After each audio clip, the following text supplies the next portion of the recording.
What if everything you thought you knew about Roman mythology was a carefully woven tapestry of deception? Beneath the marble facades of temples and the grandeur of epic tales lies a shadowy underbelly of hidden truths, where gods and mortals collide in a chaotic dance of power, betrayal, and unspeakable sacrifice. The air crackles with tension as whispers of forgotten legends drift through ancient streets, echoing the pulse of a civilization teetering on the brink of both glory and ruin. In a dimly lit chamber beneath the forum, a flickering torch casts long shadows against the stone walls, illuminating the faces of men and women gathered in secret. They huddle close, their eyes wide with fear and fascination. The firelight reveals aged scrolls, their edges charred and frayed, each one a testament to the lost knowledge of a time when myth and reality intertwined.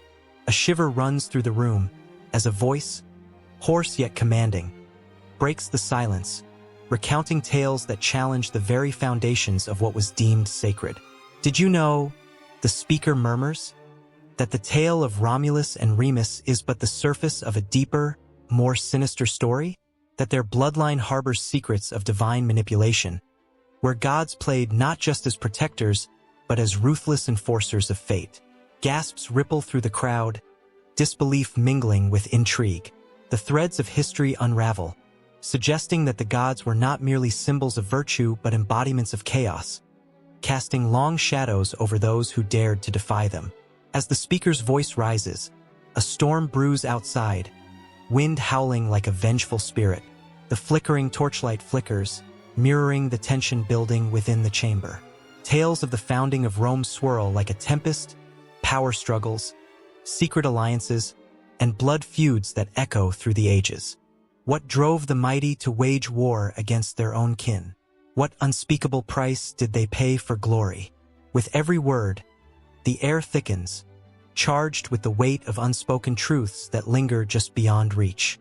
The myth of Venus and Mars, a tale of love and betrayal, whispers of darker passions that ignited in the shadows. What if their union was not a divine romance, but a calculated maneuver in a game of thrones? And what about the wrath of Jupiter, a god whose unpredictable fury could obliterate empires in the blink of an eye? The audience leans in, breathless, as the speaker hints at a coming darkness that threatens to engulf the very fabric of Roman society. Outside, the storm intensifies, thunder rumbling like the footsteps of giants approaching. With each crack of lightning, the ancient world shudders, and the weight of destiny bears down on all who dare to listen. The secrets of Roman mythology, cloaked in layers of intrigue and treachery, pulse at the edge of awareness, waiting for the brave or the foolish to uncover them. In that moment, with tension spiraling and hearts racing, the line between myth and reality blurs, and an unquenchable thirst for the truth ignites. As the night deepens, one question echoes above all. What legacy lies buried in the shadows of history, waiting to be unearthed? The sun dipped low on the horizon, casting long shadows over the ancient hills of Etruria, where the whispers of long-lost souls echoed in the wind. Here, in a land that would one day be swallowed by the might of Rome, the Etruscans thrived, their beliefs woven into the very fabric of the earth beneath their feet. To walk these lands was to feel the pulse of a civilization that had once danced to the rhythm of gods and spirits, a world where the divine and the mortal intertwined in an intricate tapestry of rituals and reverence. Beneath the surface, the Etruscan heart beat strong. Each mound and burial site told a story, each artifact unearthed a fragment of a vibrant culture. The Etruscans were not merely a prelude to Roman history. They were the architects of a spiritual landscape infused with color, emotion, and a profound connection to the cosmos. At the center of their existence was the concept of mana, a life force believed to flow through all living things, a river of energy that bonded the earth to the sky and the people to their fate. It was this belief that guided their every action, that shaped their understanding of the universe, and that forged the unbreakable ties between the living and the dead. In the echoing halls of tombs adorned with vivid frescoes, one could almost hear the laughter and songs of the deceased, celebrating their passage into the afterlife. Each mural told tales of banquets and games, a testament to the Etruscan belief that death was not an end but a transformation. a transition into a realm where the soul continued to thrive. These images were not mere decorations. They were prayers carved in pigment, offerings to the gods that ensured the dead would be honored and remembered. The Etruscans believed that maintaining this connection kept the favor of the gods alive, their benevolence a protective shield against the chaos of life. The rituals surrounding death were rich and elaborate, steeped in emotion and reverence. The land was dotted with vast necropolises, cities of the dead that mirrored the living world, complete with intricate graves and lavish tombs. Each burial was a celebration, a farewell filled with tears and joy, where music and food were offered to accompany the departed on their journey. One could almost hear the faint strains of lyres and the laughter of mourners, a poignant reminder that love, even in death, transcends time and space. Yet it was not merely the dead who commanded respect. The Etruscans revered a pantheon of gods, each embodying the elements of nature and human experience. Tinia, the sky god, was their chief deity, a figure of authority and strength, while his wife, Uni, represented fertility and protection. They were complemented by a host of lesser gods, each reigning over specific aspects of life, from the fields to the hearth, from war to peace. Their temples, adorned with grand sculptures and beautiful mosaics, stood as testaments to the Etruscans' devotion, places where the boundaries between the mortal and divine blurred, where priests and priestesses whispered prayers and offerings into the ether. Among the sacred rites, the practice of augury held a special place in Etruscan society. The augurs, clad in flowing robes, would observe the flight of birds, interpreting their movements as messages from the gods. The fluttering of wings was a language of its own, a conversation between heaven and earth that guided the Etruscans in their decisions, from matters of war to the sowing of crops. The tension in the air was palpable as the augurs, with bated breath, awaited omens, their hearts racing at the prospect of divine insight. Each sign carried weight, a whisper of fate that could tip the balance of fortunes. As time rolled on, the Etruscans found themselves in a dance with the expanding power of Rome. The clash of ideals created a tension that could only build, a thread pulled taut between fear and fascination. The Romans, drawn to Etruscan culture, adopted and adapted their beliefs. Yet the essence of the Etruscan spirit remained unyielding, a fire flickering in the shadows. In the marketplace, voices mingled, laughter intertwining with the solemnity of rituals, a reminder that even within the encroaching tide of change, the heart of Etruscan belief beat fiercely. The legacy of the Etruscans was woven into the very fabric of Roman life. The triumphal arches, the oracles, the glimpses of the afterlife that filtered through the veil of time. But the Romans could only capture fragments of what made the Etruscans unique, a culture vibrant with emotion, connected to the earth, and steeped in cosmic wonder. It was this essence, their understanding of life, death, and the spaces in between, that lingered like a haunting melody, a song that refused to fade even as history shifted and reshaped the lands they once called home. As twilight descended over Etruria, the stars began to twinkle like distant lanterns, each one a reminder of the beliefs that had guided lives and deaths for centuries. The air crackled with the energy of the past, a reminder that the Etruscans were not merely shadows in history. They were the architects of a belief system that echoed through time, their influence rippling outwards like the gentle waves upon a still lake.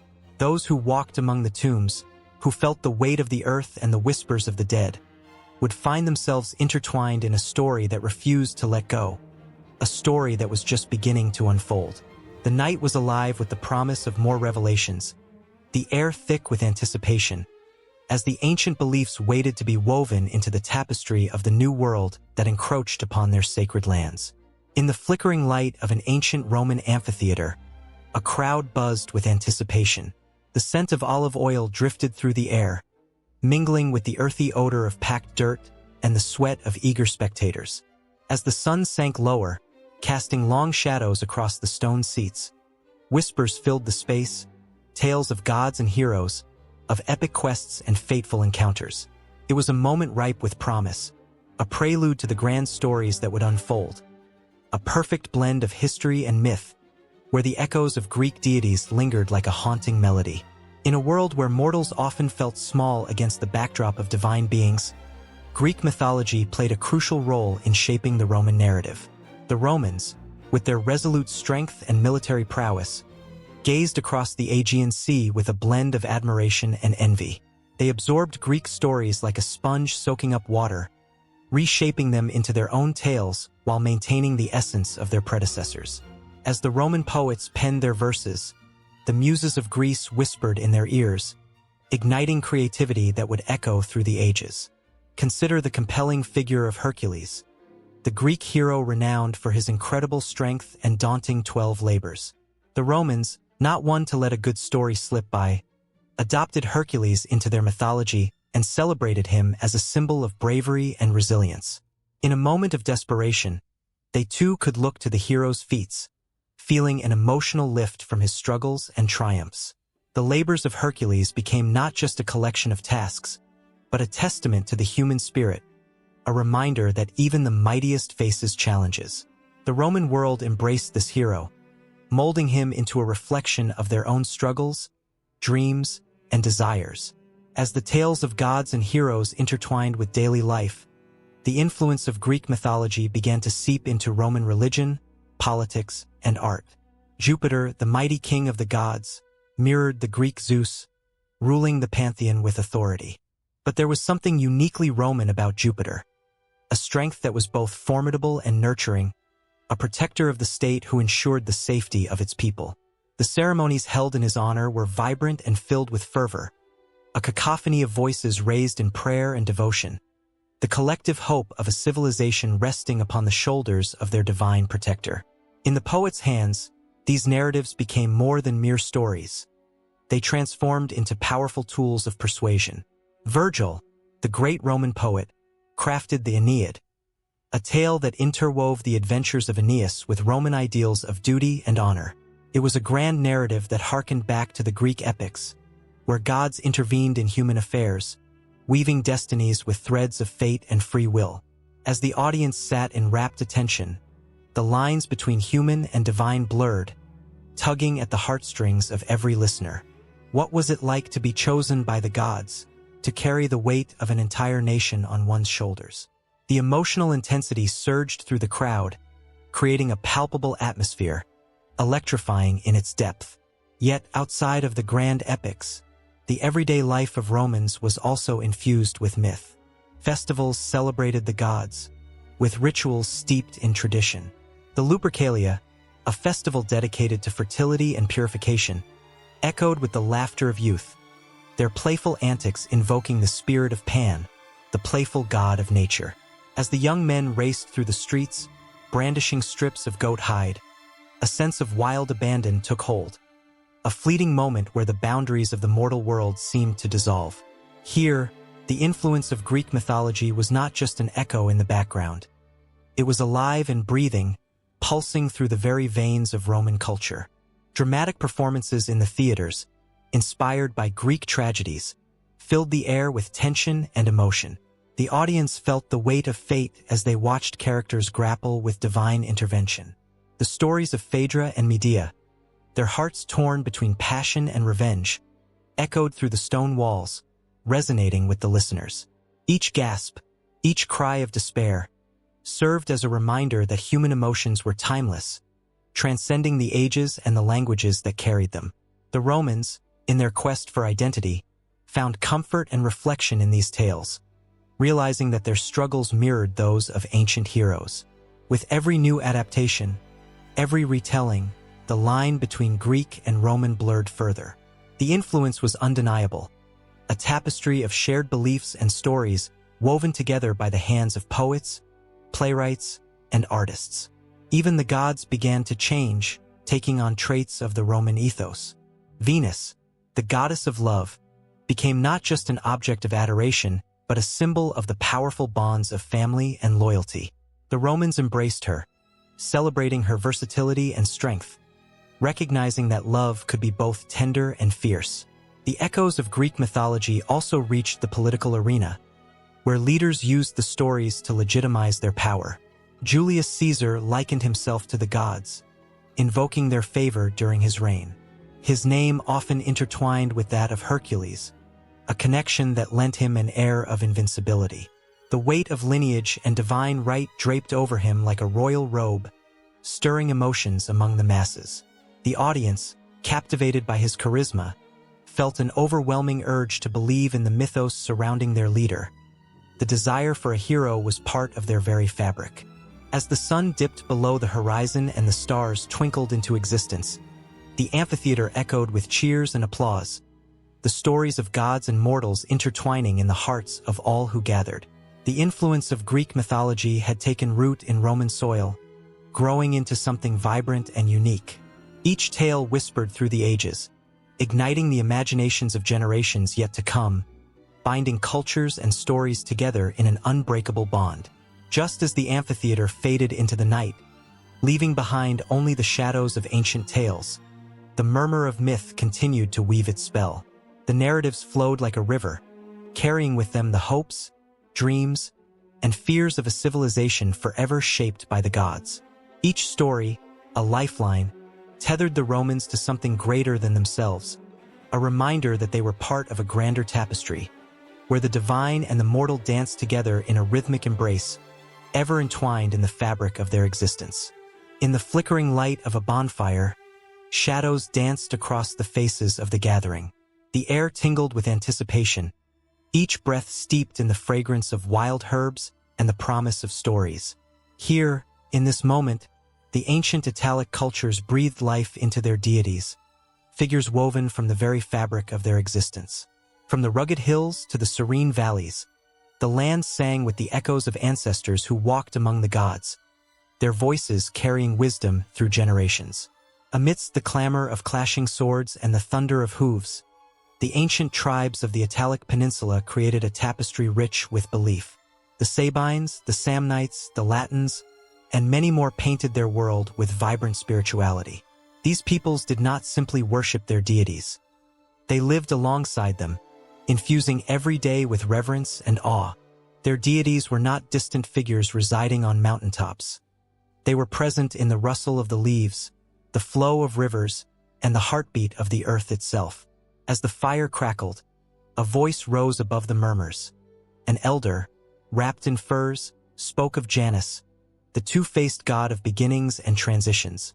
With one face turned to the past and the other to the future, Janus embodied the essence of time itself.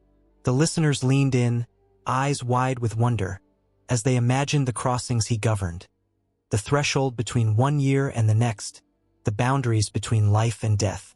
Janus was a guardian, a guide, leading those bold enough to embrace change. To the Italic peoples, he was a reminder that every ending was but a new beginning, a cycle of life that pulsed like the heartbeat of the earth beneath their feet. Then came the fierce laughter of a warrior, recounting tales of Mars, the god of war, who filled the hearts of men with courage and skill in battle. Mars was not merely a figure of violence. He was the embodiment of strength and protection. The thrill of battle, the adrenaline coursing through veins, was reflected in his fiery spirit. For the Samnites, warriors who stood firm against all odds, Mars was a companion in the heat of combat. As arrows flew and swords clashed, their prayers echoed into the sky, seeking favor from the god who thrived on valor and bravery.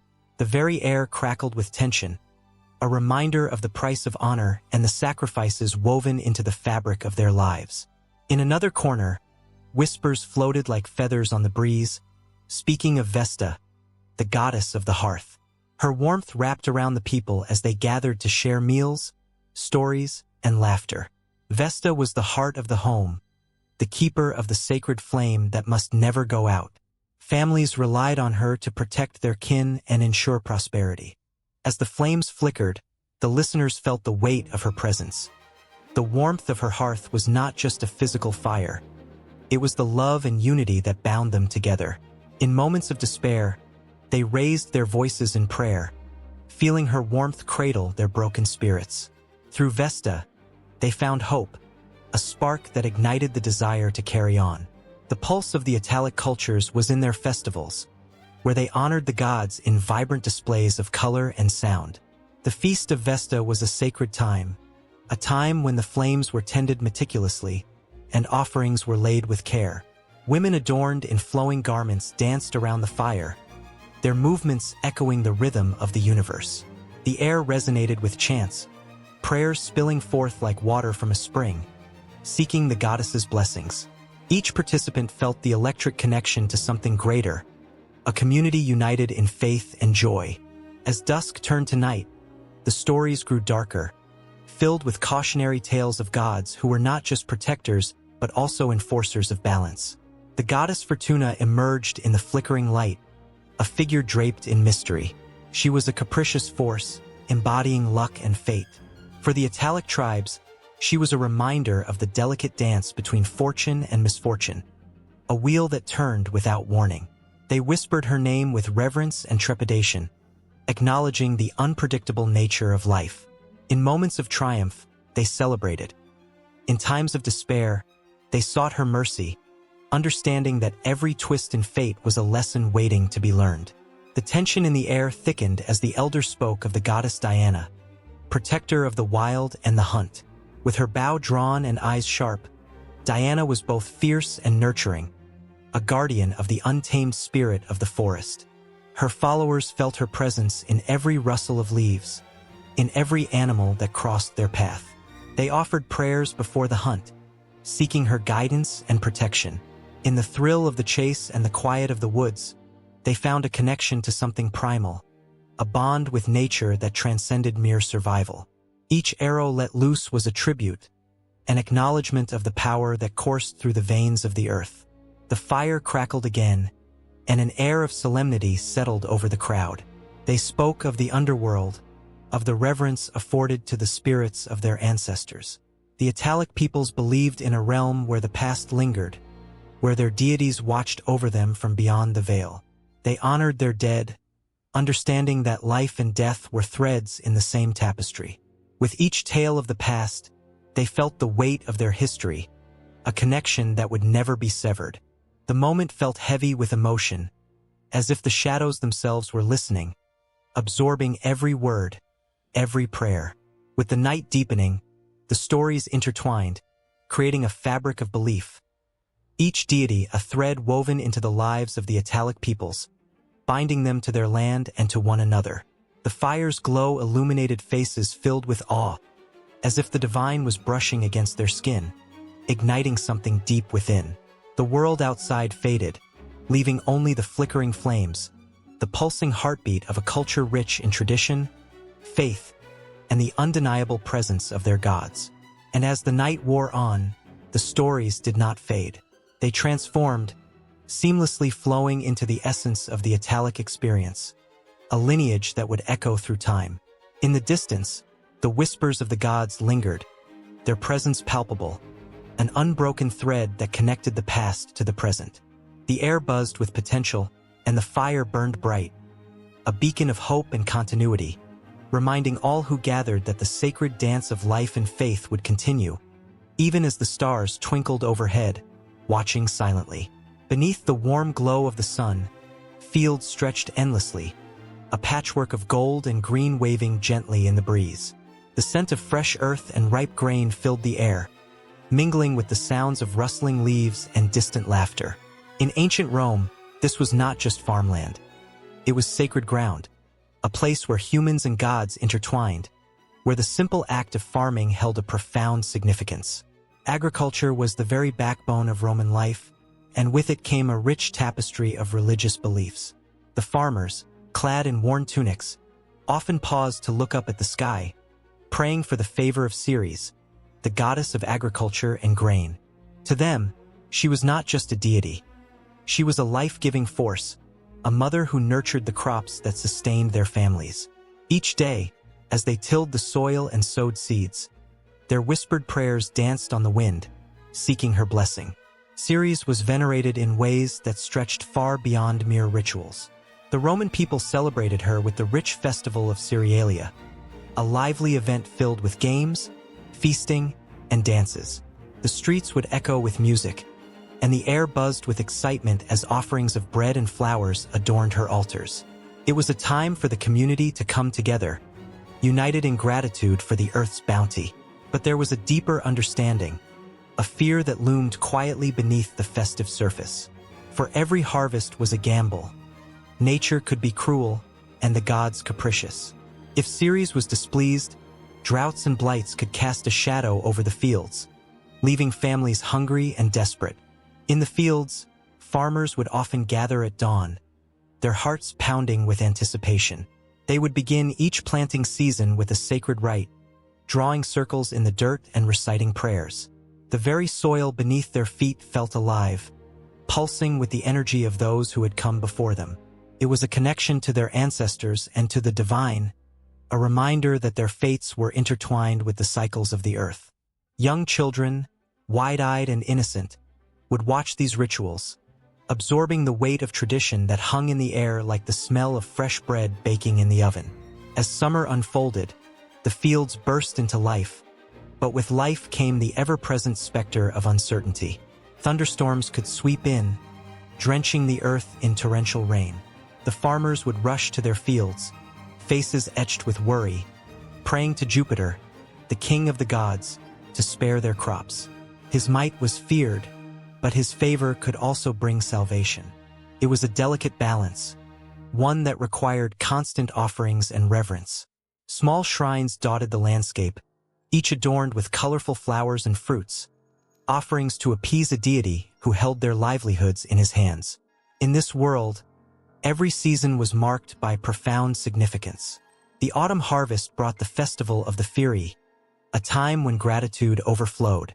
After months of labor, the villagers would celebrate their bounty. Laughter filled the air as they danced around bonfires, their faces glowing with joy. Yet, even in their merriment, there was a lingering awareness of the cycle of life and death. The gods were fickle, and with each celebration came the silent prayer that fortune would smile upon them again next year.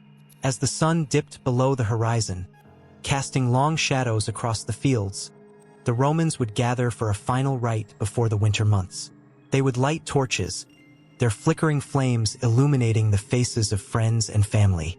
They honored Saturn, the god of sowing seeds and time, who was revered for his gift of agriculture. The night air was thick with emotion, a mixture of hope and trepidation as they faced the long winter ahead. They spoke of warmth and renewal, hoping the earth would awaken once more in spring. But winter was more than just a season of barrenness. It was a time for reflection and preparation. Farmers looked to the heavens, watching the stars twinkle like distant gods, each one a reminder of the cycles that governed their lives. They whispered tales of past harvests, of bounty and loss, teaching their children the wisdom of the land. Every story was a thread in a vast tapestry, a connection to their ancestors who had walked the same paths, tilled the same soil, prayed the same prayers. In the quiet moments of winter, when the fields lay dormant and the frost painted the world in white, the Romans turned inward. The rituals of agriculture were not just for the fields but for the very soul of the community. They believed that the health of the land mirrored the health of their spirit. It was a time to reconnect with the gods, to seek their guidance for the year to come. The flicker of oil lamps cast shadows on the walls, reflecting the hope that dwelled within their hearts. As spring breathed life back into the earth, the farmers picked up their tools once more, filled with a renewed sense of purpose. Each seed they planted was a prayer, each furrow turned was a promise. They believed that their dedication and devotion could coax the gods into favor. It was an act of faith, a communion between man and the divine that echoed through the ages. And as the wheel of the year turned, the rhythm of life in Rome continued, with agriculture at the center of it all. The gods watched over their labors, and the seasons whispered secrets only the faithful could hear. It was a sacred cycle, a dance between the earth and the heavens, where every heartbeat was a reminder of their unbreakable bond with the land. In this world, the soil was not just dirt. It was a sacred canvas upon which the stories of their lives were painted, a testament to the profound role agriculture played in their existence, intertwining their fates with the divine in a beautiful, eternal embrace. The sky crackled with an electric tension as lightning danced across the heavens, illuminating the towering Olympus, where gods and goddesses resided, each more captivating than the last. Here, in this divine arena, Destinies were forged, and the very fabric of existence was woven by the hands of extraordinary beings. They were not merely figures of mythology. They were embodiments of human experiences, both cherished and feared. The air was thick with the scent of ambrosia and the echoes of laughter and anger intertwined, each sound telling a story that would resonate throughout the ages. Among these celestial beings was Zeus, the mighty king of the gods, whose thunderous voice could command the storms and whose piercing gaze could penetrate the deepest secrets of the earth. His symbol, the lightning bolt, was not just a weapon but a reminder of his divine authority, a spark of power that could both create and destroy. As he stood atop his throne, draped in robes of white and gold, he embodied the struggle between order and chaos, embodying the very essence of leadership, strength, and the burden of responsibility. Beside him was Hera, the queen, fierce and proud, whose peacock feathers shimmered with a radiant beauty that belied her sharp intellect. She was the protector of marriage and family, a goddess who demanded respect and loyalty. But beneath her regal exterior lay the torment of betrayal, a constant reminder of Zeus's infidelities. Hera's symbolism was rich with the complexities of love and vengeance, illustrating the duality of nurturing and wrath that every woman knows too well. Her story was one of perseverance, the struggle to maintain dignity in a world filled with betrayal. In the shadows, where whispers of fate lingered, stood Hades, the god of the underworld, whose presence sent shivers down the spine. His realm was a dark mirror reflecting the fears and sorrows of mankind. With a crown of shadows, he ruled over the souls of the departed, a keeper of the balance between life and death. Hades was not merely a figure of horror. He represented the inevitable fate that awaited everyone, the acceptance of mortality, and the understanding that life was precious precisely because it was fleeting. His symbol, the three-headed dog Cerberus, guarded the gates to his domain, a reminder that while death is feared, it is also a part of the cycle of existence. Across the hall, the goddess of wisdom, Athena, stood poised and powerful, her eyes aflame with intelligence. Born from the head of Zeus, she was a testament to the strength found in knowledge and strategy. The owl, her sacred emblem, represented insight and foresight, guiding heroes on their quests. Athena's victories were not won by brute force but by the cleverness that could outsmart even the greatest of foes.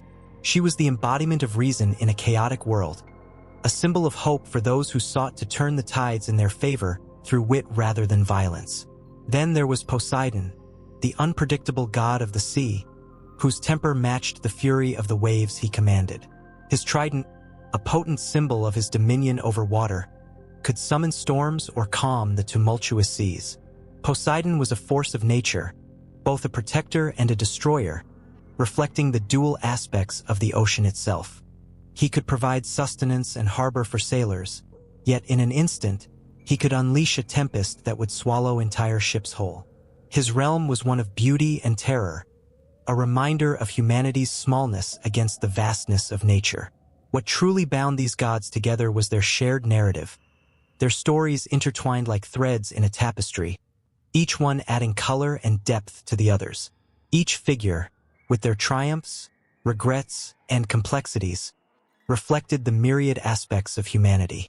Their actions rippled through mortal lives, influencing heroes and shaping destinies, often leading to epic battles and tragic tales that echoed through the ages. As mortals looked skyward, they could feel the presence of these deities, their emotions and struggles mirrored in the lives of everyday people. The gods were not distant. They walked among humans, their stories infused into the very fabric of existence. The tales of heroism and despair, love and betrayal, spoke to the heart, whispering truths about the human condition that transcended time and culture. In the depths of these stories lay a profound understanding of the world. The gods faced challenges that mirrored those of humanity, teaching lessons about ambition, jealousy, love, and loss. They became the archetypes that shaped society, guiding people through the trials of life. Every sacrifice made, every act of courage, was a dialogue between mortals and deities, a dance of fate that wove intricately through the ages. As the sun dipped below the horizon, casting long shadows over Mount Olympus, The tension in the air thickened. The gods prepared for a gathering, each aware of the weight of their roles, the stories yet to be told and the destinies yet to unfold. The heavens trembled with anticipation, for the balance of power was constantly in flux. New alliances were being formed, old grudges reignited, and the line between benevolence and wrath grew ever thinner. The stage was set for a new saga, one that would ripple through the annals of history, echoing into the hearts of those who dared to listen. The gods awaited, their eyes glimmering with the promise of adventure and conflict, ready to shape the world below them once more. A new chapter was about to unfold, one that would leave its mark on mortals and immortals alike, entwining their fates in a dance as old as time itself. In the bustling streets of Rome, the air vibrated with anticipation, a palpable energy that coursed through the crowds like a current. The sun hung low in the sky, casting a golden hue over the forum, where merchants, soldiers, and citizens alike gathered, their faces alight with excitement. Today was not just another day. It was a day of celebration, a festival that promised to weave together the fabric of society and strengthen the bonds between gods and men. Rituals and festivals were the lifeblood of Roman culture, pulsating with the rhythm of the seasons and the cycles of life. They were not mere events on a calendar. They were sacred moments that called upon the divine and echoed through history. With every drumbeat and every chant, the Romans reached out, seeking favor from the gods who watched over them. It was a dance of faith, a spectacle of devotion, where the lines between the mortal and the divine blurred, leaving behind a lingering sense of wonder. As the sun set, the city transformed into a living tapestry of color and sound. The scent of roasted meats and sweet pastries wafted through the air, mingling with the laughter of children and the cheers of revelers. This was the festival of Lupercalia, an ancient celebration steeped in the myths of Romulus and Remus, the legendary founders of Rome. Dressed in white cloaks, priests known as Luperci emerged from their sacred cave, ready to perform the rites meant to cleanse and purify. The crowd watched, breathless, as blood was spilled. A sacrifice offered to appease the gods, an act that sent shivers of both fear and reverence rippling through the onlookers. But it was not just the solemnity of the rituals that captivated them. It was the thrill of the chase that followed. Young men, their faces painted with the ash of sacrifice, ran through the streets, wielding strips of goat skin as they playfully struck at the crowds. Laughter echoed, mingling with shouts of joy, as women and men alike sought the blessings of fertility and good fortune. It was an electrifying release, a reminder that life was a balance of joy and gravity, of sacredness and revelry. The festivals served as a mirror to Roman life, reflecting its complexities, its triumphs, and its tribulations. In the Grand Circus Maximus, chariot races drew thousands, the roar of the crowd rising to a fever pitch as horses thundered by. The races were a celebration of speed and skill, but they were also a display of power and prestige. Each charioteer, draped in the colors of their faction, became a symbol of hope for the masses, their victories woven into the very identity of Rome. The cheers of the crowd thundered like the heartbeat of the city, a rhythmic pulse that reminded the participants of their shared fate. Then came the grand feast of Saturnalia, a festival honoring Saturn, the god of agriculture. It was a time of liberation, when social norms were turned upside down. Slaves dined alongside their masters, laughter echoing through the streets as the line between servitude and freedom blurred. The festival was a cathartic release, a moment when the weight of daily life was lifted, and joy reigned supreme. Tables overflowed with food, and wine flowed like water, binding everyone in a shared experience of abundance. Yet, within this joyous chaos, the whispers of tradition were ever present. During the Vestalia, when the sacred fire of Vesta was honored, women flocked to the temple to celebrate their role as keepers of the home. The flickering flames symbolized family unity and the protection of the hearth. As they offered their prayers, there was a shared understanding that the strength of Rome rested on the shoulders of these women, who safeguarded the values that made their society whole. With each festival, the Romans reaffirmed their connection to the divine and to each other. In a society built on hierarchy and power, these moments provided a rare glimpse of unity, a chance for all to gather, regardless of status. The shared laughter, the communal prayers, the collective memory.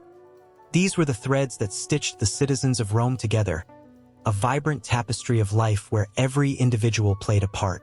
As dusk fell and the stars twinkled overhead, the fires of the festivals cast long shadows, dancing in time with the stories being told. Each tale, rich with history and brimming with emotion, was a thread in Rome's grand narrative. They spoke of victories and defeats, of love and loss, of gods who walked among them and heroes who rose and fell. It was a living history, a vibrant connection that defied the passage of time. But as the celebrations reached their crescendo, a sense of urgency began to fill the air. The question lingered: would the gods remain favorably disposed towards them? Would the auspicious omens herald another year of prosperity? Or would the shadows of misfortune loom ahead? Each festival was a gamble, a moment of hope suspended in the air, waiting to be answered by the unseen forces that shaped their lives. The rhythm of the drums quickened, the energy around them reaching a fever pitch. Everything depended on this moment, this sacred intersection between man and God, between hope and fear. With hearts pounding, the Romans were reminded that while life was often unpredictable, these rituals provided a sense of control, a way to navigate the tumultuous seas of fate. They were not just passive participants. They were the architects of their destiny. As the last echoes of the festival faded into the night, a silence enveloped the crowd, each individual lost in thought, pondering the delicate balance of life. What lay ahead in the days to come? What stories would be told in the next festival? In that sacred silence, hope blossomed anew, intertwining with the ancient traditions that defined them, the energy of the festival lingering like a ghost, whispering promises of what was yet to come.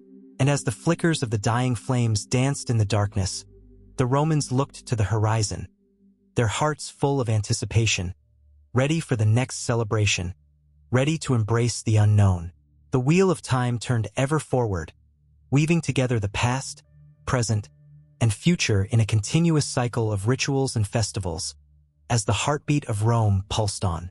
In the twilight of the ancient world, as shadows danced over the crumbling ruins of Rome, the air crackled with tales of creation that had been whispered through generations. It was a time when the gods were not a distant memory but a vibrant presence, woven into the lives of all. The sky, a canvas painted with the hues of twilight, seemed to echo with questions about existence. Where did it all begin? What force set the stars ablaze and shaped the earth beneath their feet? The Romans, ever the storytellers, wrapped their beliefs in myth and legend. They looked to the heavens and saw not mere stars, but deities pulling the strings of the cosmos. The tale of creation was not a single story, but a tapestry of narratives, each thread rich with meaning, emotion, and the weight of history. Every Roman, from noble patricians to humble plebeians, found themselves enraptured by these accounts, their hearts pounding with the thrill of understanding their place in the universe. In the beginning, there was chaos, a vast, dark void filled with the potential of all things.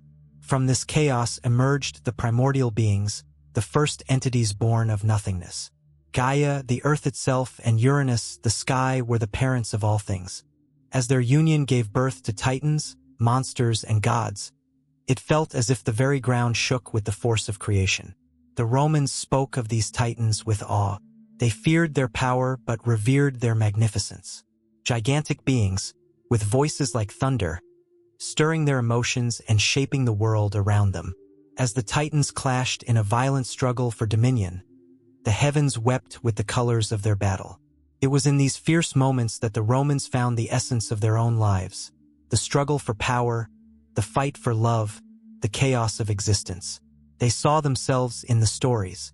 Jupiter, the king of the gods, wielded a bolt of lightning, a symbol of authority and might, reigning over the cosmos with an iron fist. But even he was not without fear, for the very fabric of the universe was in constant flux, mirroring the lives of those on earth below. Mystical tales swirled around the origins of mankind. Some said that Prometheus, a once mighty titan, stole fire from the gods and gifted it to humanity. As the flames flickered to life, illuminating the darkness, the Romans felt a surge of kinship with this figure. He was a rebel, a defiant spirit who dared to challenge the divine order. In him, they saw their own aspirations for knowledge and power. The fire symbolized hope, but also destruction. It was a reminder that creation often came at a steep price. And then there was the tale of Venus, born from the sea foam, who emerged as the embodiment of beauty and love.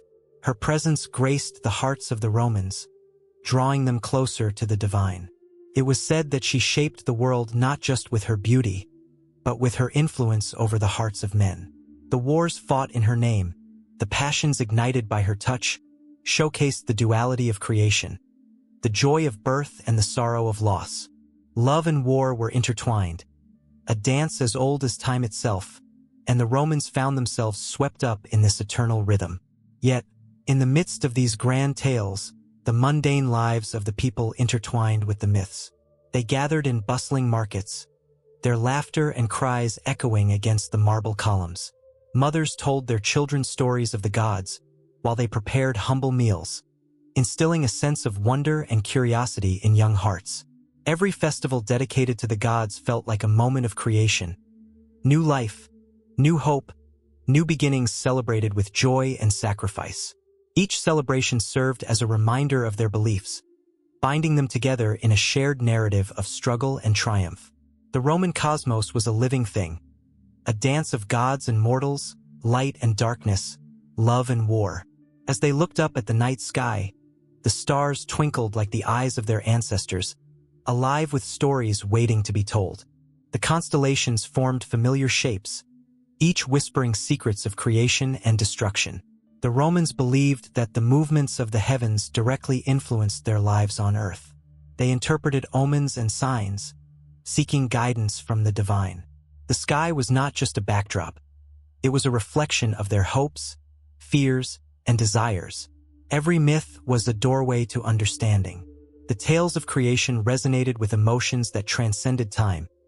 The thrill of new beginnings, the agony of loss, and the fierce desire for connection. Each story served as a mirror, reflecting the complex interplay of fate and free will. The Romans were aware of their fragility, yet they continued to strive for greatness, often at odds with the whims of the gods. As night fell, the flickering flames of torches illuminated the faces of those who gathered to listen. The bard, a skilled storyteller, drew them in with every word.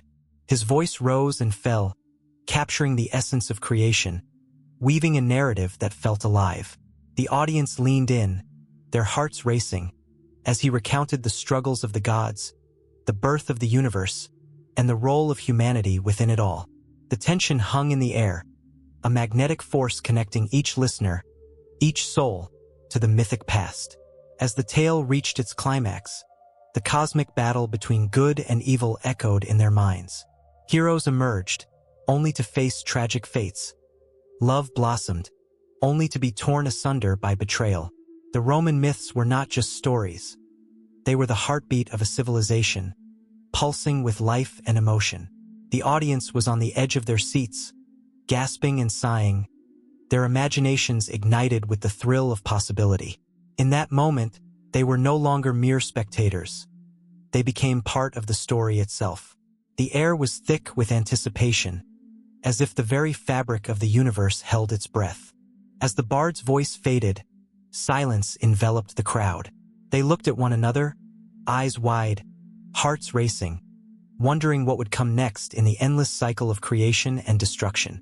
The myths of creation were not an end but an invitation to continue the narrative, to celebrate the chaos, and to embrace the mysteries that lay ahead. The battlefield was a cacophony of chaos, where the clash of swords and the cries of men mingled beneath a darkening sky. Yet, within the tempest of war, two hearts beat with a rhythm as old as time itself.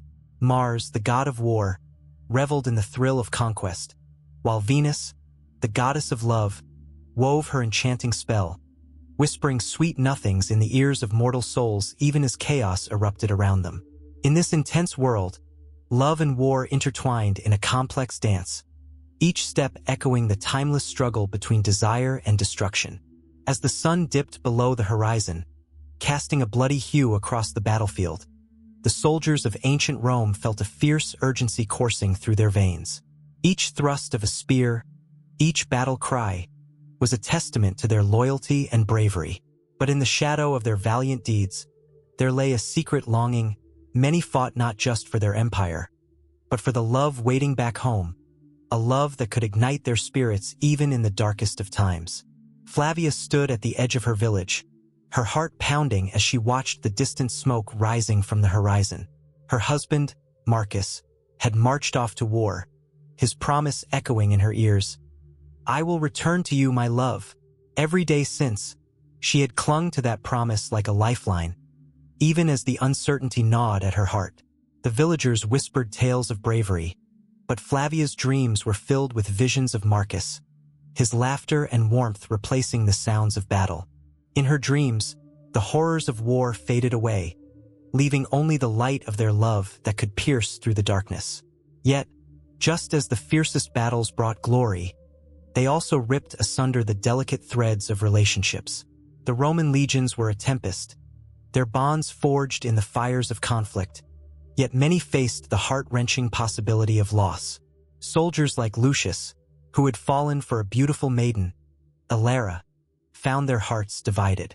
In the grip of war, every charge towards the enemy felt like a stab at his own heart, questioning whether valor could ever outweigh love. The thrill of battle was intoxicating, but it was Ilara's laughter, her kindness and warmth, that anchored him in a world spiraling out of control. Each letter he wrote to her, filled with tender words of longing and desire, became a lifeline, a thread connecting them across miles and misery. "I fight for your smile," he wrote one day, the ink barely dry before he plunged into the fray. Yet, whenever the clang of metal rang in his ears, he could almost hear her voice beckoning him, a siren calling him back from the abyss.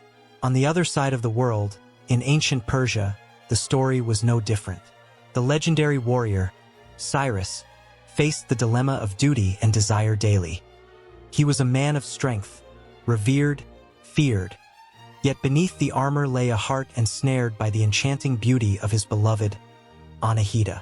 They were lovers in the face of cultural taboos, their love a risk that could cost them everything.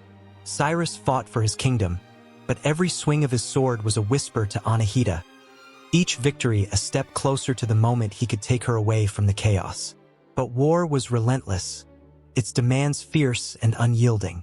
The moment of triumph was often short-lived, overshadowed by loss. As the days turned into weeks, tales of fallen comrades reached their ears.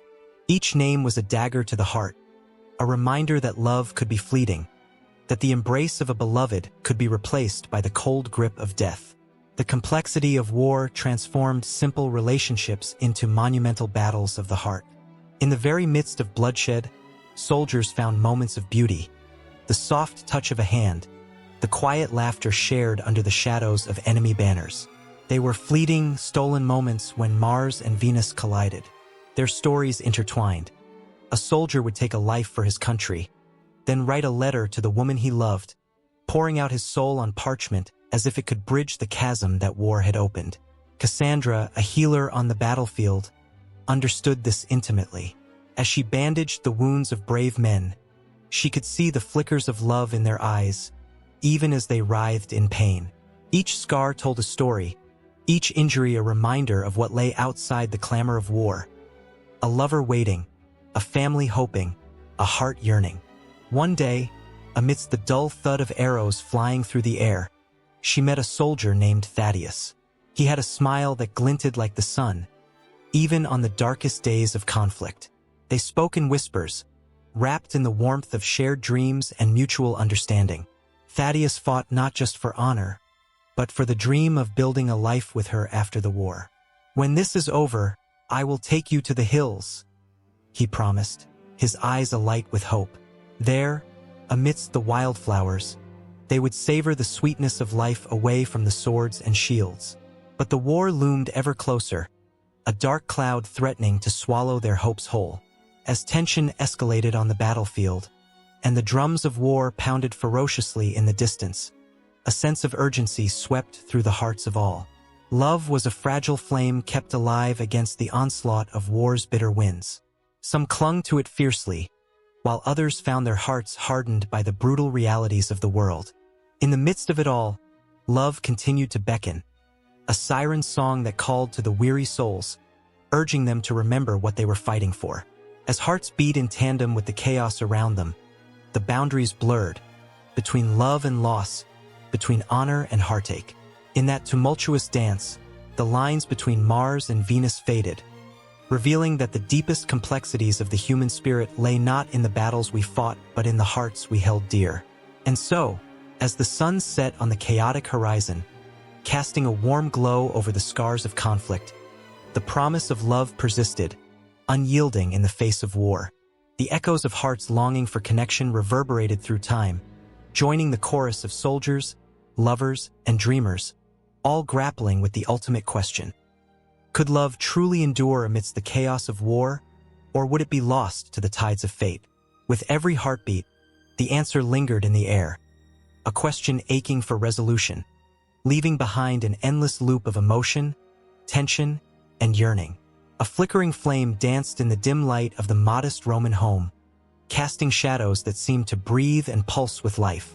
The heart of the household, where the warmth of the fire met the cool stones of the walls, was not merely a place for cooking or gathering.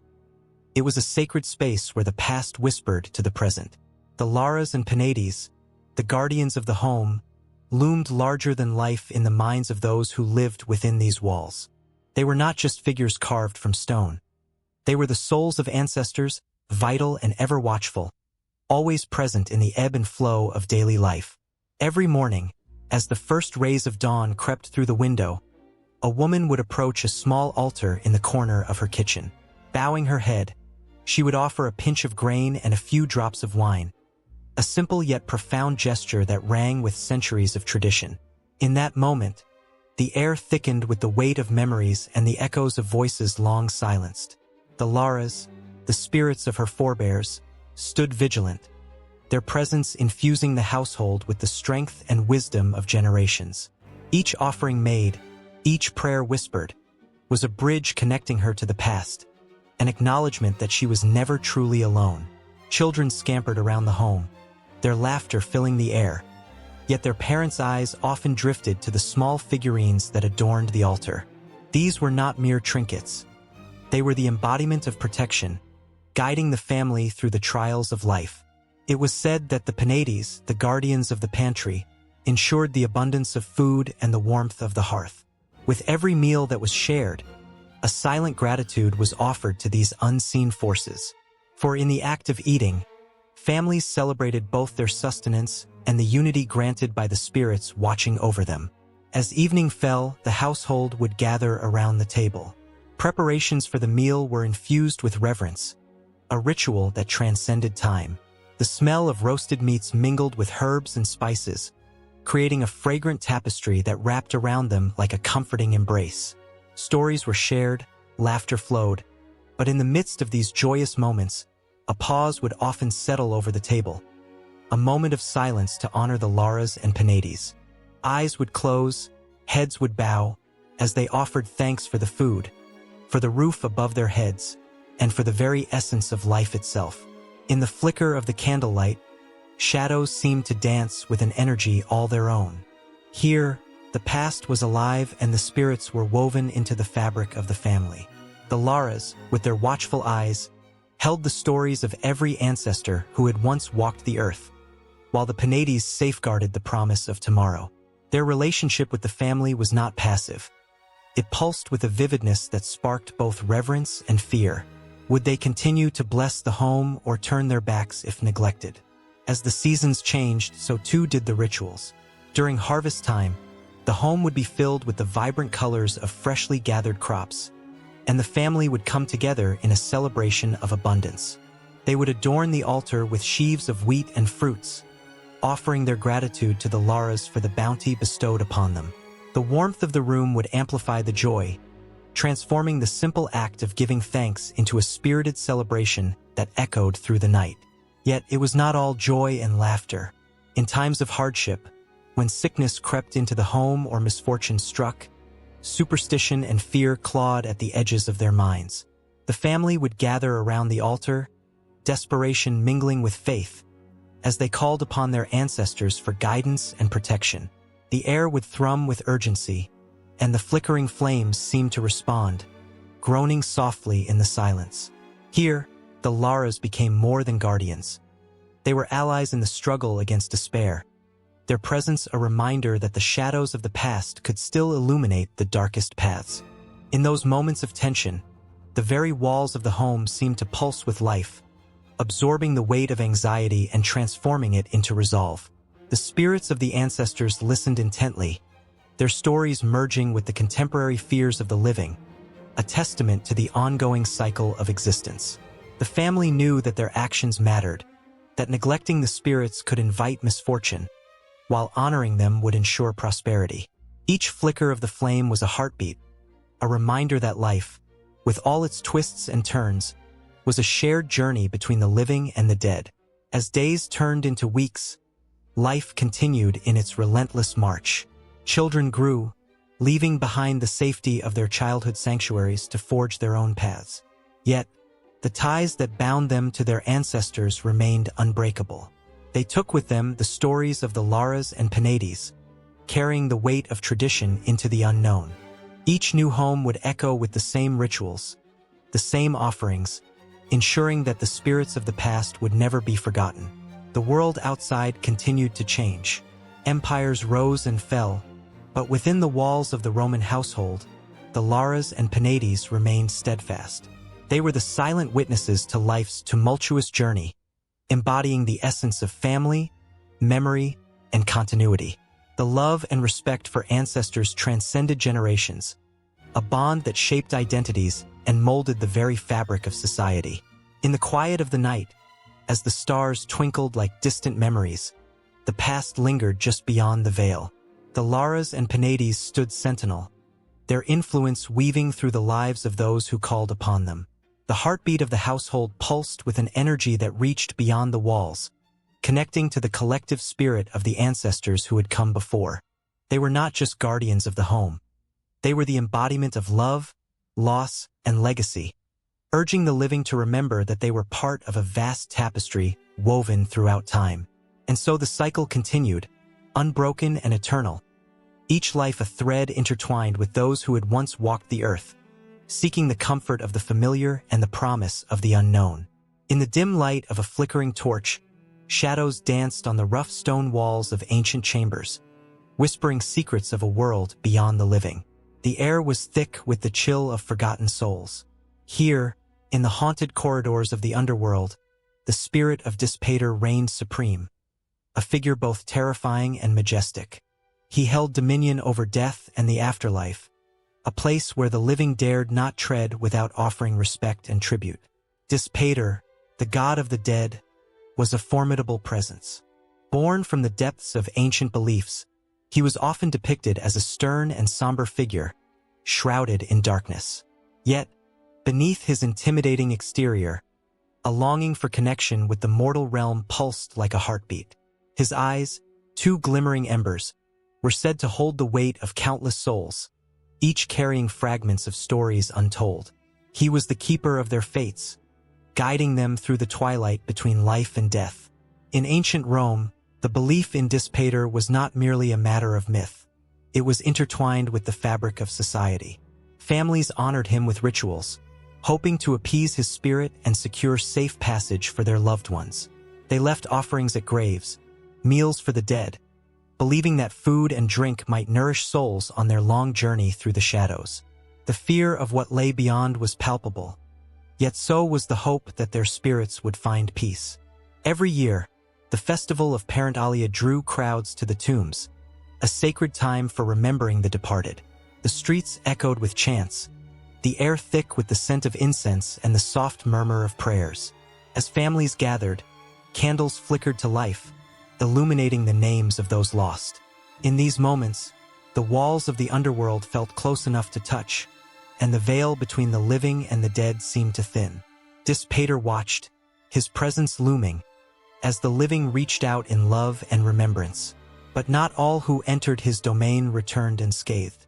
Those who dared to disturb the peace of the dead were met with a wrath that sent shivers down the spine. Tales circulated of those who wandered too far, haughty souls seeking to defy fate. They would cross the threshold, but instead of finding rest, they were pulled into eternal darkness, their screams swallowed by the cold earth. The more they struggled, the deeper they sank into despair, lost forever in Dispater's realm. The myth of the afterlife painted a vivid picture of what awaited beyond the final breath. A river of souls flowed through the underworld, guided by the stern hand of Charon, the ferryman who transported the deceased across the waters of Styx. Each soul required a coin, a payment for the passage that linked the living world with the realm of the dead. Without it, they would drift aimlessly, forever caught between two worlds, longing for the warmth of the sun that would never reach them again. Parents told their children stories of this twilight existence filled with shadows and whispers. They warned of the power of Dispater, of the consequences of angering him with disrespect at the graves. These tales instilled a healthy fear and respect, ensuring that the dead were honored appropriately. The very thought of crossing paths with the god of the underworld was enough to send chills racing down spines, a reminder of the fragility of life and the unyielding grip of death. Yet, in this darkness, there were also flickers of light. The Romans believed in the possibility of a gentle afterlife. Just as Dispater ruled the shadows, the Elysian fields shimmered in the distance, a place of beauty and peace where the virtuous might find rest. The mythos surrounding these realms intertwined, drawing a delicate line between despair and hope. Only the righteous could hope to bask in the sunlit meadows after death, a reward for a life well lived. In the twilight moments when dusk turned to night, the boundaries blurred. Ghostly figures emerged from the depths, weaving tales of their own lives. They spoke softly, their voices like rustling leaves, sharing secrets of love lost and dreams unfulfilled. Dispater listened, his heart heavy with the weight of their stories, each one a testament to the trials of existence. Yet he remained aloof, a silent observer, for he knew that the dead must be left to their peace, just as the living must continue their journey. As the hours slipped away, the atmosphere thickened, charged with an unspoken tension. A storm loomed on the horizon, dark clouds swirling ominously. The winds howled, carrying with them the cries of the restless. In the depths of the underworld, Dispater felt the stirrings of unrest. Whispers of rebellion danced through the shadows, echoing the desires of those who believed they could challenge the very essence of death itself. In the flickering shadows, a figure emerged, a once-living soul, emboldened by desperation and rage. This was a mortal who had dared to confront the god of the underworld, demanding answers and pleading for the return of a loved one. Dispater watched, intrigue mingling with a flicker of irritation. The dead were not to be trifled with. Yet, here stood a testament to the unyielding human spirit, a relentless force that would not be silenced. The air crackled as the mortal's voice rose, echoing through the chambers. He called upon the gods, not just Dispater, but all who watched from the shadows. His breath quickened, fueled by the fierce love that drove him to challenge fate. As emotions surged, the boundary between life and death quivered, ready to break.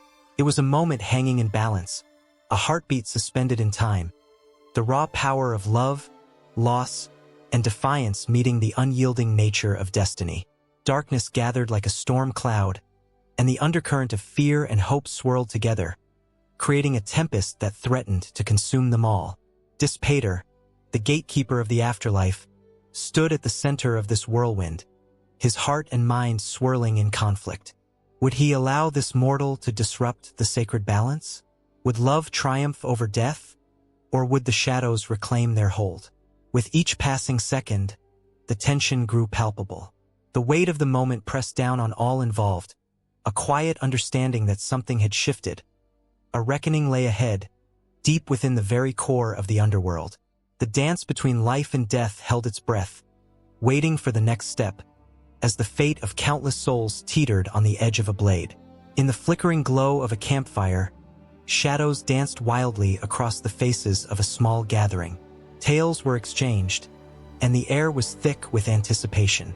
Among them sat a storyteller, his voice low yet magnetic. He spoke of a figure whose very name ignited a fierce flame in the hearts of all who heard it, Hercules. But as the fire crackled, it became clear that this was not merely a recounting of heroic deeds. This was a metamorphosis of a legend, a journey of a man who traversed the chasm from the hills of Greece to the grand temples of Rome, morphing into an icon that would resonate through the ages.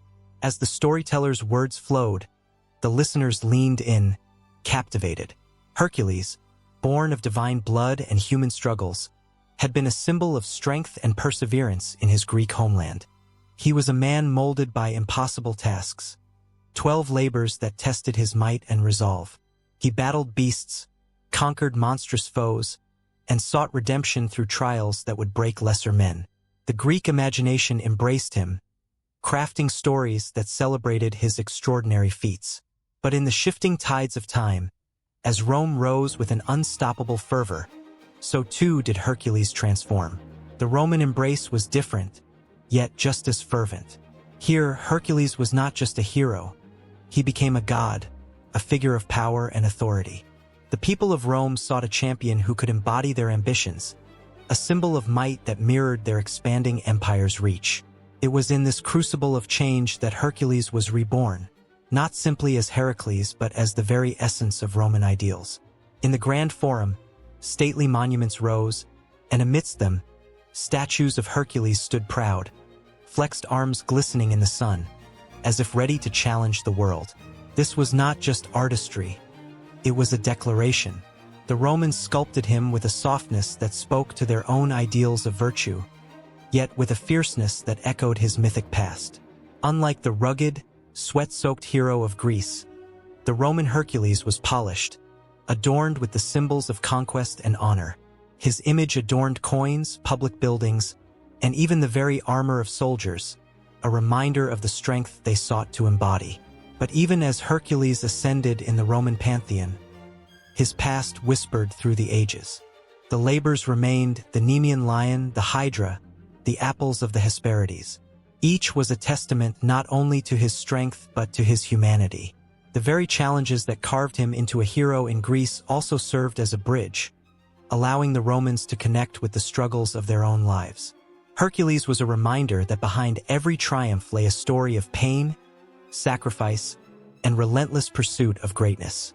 In temples dedicated to Hercules, citizens gathered, lighting candles and offering prayers. They implored him not just for strength in battle but for guidance in their daily lives. The hero had transformed into a protector, a beacon of hope in times of uncertainty. Festivals were held in his honor, where people would don masks and costumes, reenacting his legendary battles, their faces painted with both fury and reverence. In these moments, Hercules was not merely a figure from a story. He lived and breathed among them, a spirit that filled the air with energy and purpose. As the sun dipped below the horizon, casting long shadows across the cobblestones, a figure slipped through the crowds, a young boy clutching a worn scroll of tales about Hercules. His heart raced, not merely from the thrill of the stories themselves, but from the weight of history that pulsed in his veins. He, like many others, felt a deep connection to the hero, one that could not be explained in mere words. He imagined himself facing the Hydra, feeling the dampness of its breath as it coiled around him. The stories enveloped him, fueling dreams of valor that echoed through the ages. But beneath this reverence lay a flicker of uncertainty. The Romans had taken Hercules and molded him in their image, yet in doing so, had they stripped away the essence that made him unique? Had the layers of marble and bronze hidden the rawness of his struggles? The boy pondered these questions, feeling the weight of both admiration and doubt. He longed to know the truth behind the transformation, to pierce through the polished facade and grasp the reality of a hero who had faced pain, loss, and the haunting shadows of his own mortality. And so, under the watchful gaze of towering statues, the boy's heart brimmed with a mix of hope and confusion. He felt the energy of countless souls who had walked before him, who had sought strength in Hercules' name. Each footstep on the cobblestones reverberated with stories of battles fought, of tears shed, of victories celebrated. The boy closed his eyes, allowing the past to flood his senses. He could almost hear the distant roar of cheers, the clash of swords, the battle cries of men who had carried Hercules' spirit into the fray. As he opened his eyes, the transformation of Hercules wrapped around him, an energy pulsing like a heartbeat through the night air. The boy could sense that this was not simply a tale of mythology and glory. It was a living narrative, woven into the very fabric of Rome itself. The hero had become a symbol, a canvas upon which the hopes and dreams of countless generations were painted. The fire crackled again, and the storyteller's voice rose, piercing through the thoughts swirling in the boy's mind. The transformation of Hercules was just beginning, and the tales waiting to be told were as vast as the Roman Empire itself, echoing across time, waiting for the next soul to listen, to believe, to dream. The sun dipped low on the horizon, casting long shadows from the ancient temples that adorned the city of Rome. The air buzzed with the whispers of 1,000 souls, each with their own hopes and prayers. As the citizens bustled about, seeking favor from their deities, a curious blend of fervor and doubt colored the atmosphere. A new energy was stirring, one that would intertwine the threads of Roman faith with the ancient wisdom of the East. In the vibrant marketplaces and shadowy alleyways, the influence of Eastern religions began to seep into the very fabric of Roman life. From the bustling trade routes that connected the East and West, exotic ideas and rituals were carried back and forth like treasured cargo. The Romans, ever adaptable, found themselves captivated by the mysticism of far-off lands, particularly those that promised deeper connections to the divine. As statues of Jupiter and Mars stood resolute in their marble glory, the whispers of Eastern gods caressed the ears of the people. The mysteries of the Eastern deities, like Mithras of Persia, wrapped around the Roman soul like a silken shroud. Mithras, the god of light and truth, offered a promise of salvation that resonated deeply with the Roman spirit. His followers, cloaked in secrecy, gathered in dimly lit underground temples, partaking in sacred rituals that stirred the heart and ignited the imagination. The sight of a Mithraic altar, adorned with the image of the god slaying the bull, sent shivers down the spines of those who dared to witness it. This act of sacrifice echoed the ancient Roman traditions while simultaneously challenging them. It was a striking reminder that the divine could be found in the depths of courage and compassion, transcending borders and beliefs. The Romans, drawn in by this potent blend of mysticism and meaning, began to incorporate these rituals into their own spiritual practices. As the popularity of Mithras soared, other Eastern influences swept in like a tidal wave, washing over the Roman pantheon. The goddess Isis, revered in Egypt, emerged from the shadows, bringing with her enchanting tales of love, healing, and rebirth. Her followers spoke of her powers to heal the sick and grant fertility, resonating with the hopes of Roman families yearning for prosperity. Statues of Isis, depicted with outstretched arms and a serene smile, became prominent in homes and temples throughout the city, inviting her blessings into everyday life. The Romans, with their characteristic pragmatism, began to merge their own deities with these foreign influences. Venus, the goddess of love, took on elements of Isis, embodying not only passion but also nurturing, motherhood, and the promise of renewal. The lines between the divine began to blur, creating a beautifully intricate tapestry of beliefs that captivated the masses. People flocked to the temples, driven by the desire to connect not just with their traditional gods, but with the exotic allure of the East. In the quiet corners of the city, the influence of Eastern philosophy seeped into the very marrow of Roman thought. The teachings of Buddhism and other Eastern philosophies found eager ears among the intellectual elite. Concepts of karma and reincarnation challenged the established notions of fate, igniting debates among philosophers in the bustling forums. The Romans, accustomed to the rigidity of their gods, found themselves drawn to this new perspective, one that offered a more fluid understanding of life, death, and the universe. Around the flickering fires of the evening, tales of Eastern deities danced on the lips of the storytellers. The gods of the East, vibrant and dynamic, seemed more accessible, more human than their Roman counterparts. They were not distant figures perched on high but entities that walked among the people, struggling with love, loss, and the quest for understanding. As these stories spread, the allure of the Eastern gods grew, creating a magnetic pull that intertwined the fates of the two cultures. Yet, as the Romans absorbed these new beliefs, tensions began to simmer beneath the surface. Traditionalists, clinging fiercely to their ancestral roots, viewed the growing influence of Eastern religions with suspicion. They feared the erosion of the sacred traditions that had defined their society for centuries. In the Senate, debates turned heated as leaders grappled with the shifting landscape of spirituality. The old guard defended the pantheon of gods familiar to Romans, while the younger generation, intoxicated by the mysteries of the East, dared to imagine a future that embraced change. Every temple and altar became a battleground for ideas, where ancient rites mingled with fresh philosophies. Priests of Jupiter watched in confusion as the faithful turned their eyes toward the exotic rituals of the East. The sacred flames of Rome flickered uncertainly, challenged by the vibrant glow of new beliefs. The gods themselves seemed to stir, their very essence shifting in response to this cultural amalgamation. In the midst of this tumult, the city pulsed with energy. The thrill of transformation hung palpably in the air. Each night, the moon cast its silver light over the forum, illuminating the faces of the curious, the faithful, and the wary. They came together, sharing laughter and prayers, united by the human need for connection with the divine. The lines between East and West began to blur, creating a new spiritual mosaic that reflected the complex nature of human belief. As the sun set on the horizon, painting the sky in hues of orange and pink, the people of Rome stood at a crossroads. They could feel the tug of the old ways, the familiar gods who had watched over them for generations. Yet, they were equally drawn to the promise of something new, the vibrant, pulse-quickening allure of Eastern deities that spoke to their deepest desires for meaning and connection.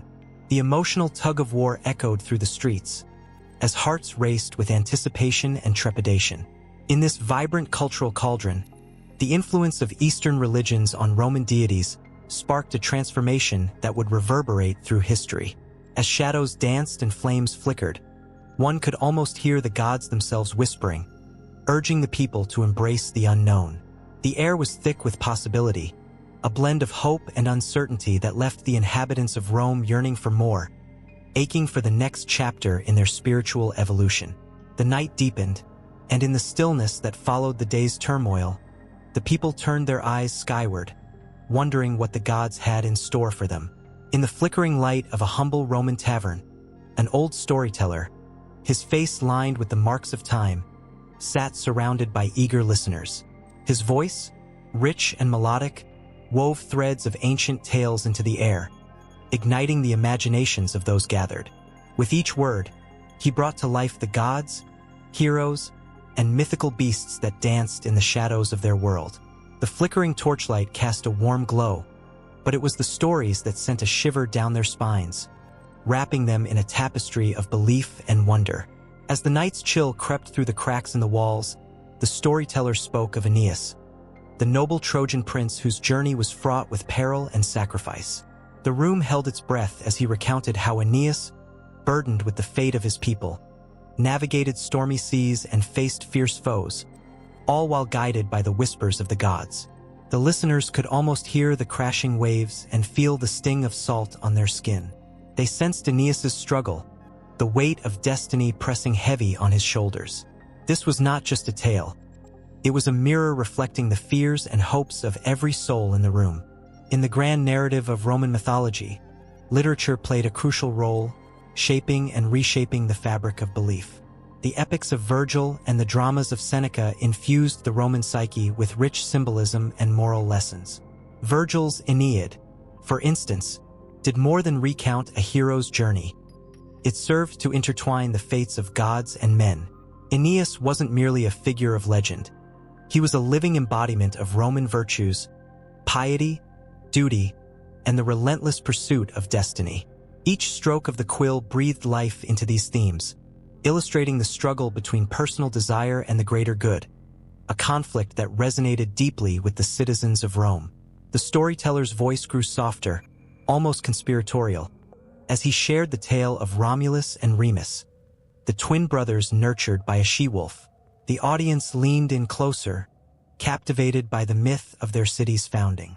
Romulus, the fierce and determined, fought for his place in the world, illustrating how the very foundations of Rome were built through violence, ambition, and ultimately, sacrifice. The room felt alive with the tension of betrayal, as the storyteller detailed how Romulus's ambition led to the tragic slaying of his brother. Gasps echoed softly, a communal reflection on the cost of power and the shadows it cast over the heart. The tales were not merely for entertainment. They were tools of unity and identity, guiding the people through the complexities of their existence. The myths offered explanations for the unexplainable wars, droughts, and harvests, attributes often attributed to the capriciousness of deities.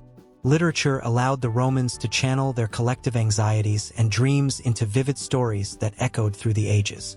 The gods became familiar figures, embodying human traits and emotions, with their whims and furies mirroring the very essence of humanity. As the night wore on, the storyteller's voice rose in intensity, recounting the fierce love of Venus and Mars, a tale fraught with passion and jealousy. The lovers' union symbolized the delicate balance of war and peace, a reflection of the Roman experience. The listeners felt the heat of their passion and the bitterness of betrayal, the pull and push of love that could lead to both creation and destruction. It wasn't just a story, it was a reminder of their own tangled relationships, the fragility of harmony in a world rife with conflict. The dimly lit tavern transformed into a vibrant assembly of emotions as the storyteller introduced the tragic figure of Dido, the queen of Carthage, whose love for Aeneas ended in heartbreak. Tears glistened in the eyes of the audience as they felt her despair and longing. Dido's tale reverberated with the pain of unrequited love, echoing the struggles within their own hearts. Her tragic end, a self-inflicted fate, left a chilling silence in the room, a poignant reminder of how destiny could twist even the purest of intentions. In this interplay of myth and literature, memories of the gods lingered like shadows, infusing the fabric of everyday life. The Romans clung to these stories, shaping their values and beliefs amidst the chaos of conquest and governance. The works of poets and playwrights were not just art. They were the lifeblood of a civilization that sought to understand itself through the lens of the divine. As the storyteller recounted these tales, the weight of history hung in the air, and each listener felt the deep connection to a past that was both glorious and tragic. The atmosphere crackled with anticipation as the storyteller shifted to the darker tales, those of vengeance, fate, and the inexorable hand of the gods. He spoke of the Furies, vengeful spirits haunting those who committed heinous acts. The audience trembled at the thought of divine retribution, a reminder of the thin line between glory and downfall. Each story served as a cautionary tale, a whisper of the consequences that awaited those who disregarded moral codes. As the candle flames flickered, casting dancing shadows on the walls, the storyteller's voice softened again. He recounted the wisdom of the Sibyl, the oracle who spoke the words of the gods.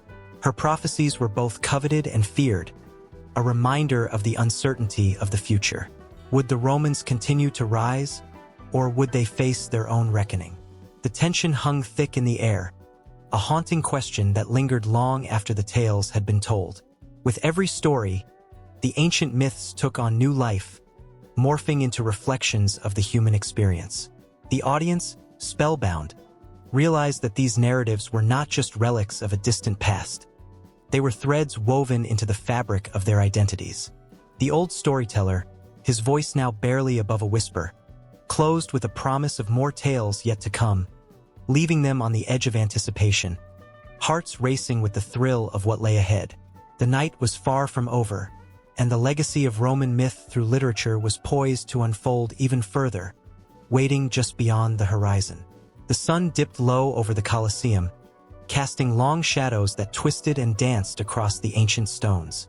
The air was thick with the scent of sweat and fear, the cries of the crowd rising to a fevered pitch as a gladiator faced his fate. But beyond the roar of the audience, whispers of gods and destiny lingered in the air, unseen forces shaping the lives of men. For those who walked the streets of Rome, the line between the mortal and the divine blurred with alarming clarity.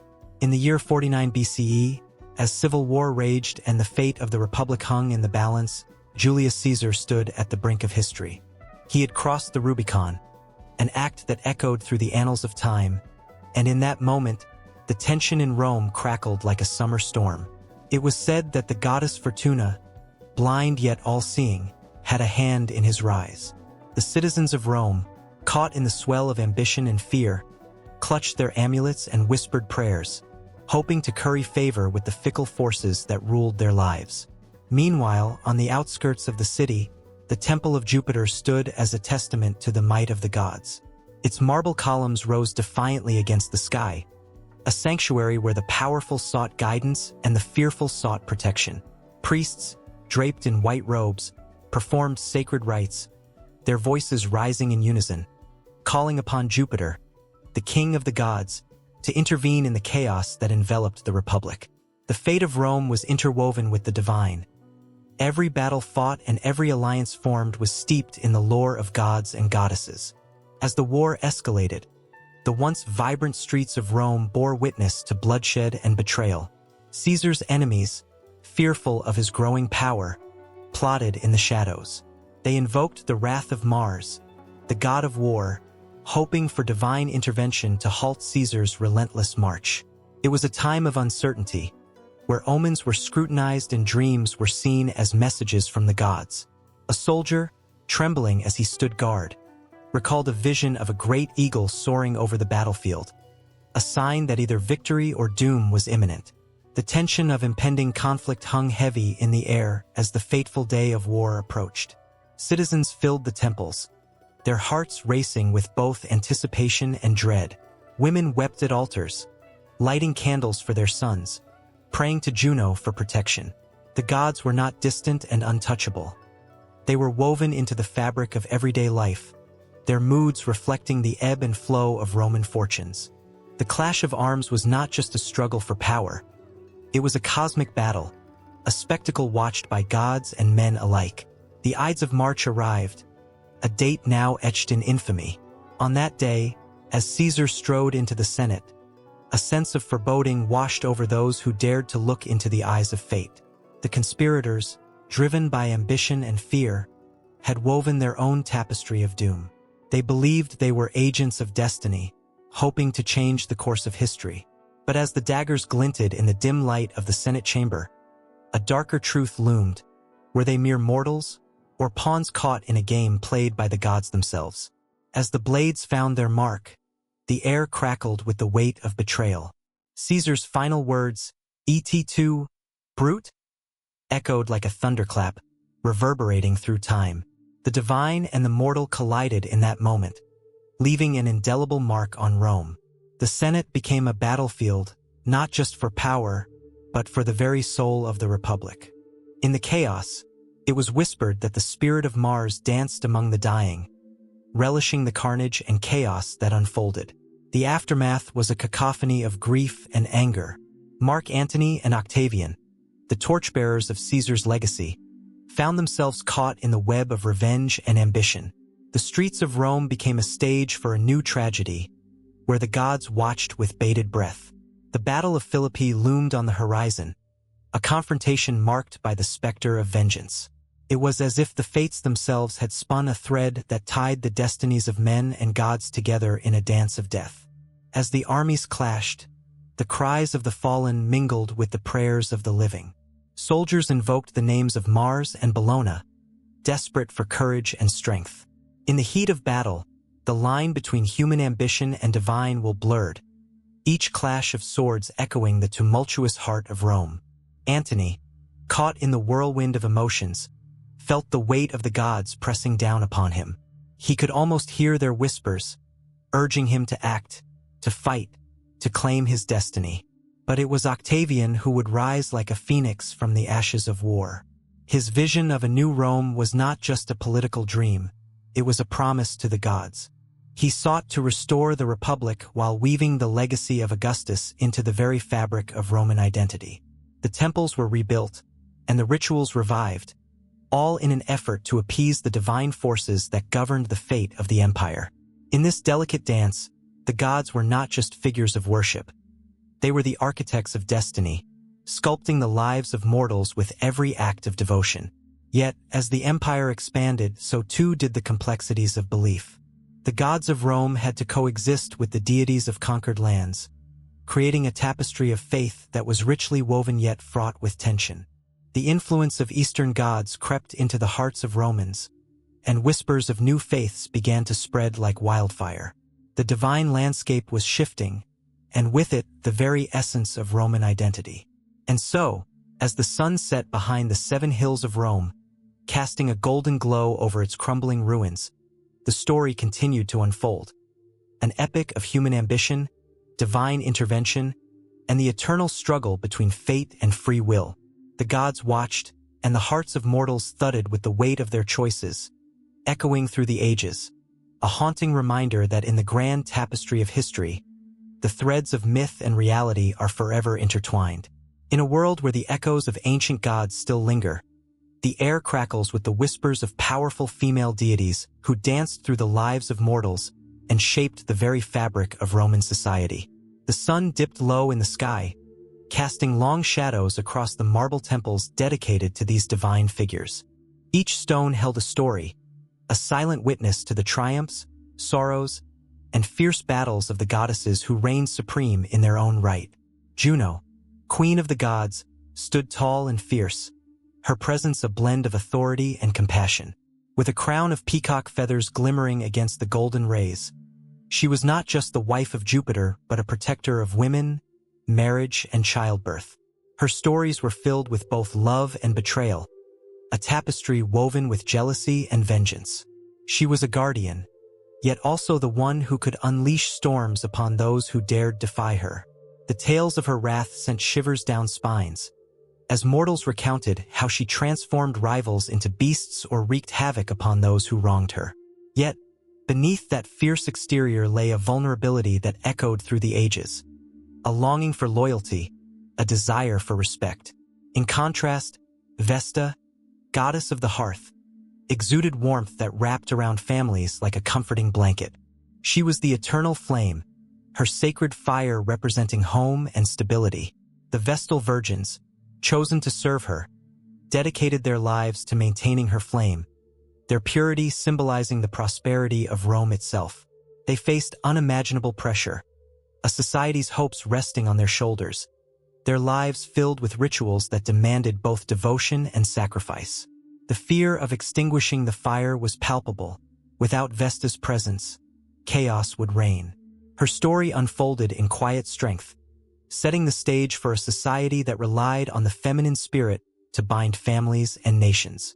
Minerva, the wise goddess of wisdom and war, wielded her spear not just for battle but also for knowledge. Her birth was as striking as her character. Springing fully armored from the forehead of Jupiter, she embodied intelligence in a world often dominated by brute strength. Scholars revered her, soldiers prayed for her guidance, and artisans sought her inspiration. Yet, in a society that often underestimated women, Minerva stood as a beacon of empowerment. The contrast between her martial prowess and her intellectual acumen painted a portrait of a woman who could not only strategize the battlefield but also influence the minds of men. Her tales whispered through the academies and artisan workshops, igniting passion in both young boys and girls, urging them to chase their dreams, armed with the sword of knowledge. Then there was Venus, the embodiment of love and beauty, whose very essence could sway the heart of any god or mortal. She moved gracefully among them, her allure undeniable, yet her stories were woven with threads of jealousy, passion, and heartbreak. The legend of her affair with Mars, the god of war, sent ripples of scandal through the pantheon. Together, they embodied the chaotic mix of love and conflict, a reminder that even the deities faced the same tumultuous emotions that plagued the hearts of humans. Venus's beauty could unite or destroy. Her power lay not just in her allure but in her ability to evoke emotion, sending shockwaves through both the divine and mortal realms. But it was not merely the stories of these great goddesses that stirred the heart. It was the everyday women who drew strength from their legends. Each tale of Juno's jealousy, Vesta's devotion, Minerva's wisdom, and Venus's passionate love inspired countless sacrifices. Women in ancient Rome looked to these deities for guidance and strength, often finding solace in the tales of their struggles and victories. They shared whispered stories at night, tales of empowerment that filled their hearts with hope. Yet, for every woman encouraged by these legends, there were others who felt the weight of expectation. The tension between societal roles and personal desires created a complex web of emotions, one that could ignite dreams or shatter them in an instant. As the sun set, the atmosphere thickened with a sense of urgency. The stories were alive, pulsing with emotion and tension, trailing through the alleys and marketplaces, where women gathered to discuss their fates. With each passing day, the divide between divine and mortal blurred. The struggles of the goddesses echoed in the lives of the women around them. Would they find the strength to carve their own paths, or would they remain bound by the chains of tradition? The stakes soared as they faced the realities of life, much like their divine counterparts who had faced their own trials with courage. In this world of myths, the female deities served as mirrors reflecting the society they inhabited, each story holding up the complexities of love, jealousy, strength, and wisdom.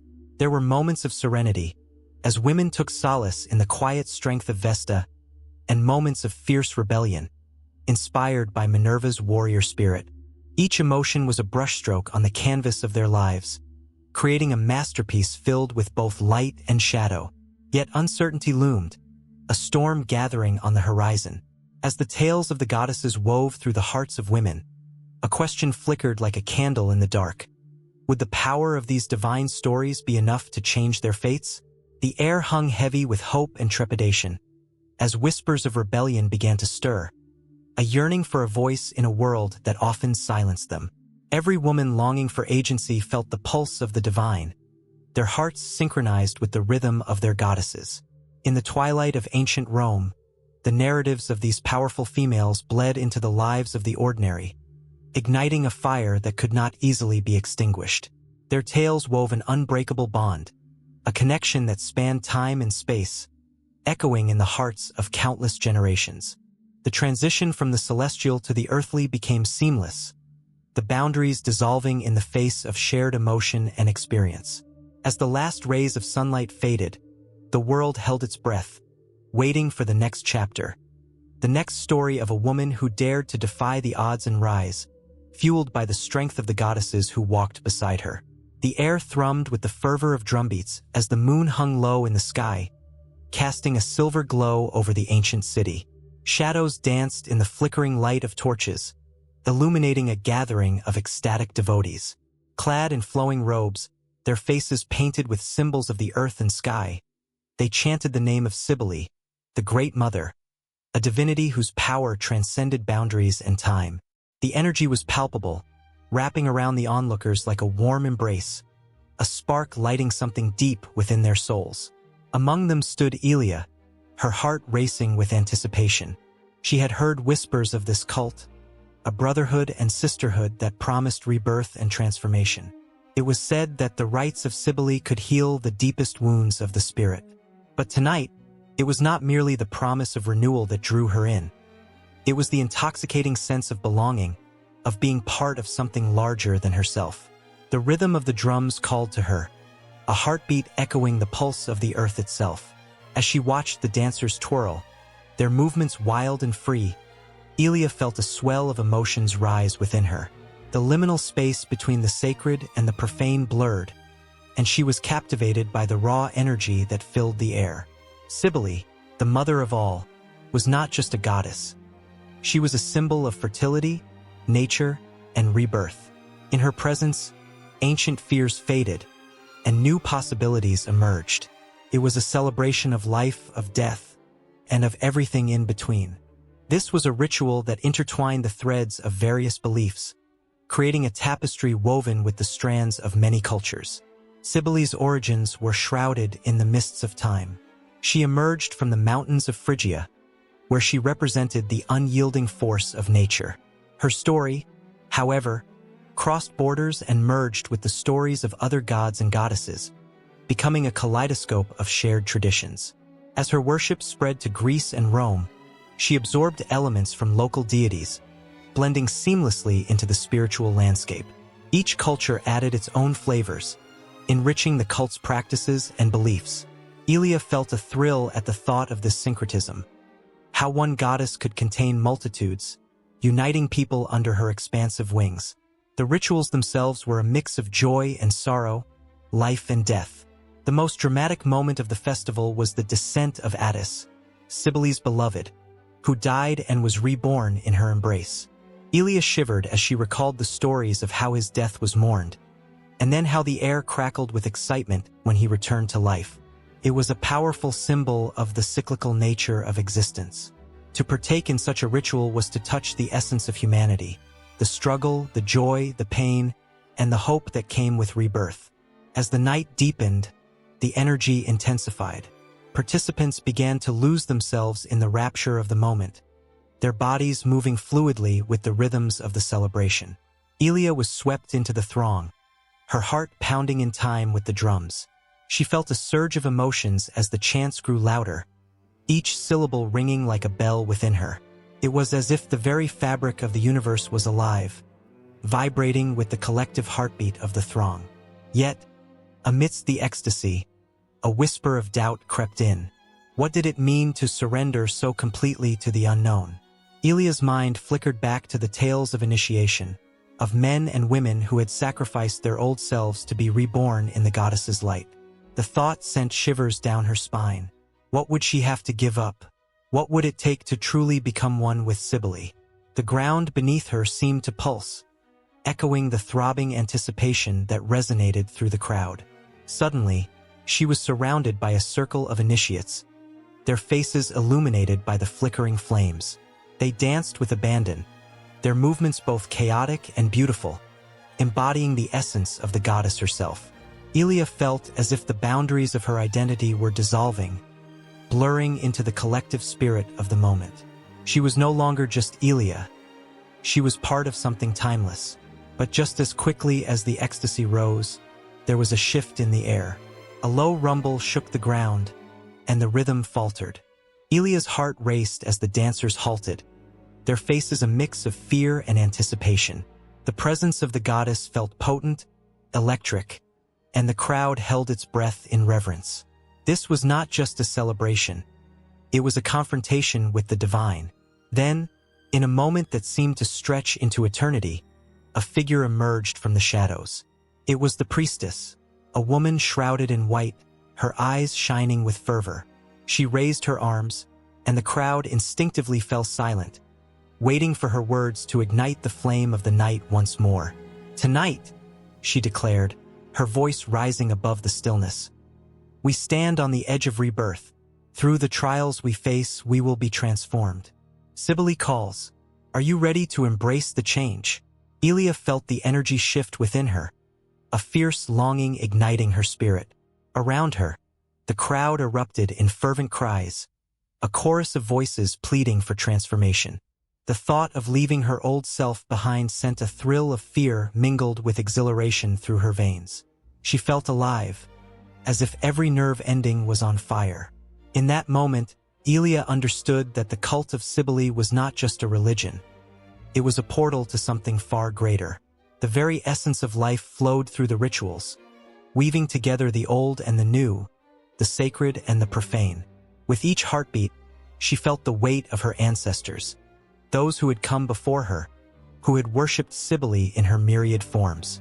She was part of an unbroken chain of devotion that spanned generations, cultures, and beliefs. As the night unfolded, the energy of the gathering surged once more, the anticipation thick enough to taste.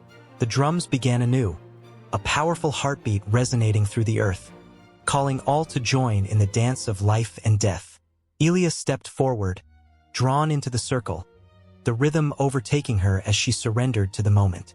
The cries of her fellow devotees echoed in her ears, and she felt the divine presence of Cybele wrapping around them, binding them in a tapestry of shared worship.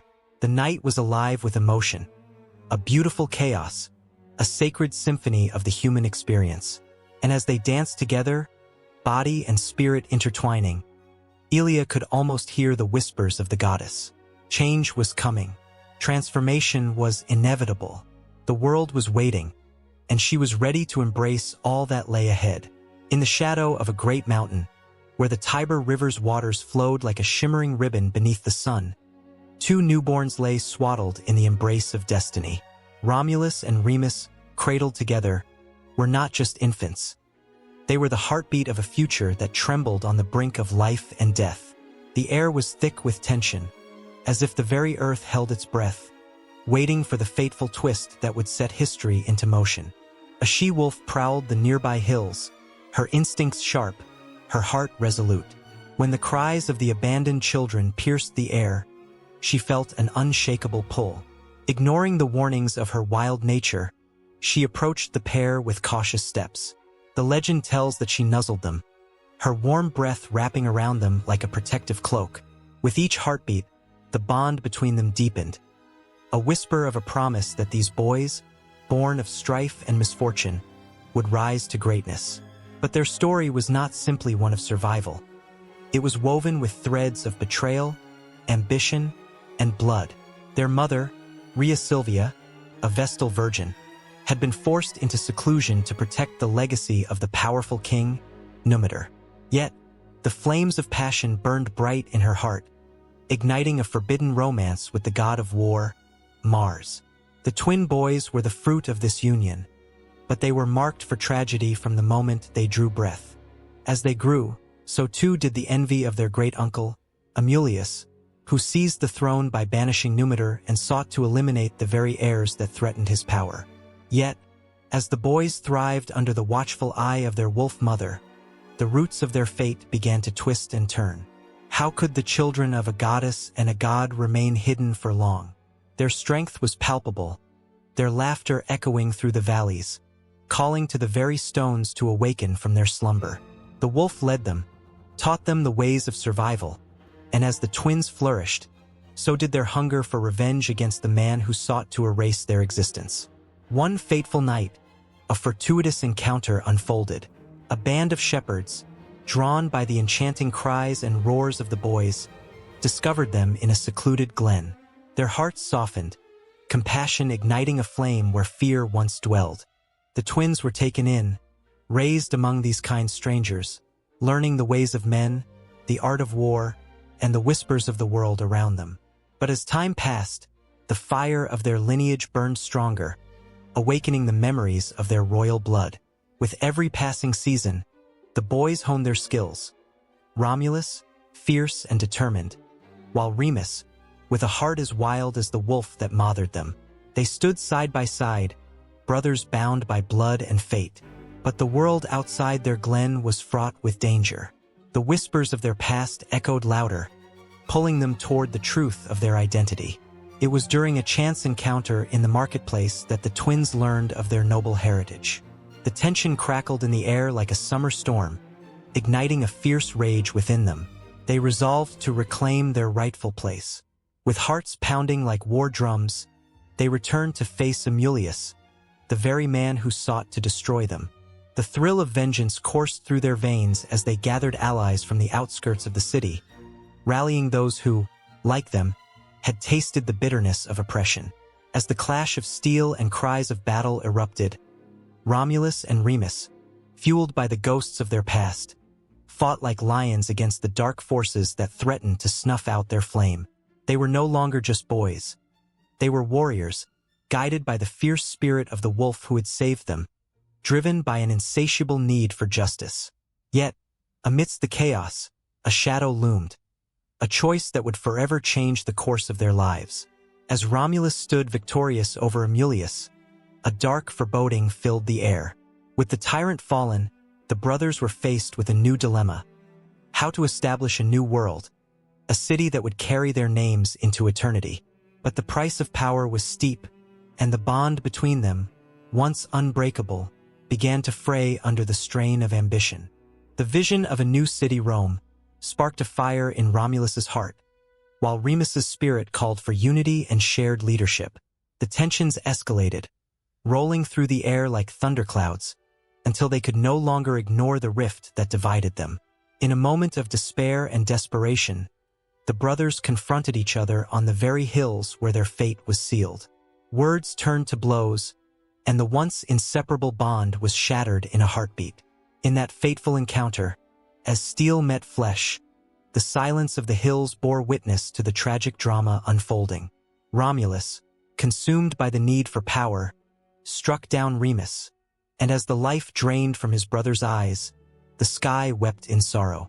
The weight of his actions crushed Romulus, yet amid the grief, a new city was born. A city named for the brother who would never see its walls rise.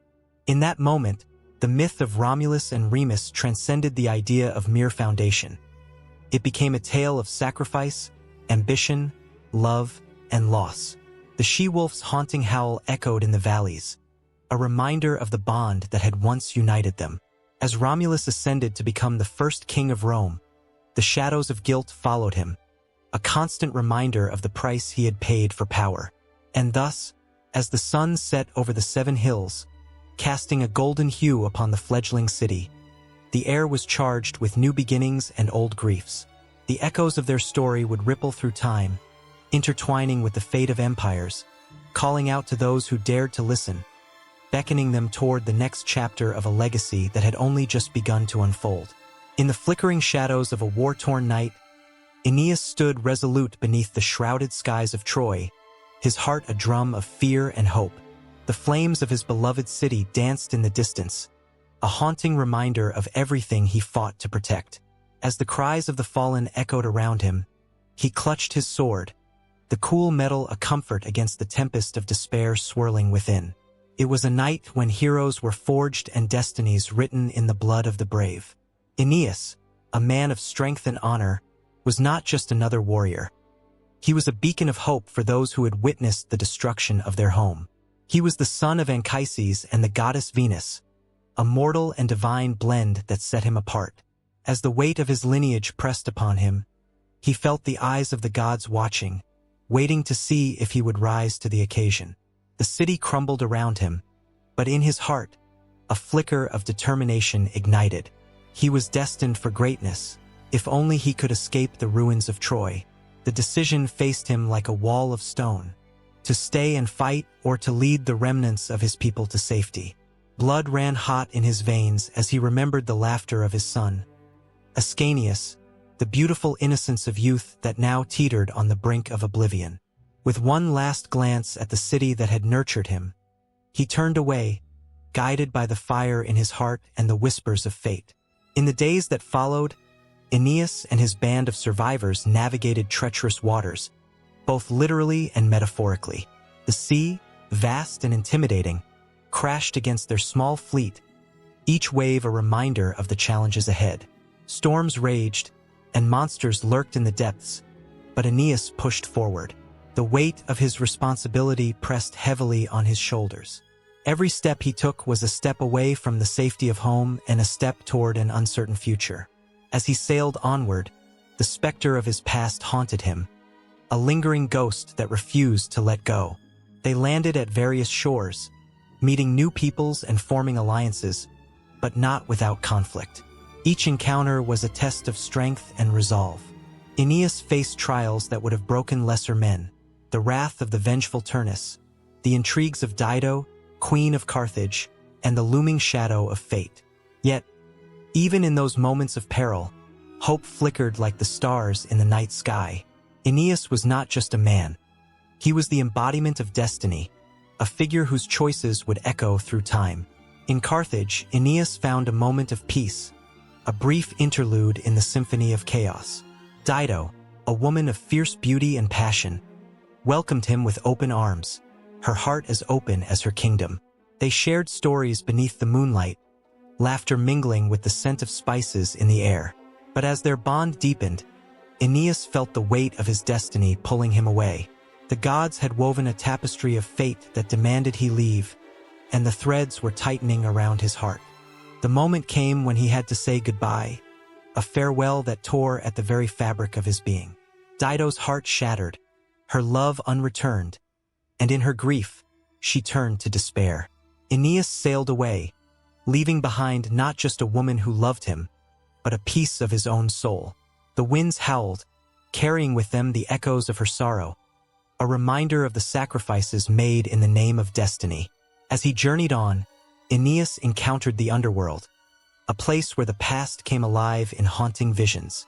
Here, he spoke to the shades of those who had fallen, including his father, Anchises. The weight of loss enveloped him as he learned of the burdens of the future, the founding of a new city, the birth of a great nation. Anchises' voice rang with wisdom, urging Aeneas to embrace his fate. But how could a heart so heavy carry the hopes of so many? The trials only grew more formidable as he approached the shores of Italy, where the promise of a new beginning lay just beyond the horizon. Yet, with every promise came an enemy. Turnus, fierce and unyielding, stood ready to challenge Aeneas, his fury fueled by pride and the desire to protect his own people. The clash was inevitable, a storm brewing on the battlefield that would shake the foundations of the future. Aeneas felt the electric thrill of battle coursing through him, but it was laced with anxiety. Could he truly fulfill the prophecy that loomed so heavily over him? The day of reckoning dawned, painting the sky with hues of crimson and gold. Aeneas stood at the edge of the battlefield, sword drawn, heart racing. The clash of steel echoed around him, a cacophony of life and death, love and loss. He fought not just for victory, but for the dreams of his people, for the legacy that would rise from the ashes of Troy. Each strike of his sword resonated with the voices of his ancestors, urging him forward, their hopes entwined with his. As he pressed on, the thrill of combat surged through him, but so did the weight of sacrifice. With each enemy that fell, he felt a piece of his spirit wane. He was a hero, yes, but at what cost? The battle raged on, the stakes higher than ever, and Aeneas found himself caught in a whirlwind of emotion. Love for his fallen comrades, anger at the enemies who sought to thwart him, the desperate need to succeed, all of it swirled within him like a tempest. Amidst the chaos, a moment of clarity emerged. Aeneas realized that he was not just fighting for glory. He was fighting for the very essence of his people, for the hope that had been ignited in the darkest of times. As the clash of swords and the cries of warriors filled the air, he felt the presence of the divine at his back, urging him on, wrapping him in a cloak of strength. He was Aeneas, son of a god, a beacon in the darkness, and with that understanding came a surge of power that coursed through his veins. This was not just a battle. This was his destiny unfolding like a flower in bloom, each petal a testament to the struggles endured and the triumphs yet to come. The ground beneath him felt alive, pulsating with the dreams of a people who believed in him. With renewed vigor, he surged forward, carving a path through despair and darkness, ready to usher in the dawn of a new age as the sun broke over the horizon, heralding the rise of Rome. In the flickering shadows of ancient Rome, where marble statues whispered tales of glory and power, the air thrummed with an unspoken promise.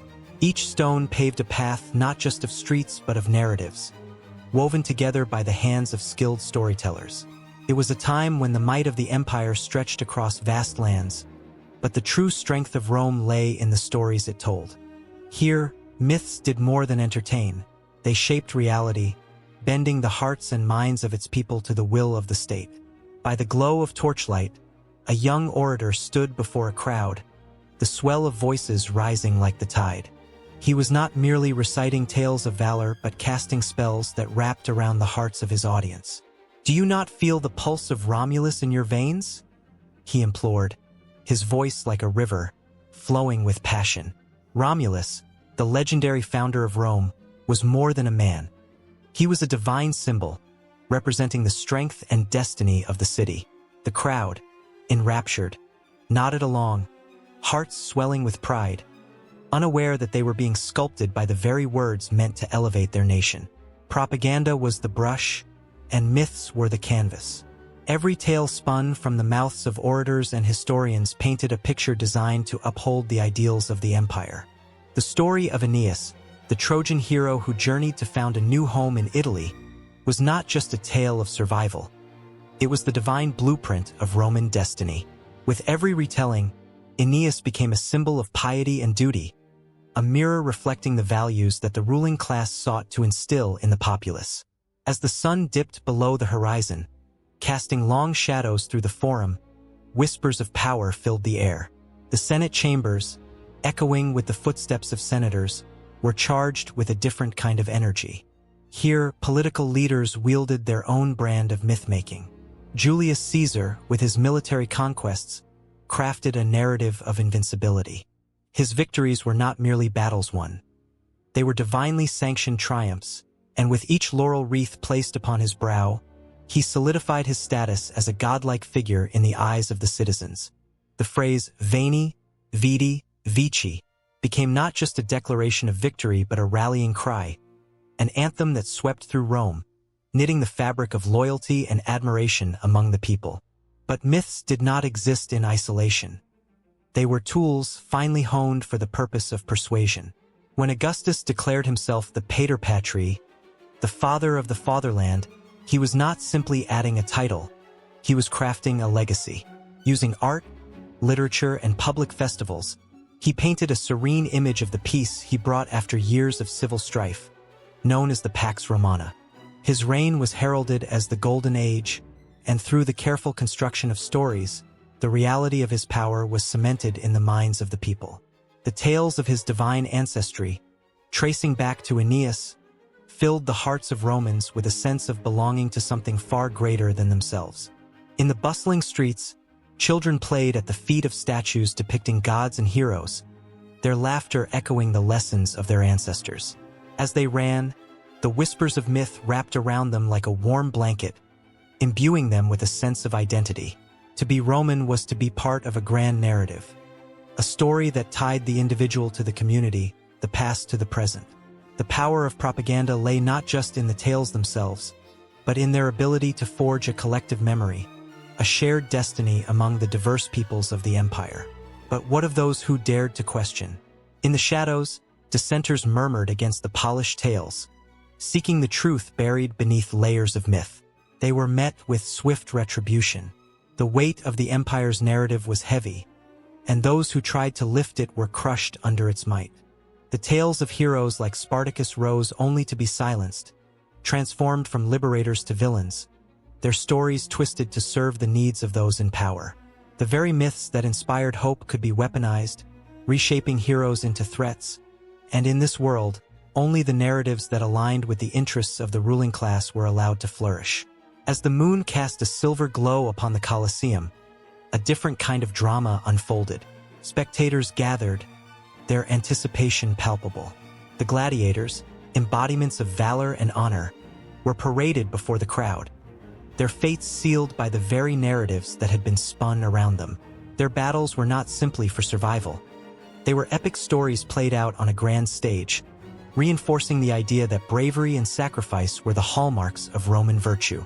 The cheers of the crowd were a testament to the power of propaganda, an undying echo of the myths that held the empire together. Yet, amidst the cheers and the bloodshed, a new tale was beginning to emerge, a whisper of change that would challenge the very fabric of Roman identity. As the seeds of a different belief took root, the myths that had once held the empire together began to fray. The tension in the air was electric, a harbinger of the upheaval that lay ahead. The shadows of doubt crept in, reminding all that the stories they had cherished were not immutable truths but constructs shaped by the hands of powerful men. The realization hung heavy in the air, mingling with the scent of ambition and unrest. Rome stood on the brink of transformation, caught in a struggle between the myths that had defined it and the new narratives demanding to be heard. The line between truth and fiction blurred, and the stories that had once unified now threatened to divide. In this crucible of myth and reality, the tension tightened, promising an explosive confrontation between the old world and the new. The weight of history pressed down, urging the people to confront the stories they had been told and the ones they had yet to write. As the sun began its ascent once more, casting golden rays over the city, the stage was set for a collision that would echo through the ages, a moment when the power of propaganda would clash with the unyielding force of change. In the dim light of a flickering campfire, a warrior sat among his comrades, the shadows of their armored forms dancing against the canvas of night. He spoke of gods and heroes, tales woven with threads of glory and bloodshed. The crackling flames licked at the air, carrying the whispers of ancient myths that echoed through the ages. Myths that gave shape to their ambitions and sang the praises of conquest. Each story was a sword, sharp and gleaming, cutting through the doubts that lingered in the minds of those who sought to expand their empire. In those moments, nestled within the warmth of camaraderie and the chill of uncertainty, the seeds of justification were sown. Throughout history, myths have acted as powerful elixirs, intoxicating those who dared to grasp the reins of power. The notion of divine will was a favorite among conquerors. They spun tales of foreordained glory, claiming that their ambitions were not merely personal desires, but the very will of the gods. As the Aztecs believed, Huitzilopochtli, the sun god, demanded blood to rise each day. Thus, their conquests were painted as sacrifices, a celestial necessity that justified the brutality of war. In Europe, the Crusades were enshrined in the myth of a holy mission. Knights adorned themselves in the fabric of faith, believing they were chosen to reclaim sacred lands. The cries of "God wills it" rang out like a battle hymn, drowning out the cries of the vanquished. This fervor turned men into relentless forces. As they charged through the streets of Jerusalem, swords raised high, driven by the promise of eternal glory and the fervent belief that they were fulfilling a divine mandate. As empires expanded, their myths evolved, morphing into narratives that painted the conquerors as benevolent bringers of civilization. The British Empire, in all its reach, wrapped itself in the cloak of a civilizing mission. Educators, poets, and politicians sang hymns of progress, declaring it their duty to enlighten the savage lands. In this grand tale, the colonization of India was not an act of aggression but a noble endeavor, a myth that allowed the empire to justify its dominion over vast territories while masking the exploitation and suffering of countless souls. Across the ocean, the United States flourished under the banner of manifest destiny. This myth, rooted in the belief that expansion was both justified and ordained by a higher power, ignited a wave of ambition that swept across the continent. Families packed their belongings and set out in covered wagons, their hearts beating in rhythm with the promise of a bright new world. They whispered tales of a land ripe for the taking, a divine right to claim the vast wilderness. With each step, they trampled upon the lands and lives of Native Americans, whose own myths spoke of harmony with nature, abruptly silenced by the clamor of axes and gunshots. The myths didn't just flow from the conquerors. They shaped the very fabric of society, instilling a belief in supremacy that transcended borders. It was here that the stories began to overlap, intertwining and evolving, each empire borrowing from the other, creating a mosaic of justification. The Romans spoke of Pax Romana, a peace brought about by their rule, convincing themselves that their expansion was not merely conquest, but a gift to the world. The whispers of their triumphs echoed across the Mediterranean, drowning out the voices of those who fell beneath the weight of their legions. But amid the glories sung in taverns and battlefields, there lay the haunting silence of the dispossessed. The stories that glorified the victors often erased the narratives of the defeated. The tales of the Incas, whose vibrant civilizations were crushed beneath the boots of Spanish conquistadors, went untold in the annals of history. Yet, still, those mythic warriors believed they were fulfilling a higher purpose, guided by the divine hand of their Christian God. They saw beauty in their brutal acts, convinced they were saving souls, while the blood of innocents soaked the earth beneath their feet. In the quiet moments when the fires dimmed and the world slipped into slumber, the echoes of these myths took on a life of their own. The conquerors, lost in their dreams of glory, would often find themselves haunted by the darker shadows, visions of those they had displaced, of the land they had ravaged. The tension between their noble ambitions and the horrifying realities danced like phantoms in the night, flickering just beyond the edge of their consciousness. Yet, with dawn, the stories would rise again, washing away the doubts, as fresh as morning dew, ready to inspire the next charge into the unknown. This was the labyrinth of conquest, where myths served as both light and shadow, empowering the strong while suffocating the weak. The rhetoric of progress, civilization, and divine right painted a veneer of nobility over acts that were, at their core, steeped in violence and greed. Each empire, with its unique fabric of myth, forged ahead, driven by the intoxicating promise of power and the unyielding belief that their story was the one worth telling. So, as the sun dipped below the horizon, casting an amber glow over the lands claimed and lost, the cycle continued. Each generation grasped the stories of old, adding their own layers to the myths that had justified conquest and empire expansion. The shadows of the past loomed ever closer, reminding all that history is not merely written by the victors, but also whispered by those who were silenced. And in that tension, the world held its breath, waiting for the next chapter to unfold. A chapter where myths would once again shape the destinies of empires and the lives entwined within them, paving the way for new conquests cloaked in the shimmering fabric of old beliefs. In a dimly lit room filled with the whispers of history, an ancient statue stands tall, its marble surface glistening softly like a forgotten dream. It is an image of Mars, the fierce god of war, his eyes forever fixed on something beyond the present, a reminder of stories that have shaped humanity itself. The legacy of Roman mythology is not merely a collection of tales. It is a pulse that beats through the ages, echoing in the art, literature, and beliefs of countless generations. Around a flickering candle, the shadows dance, revealing how these ancient stories have woven themselves into the very fabric of cultures across the globe. The Romans were masters of storytelling, turning myths into moral lessons, weaving gods and mortals together in a tapestry of fate and consequence. Each tale was a thread, binding the past to the present, colors vibrant with emotion, love, betrayal, courage, and sacrifice. As the sun set, casting a golden glow over the ruins of Rome, that very essence began to seep into the hearts of storytellers and artists who came long after. In the Renaissance, when humanity thirsted for knowledge and beauty, the works of Ovid and Virgil were rediscovered. The sculptures, the paintings, the poems, they all held the spirit of Roman gods, breathing life into new creations.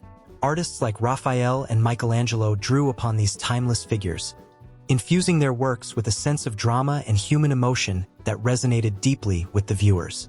The images of Venus, the goddess of love, and Jupiter, the king of the gods, inspired countless pieces, each echoing the powerful narratives of desire, power, and fate. In the quiet of a library, a young poet flips through the pages of an old book, the scent of aged paper surrounding him like a warm embrace. He reads about Aeneas, the Trojan hero, whose journey to found Rome became a symbol of bravery and endurance. These ancient myths, though centuries old, still strike chords within the hearts of those who seek to understand love, loss, and the relentless pursuit of one's destiny. The poet sits, pen trembling in his hand, as he feels the weight of history guide his words, allowing the legacy of Roman mythology to breathe through his lines. Meanwhile, in distant lands, other cultures also felt the stirring of Roman myths. The influence spread like wildfire, igniting imaginations in places where the Roman Empire never tread. The tales of gods and heroes traveled, carried on trade routes and through the stories of travelers. In the vibrant marketplaces of the Middle East and the grand halls of medieval Europe, the essence of Roman mythology mingled with local legends, creating rich tapestries of storytelling that spoke of shared human experiences. As the night deepens, a scholar pores over texts in a dimly lit study, fascinated by the way Roman mythology has intertwined with the emerging narratives of Christianity. Figures like Saint George and the Dragon, though rooted in Christian doctrine, echo the heroism and trials found in the myths of old. The courageous battles fought by these saints often mirror the epic struggles of ancient heroes, showing that the human spirit remains unyielding, no matter the faith. The tension between old and new beliefs creates a charged atmosphere, where stories battle for supremacy, yet somehow coexist, feeding off each other's energy. In a bustling theater, the audience leans forward in anticipation as a new play unfolds, the echoes of Roman tragedy reverberating through the air. The themes of fate, hubris, and the wrath of the gods are resurrected on stage, capturing the hearts of all who watch. The playwright, inspired by the works of Seneca and Euripides, breathes fresh life into age-old stories, revealing the raw emotions of characters who wrestle with their choices, much like the heroes of antiquity. The tension on stage is palpable, a beautiful reminder that the lessons of the past are not lost. They are simply waiting to be retold.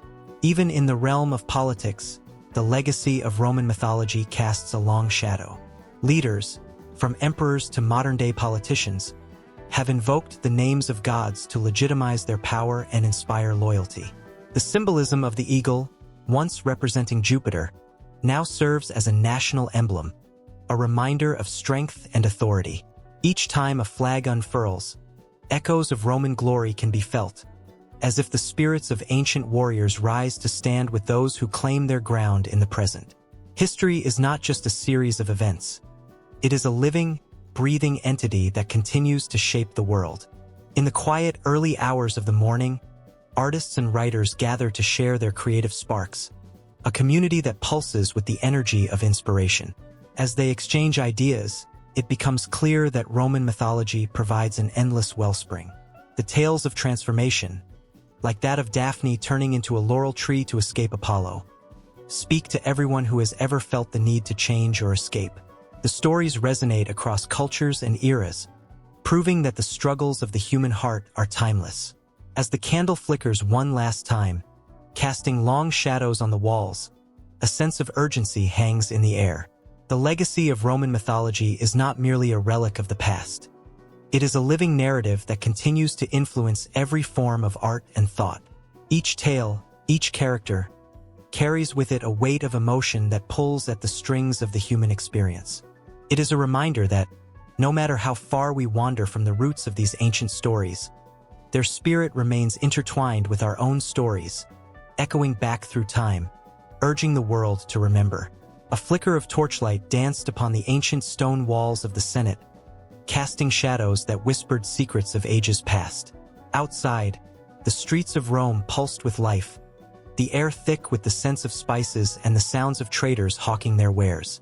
Yet within, the senators sat in tense silence, their minds entwined with the myths that shaped their power and purpose. Each figure, dressed in flowing togas, bore the weight of history. Conquerors and kings, gods and monsters blending seamlessly into their thoughts. As the evening sun dipped below the horizon, the grandeur of Rome glowed in shades of crimson and gold. It was in this sacred space that the connection between myth and politics thrived, where the very essence of Roman identity found its roots. From Romulus, the fierce founder, who drew power from the legends of the wolf that nursed him, to the divine connections of emperors claiming descent from Venus herself, these myths were not mere stories. They were the lifeblood of authority. In the flickering light, the senators recalled the tale of Aeneas, the Trojan hero destined to found a new city in Italy. His journey was filled with divine intervention, betrayal, and miraculous escapes. This narrative was not just old folklore. It was a reminder of their own struggles and triumphs, a foundation upon which they built their empire. Aeneas' bravery and piety served as a model for the leaders of Rome, embodying the virtues they were meant to uphold. When they invoked his name, they were not only paying homage to a myth but also weaving their own ambitions into the fabric of that heroic legacy.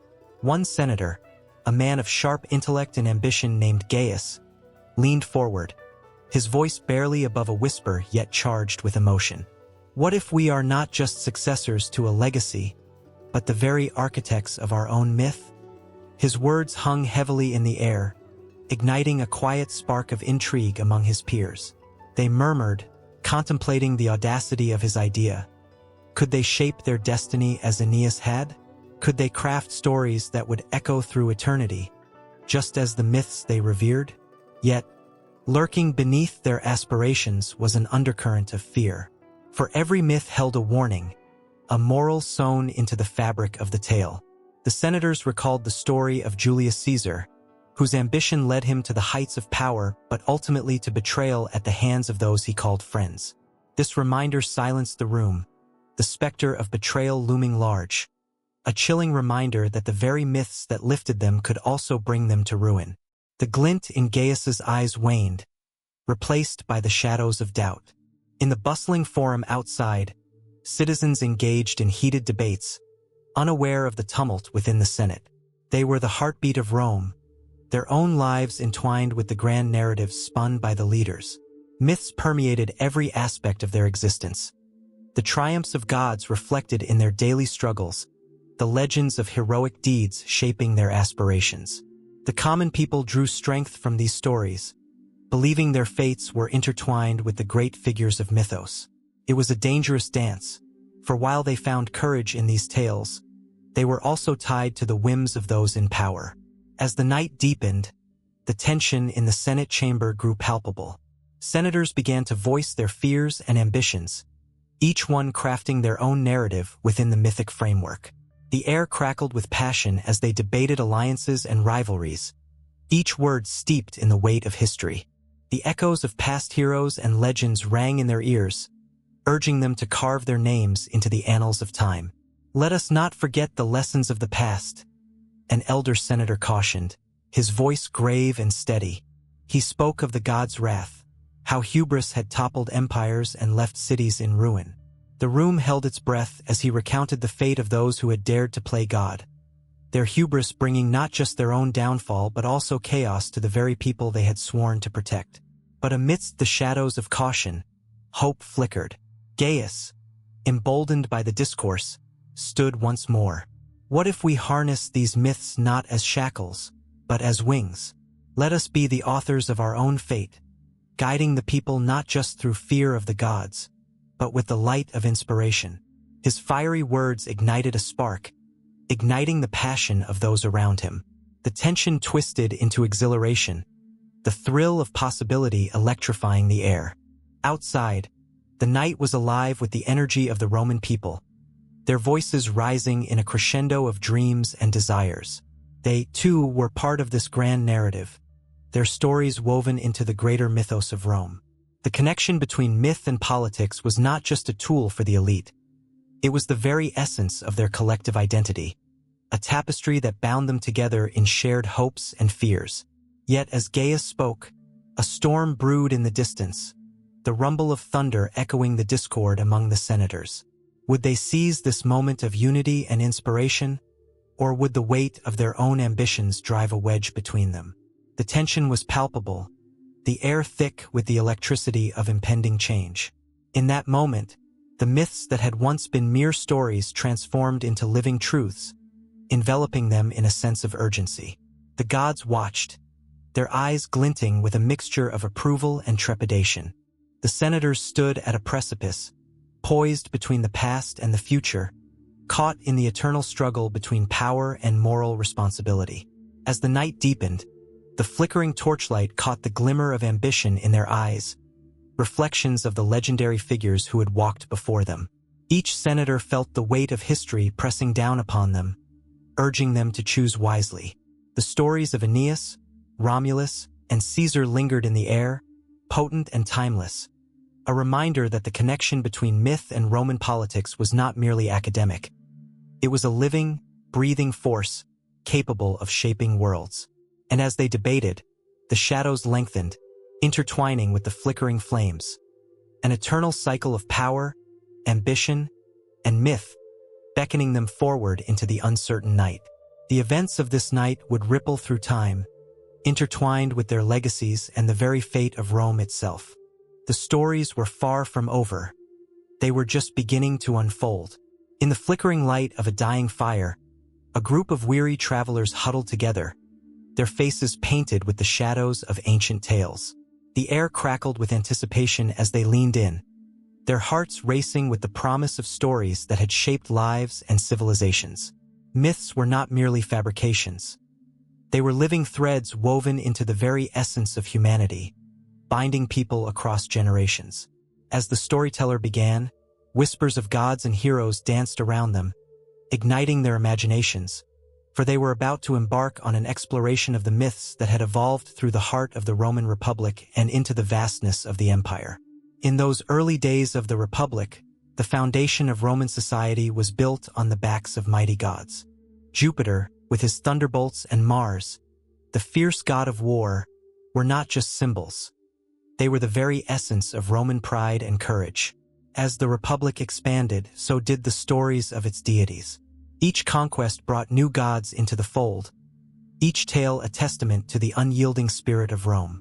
With every shield raised in battle, the stories of their mythic heroes flourished, echoing the growl of a lion charging into the fray.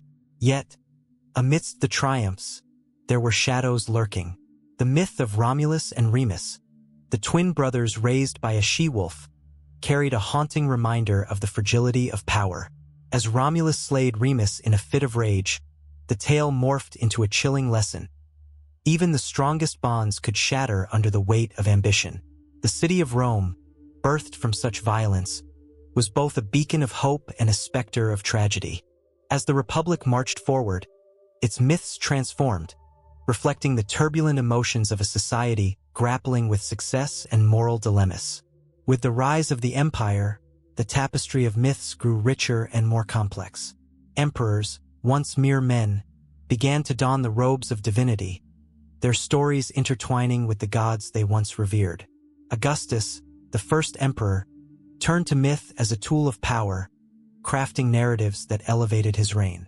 His connection to the goddess Venus was not just a personal claim but a calculated move to solidify his position as the protector of Rome.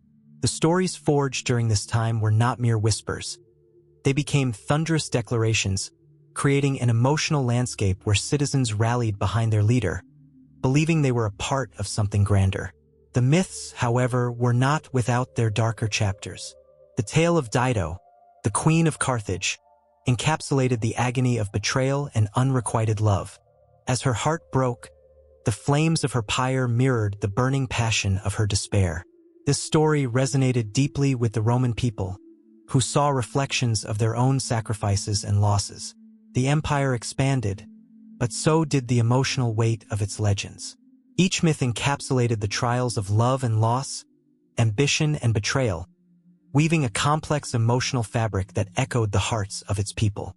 As the empire continued to expand its borders, it absorbed the myths of conquered cultures, creating a rich mosaic of narratives. The Egyptian goddess Isis became a figure of comfort and hope, her story of resurrection and maternal devotion resonating with those seeking solace in tumultuous times. The Romans embraced new myths, intertwining them with their own, leading to a complex interplay that shaped their identity. The street corners of Rome buzzed with tales shared among merchants, soldiers, and citizens alike, each story morphing as it passed from one pair of lips to another.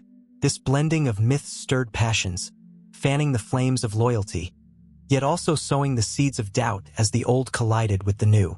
In the bustling forums of Rome, emotions ran high as storytellers spun tales that were as much about the past as they were about the present. The legend of Aeneas, the Trojan hero destined to found a great city, spoke to the hearts of many. His trials and tribulations were not just ancient history. They were reflections of the struggles faced by ordinary Romans. As they listened to his journey from the ashes of Troy to the shores of Italy, a collective yearning for glory surged through the crowd. They felt his victories as their own, and his losses echoed in their hearts. Each retelling brought fresh tears and renewed hopes, binding the community together in a powerful tapestry of shared experience. As the empire reached its zenith, a tension simmered beneath the surface. The myths that once united the Republic began to splinter, revealing the cracks in the foundation of Roman identity. The stories of old gods clashed with the burgeoning rise of Christianity. The emotions swelled, a cocktail of fear, hope, and anger mingling in the hearts of the people. Would their beloved myths endure, or would they be swept away by a tide of new beliefs? The streets were alive with fervent debates and hushed whispers, the weight of uncertainty hanging like a dark cloud over the empire. Amidst this turmoil, the figure of the martyr emerged. The tales of Christian saints, their trials and tribulations, struck a chord with the oppressed and the hopeful. These stories of sacrifice and redemption offered a stark contrast to the shifting legends of the past. The empire's myths became a battleground, with the hearts of its people caught between the allure of ancient deities and the compelling pull of new faiths. The myths that had once provided comfort now ignited fierce passions, leading to a conflict that would change the very fabric of Roman society. The storyteller's voice rose and fell like the tides, capturing the hearts of those gathered by the fire. They could sense the shift in the air, the crackling electricity of change and uncertainty. The myths of the Republic and Empire were not just stories. They were the lifeblood of a civilization, pulsing with power, hope, and despair. Each tale was a thread in the intricate weave of Rome's identity, connecting the past to the present, echoing the hearts of all who lived under the vast canopy of the empire. As the fire flickered and dimmed, the travelers leaned closer, aware that they were on the brink of a new chapter, one that promised to intertwine the old with the new in a dance as exhilarating as it was terrifying. As twilight descended upon the ancient city of Rome, a palpable excitement crackled in the air, electrifying the streets. Laughter echoed through crumbling stone alleyways, and the scent of roasted meats mingled with the sweet aroma of honey cakes, enticing passers-by. It was the time of Saturnalia, a festival that turned the rigid social order on its head, a celebration where the powerful and the powerless danced together in a swirling chaos of revelry.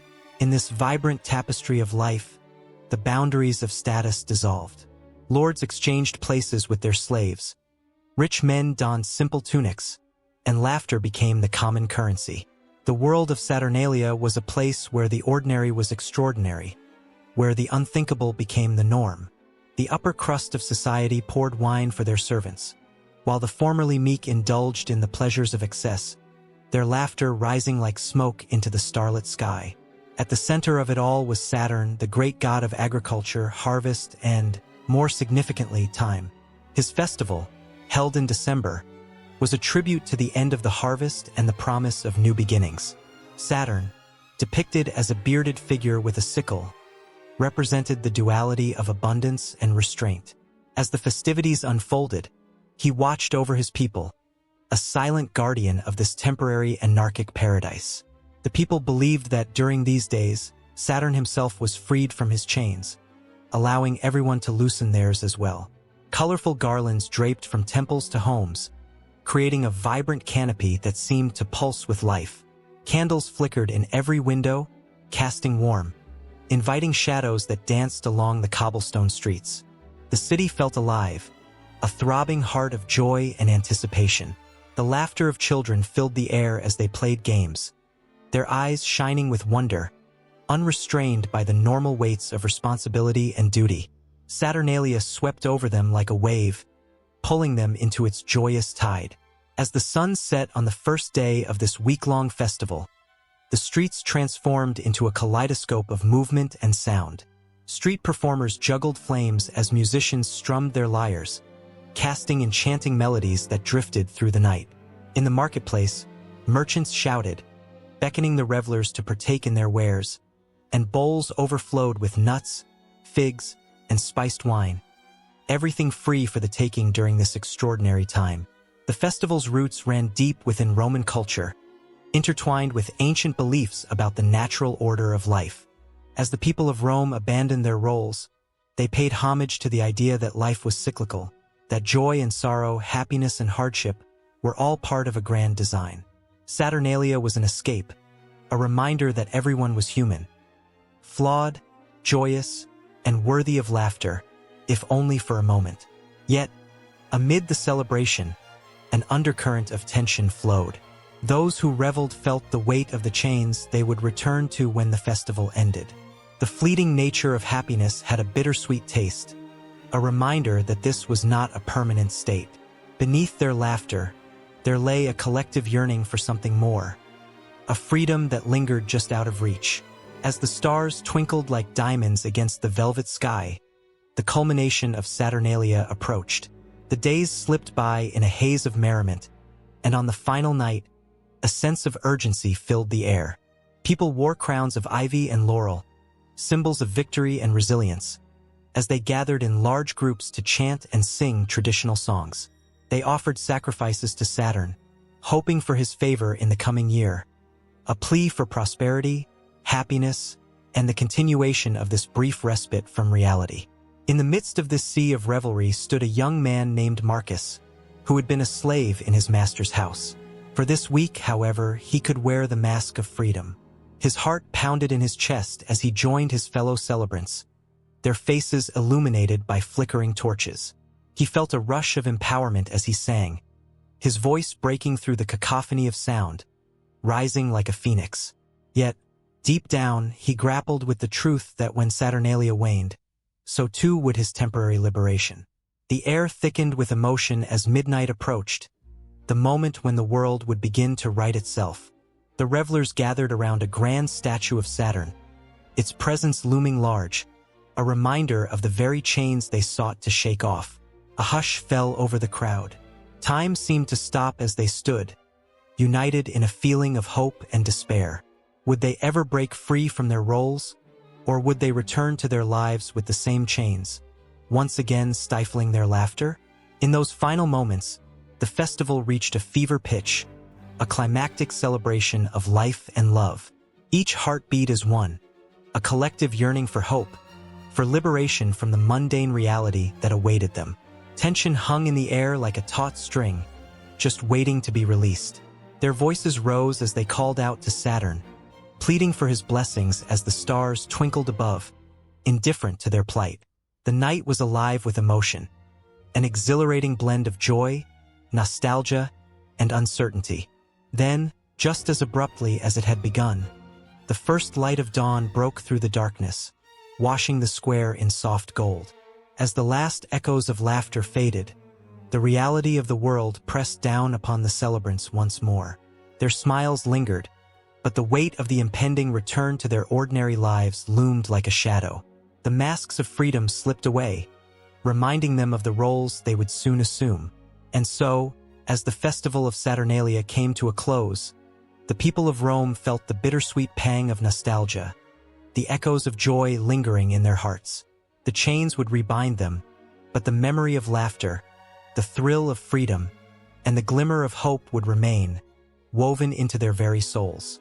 They understood that Hecate's influence was not confined to the realm of myth. It seeped into the very marrow of their thoughts, challenging them to question, to seek, and to find meaning in an uncertain world. As day broke, a new chapter awaited, one intertwined with the lessons learned during the festival, where the spirit of Saturn lingered, urging them to remember that even within constraints, joy could be found, and perhaps, one day, the chains might truly fall away. In the flickering shadows of ancient Rome, beneath the towering columns of the Forum, a tension crackled in the air. The buzz of the crowd pulsed with life, but two figures stood apart, their expressions a mix of contemplation and fervor. They were more than mere men. They were bridges between the earthly and the divine, the thinkers who would reshape the way the Romans viewed their gods. As the sun dipped below the horizon, casting long shadows over the stone, the whispers of philosophers began to penetrate the thick veil of myth, ushering in a new era of thought. The philosopher Cicero, with his keen intellect, often wandered through the bustling streets, pondering the nature of the gods. He viewed the myths not merely as tales of old but as reflections of human experience, a guidebook to moral behavior wrapped in the guise of stories. He saw Jupiter, the king of the gods, not just as a deity ruling the skies, but as a symbol of justice, a reminder of the moral duties that bound society together. His words had the power to ignite a fire in the hearts of the citizens, to make them question the very fabric of their beliefs. His thoughts flowed like the Tiber, meandering and rich, encouraging the people to see beyond the simple narratives that had long been accepted. But then, there was Seneca, whose Stoic philosophy cast a stark, revealing light on the shadows of myth. To him, the tales of the gods were not just stories of glory and power. They were reflections of human frailty, each legend a cautionary tale about the dangers of unchecked ambition and desire. As he walked through the marble halls of wealth, he couldn't help but draw parallels between the fates of the gods and the ambitions of men. He saw the plight of Apollo, cursed to chase the unattainable, and recognized the haunting echo in the lives of those around him. His words dripped with a poignant sadness, a reminder of the inevitable fall that awaited those who dared to play God themselves. And then came Plotinus, whose mystical teachings spun a web of cosmic ideas that shimmered like starlight. He sought to elevate the discourse beyond the earthly realm, infusing myth with layers of meaning that transcended the ordinary. Under the vast Roman night sky, he would gather his followers, speaking of the One, a source of all existence, and how the stories of gods were mere echoes of this divine unity. Each myth became a thread in the tapestry of existence, understood not just in a literal sense but as pathways to the divine. His followers listened, enraptured, as their minds expanded, grasping for the profound connections that lay beneath the surface. As the philosophers debated and shared their insights, an electric charge filled the air. The streets of Rome, so often filled with the clamor of everyday life, became arenas of philosophical discourse. Citizens, once passive listeners of myth, found themselves awakening to a vibrant dialogue that stirred their souls. They began to question the roles of Mars and Venus, not just as gods of war and love, but as representations of the eternal struggle within. The very fabric of Roman identity was being rewoven, thread by thread, belief by belief. One could walk the dusty paths of the city and hear murmurs of awe and confusion. The myths that had once seemed absolute began to twist and turn like the roots of an ancient tree. Men and women grappled with the implications of what these thinkers proposed. Could it be that the gods, who had once stood as immutable truths, were reflections of their own desires and fears? With every philosophical discourse, a spark of doubt ignited in the hearts of the people. They were on the brink of something profound, teetering between the old ways and new understandings. Yet, in this swirling tide of thought, the shadows of skepticism loomed large. Some clung fiercely to tradition, fearing what lay beyond the comforting embrace of the familiar. They whispered of the dangers that came with questioning the divine order, of the chaos that might ensue from stripping away the myths that had provided meaning for generations. The air thickened with tension, a palpable battle between the old gods and the new philosophies. The gods, once vibrant and alive in the hearts of the people, now stood on shaky ground, their power waning under the scrutiny of reason. In this crucible of transformation, the philosophers shone bright, their ideas like blazing torches illuminating the dark corners of ignorance. They urged their followers to embrace the uncertainty, to find strength in questioning, to seek wisdom in the discomfort of doubt.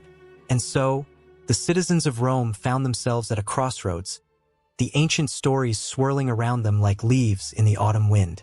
Each myth was an invitation, a puzzle waiting to be solved, a deeper truth lurking just underneath the surface. As the debates raged on and the ideas collided, the very essence of Roman culture began to shift. Love and war, duty and desire, all tangled in an intricate dance, revealing truths that had long been concealed. The philosophers refused to allow the gods to remain distant and unapproachable. They pulled them into the light, examining their flaws and virtues, inviting the people to engage with them on a more personal level. The gods became reflections of human nature itself, flawed and beautiful, powerful yet vulnerable. The sun dipped lower, casting an orange glow over the city as the philosophers continued to speak. Their words became a symphony, rising and falling, weaving through the hearts of the listeners. They spoke of fate and free will, of the interplay of divine influence and human action. The air buzzed with excitement and trepidation, a thrilling realization that the gods were not just figures to be worshipped but partners in the grand narrative of life. In the distance, the towering statues of the gods seemed to lean in, as if straining to hear what these thinkers had to say. The line between myth and philosophy blurred, creating a powerful tapestry that captivated the imaginations of all who were present. As each philosopher laid bare their thoughts, the audience felt a shiver run down their spines, a connection that transcended time. With every word, the ancient myths found new life, pulsing with relevance and urgency, as if the gods themselves were speaking through the voices of men. And just when the crowd felt they could absorb no more, a new figure emerged, an enigmatic thinker whose ideas promised to challenge everything yet again. The air crackled with anticipation, and the battle for the soul of Roman myth interpretation continued, spiraling into new realms of thought and emotion, ensnaring the hearts of all who dared to listen. A chill swept across the Roman Forum, swirling through the crowds and causing people to shiver, not from the cold, but from the undeniable weight of destiny hanging in the air. As the sun dipped below the horizon, shadows danced on the ancient stones, whispering secrets of a time when the fates held the threads of human lives in their delicate hands. The heart of Rome pulsed with the understanding that fate, with all its intricacies, was as inescapable as the tides of the Tiber. In the minds of the Romans, fate was not merely a concept. It was a powerful force, a living entity that intertwined with every existence. They spoke of Moira, the personification of fate, with a reverence that bordered on fear.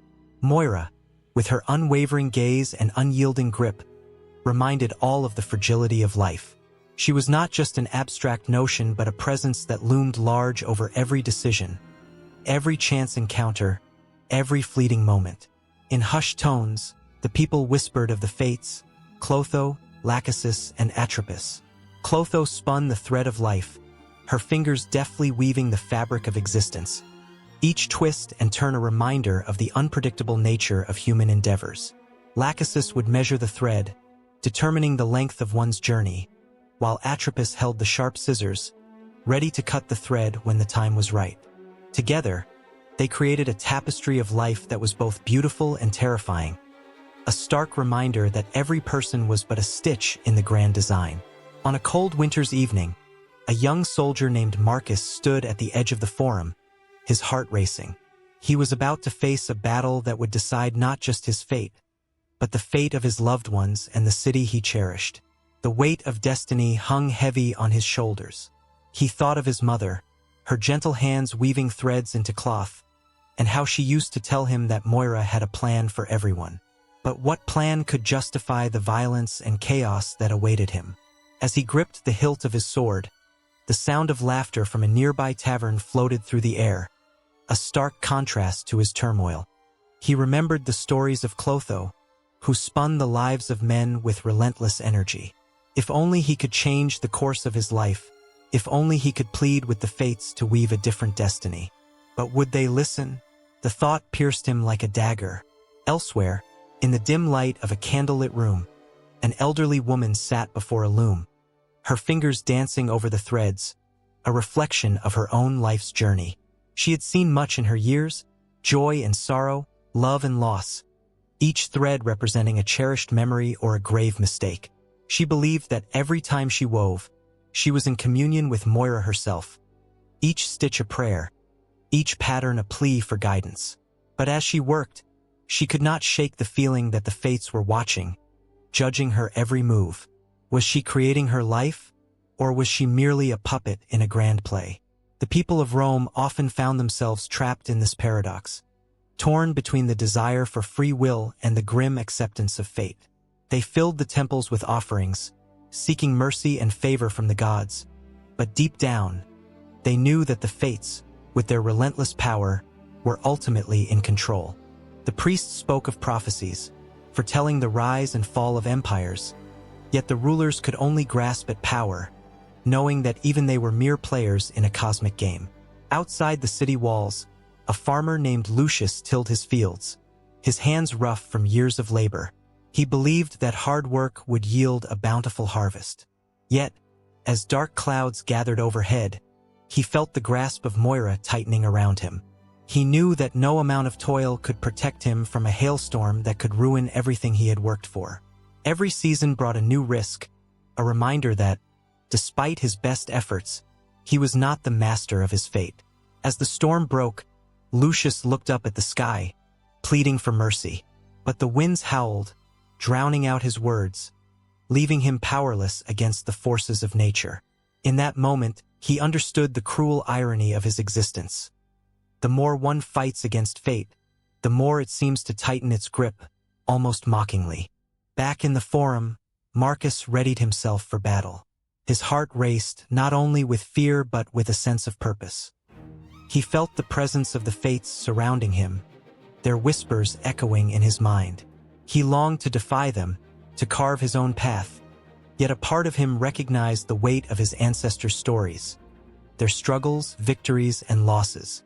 He thought of the many lives intertwined with his own, all affected by this one moment. Would he be a hero or a footnote in the annals of history? With each step toward the battlefield, He felt the threads of fate tightening around him, binding him to the outcome he could not see. It was a feeling both exhilarating and terrifying, a reminder that the power of Moira was inescapable. The clash of swords and the cries of men filled the air as he plunged into the fray, fully aware that his destination was already woven into the fabric of time.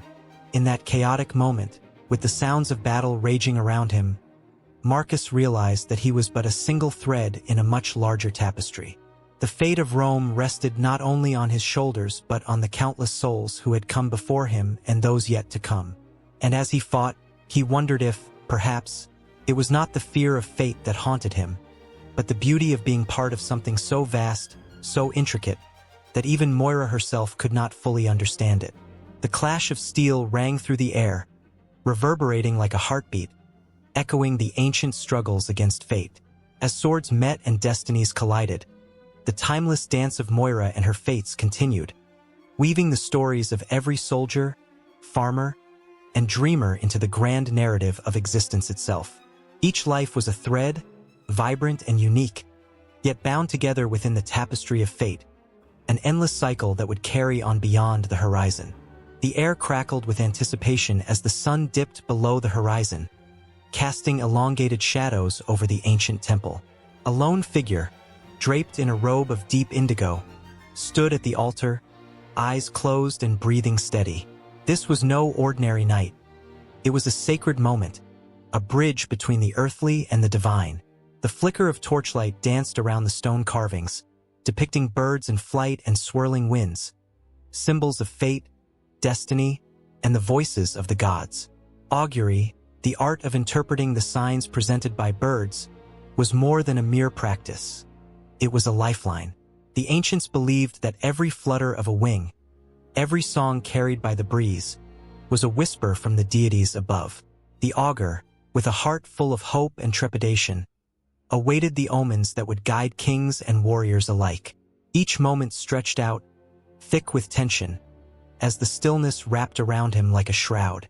In Rome, the Senate would pause at the sight of a crow flying overhead, its path dictating the course of political decisions. Would victory be theirs, or would defeat loom large on the horizon? The whispers of the augurs filled the chambers, their words heavy with the weight of the future. A leftward flight portends misfortune, one would say, while another countered, but the right bears the promise of hope. Oh, how the heart raced with each proclamation, the stakes as high as the marble columns that loomed above them. In the misty hills of ancient Britain, druids gathered around sacred groves, their rituals woven with the threads of nature itself.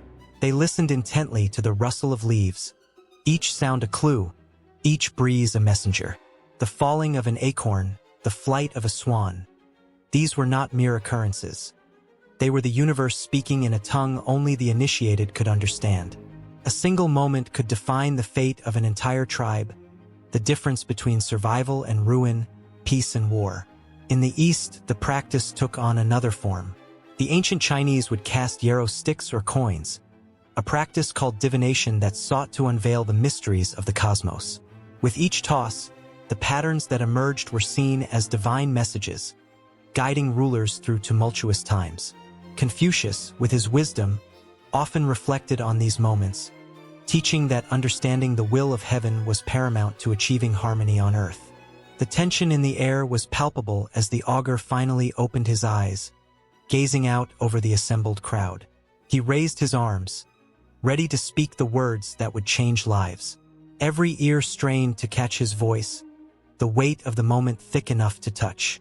"The flight of the eagle is upon us," he finally declared, and a collective sigh of relief swept through the crowd. An eagle, a symbol of strength and courage, meant blessings were ahead, the wheels of fate spinning favorably for all who stood witness. Yet not all auguries brought comfort.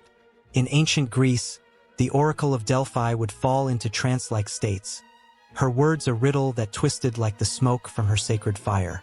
Kings and commoners alike sought her counsel, sometimes leaving with more questions than answers. "Beware the man who comes from the east," she would intone, leaving listeners in disarray, haunted by the uncertainty of their futures. Fear and anxiety gripped hearts as they pondered the hidden meanings, the stakes of life and death hanging in the delicate balance. Across the ocean, the indigenous tribes of North America held their own traditions of divination. The patterns of smoke from sacred fires, the movements of the stars, and the calls of animals were all woven into their spiritual fabric. A shaman would call upon the spirits, interpreting the messages embedded in nature's whispers. Here, augury was intertwined with the very essence of existence, a sacred dialogue between the human and the divine.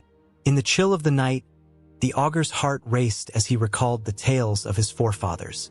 They spoke of omens that had changed the course of history, of battles won and lost, of love found and lost, all because of a single sign.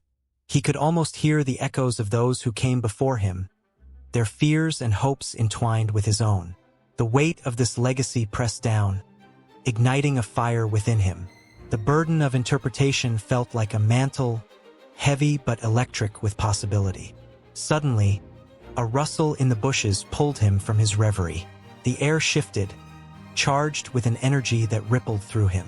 What omen awaited him now? His heart pounded like a war drum as he turned, eyes scanning the darkness. A flash of feathers caught his attention, and he whispered a silent prayer to the gods. The truth hung in the balance, a moment poised on the edge of uncertainty, each heartbeat a promise of revelation. Across the ages and across the lands, augury and divination remained a common thread, binding humanity in its search for understanding. The sacred rituals, from the flight of a solitary bird to the casting of ancient bones, were not merely about predicting the future. They were about seeking connection. Connection to the cosmos, to one another, to the very essence of being.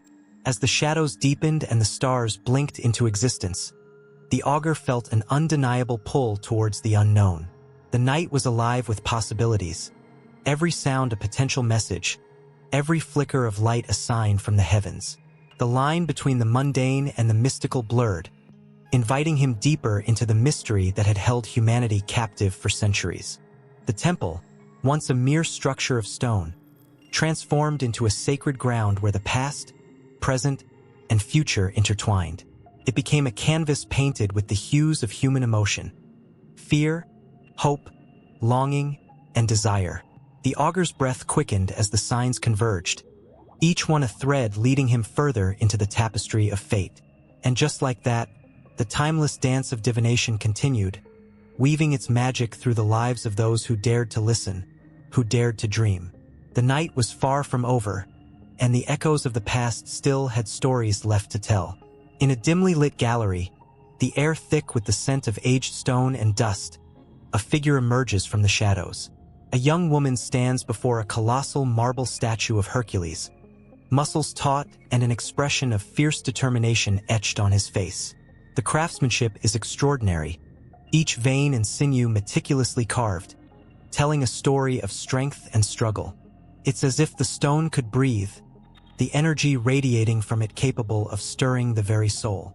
She feels a chill run down her spine, not from the coolness of the stone but from the weight of history that swells within the gallery walls. Around her, the echoes of ancient myths linger, whispering tales of gods and monsters, love and betrayal. The Romans, masterful storytellers, immortalized these legends through art that transcends time. From the heroic feats of Aeneas, escaping the flames of Troy, to the tragic love of Orpheus and Eurydice, their stories pulsate with life, captured forever in glimmering mosaics and vibrant frescoes. The vibrancy of these artworks speaks volumes, drawing the viewer into an emotional vortex of joy, despair, and longing.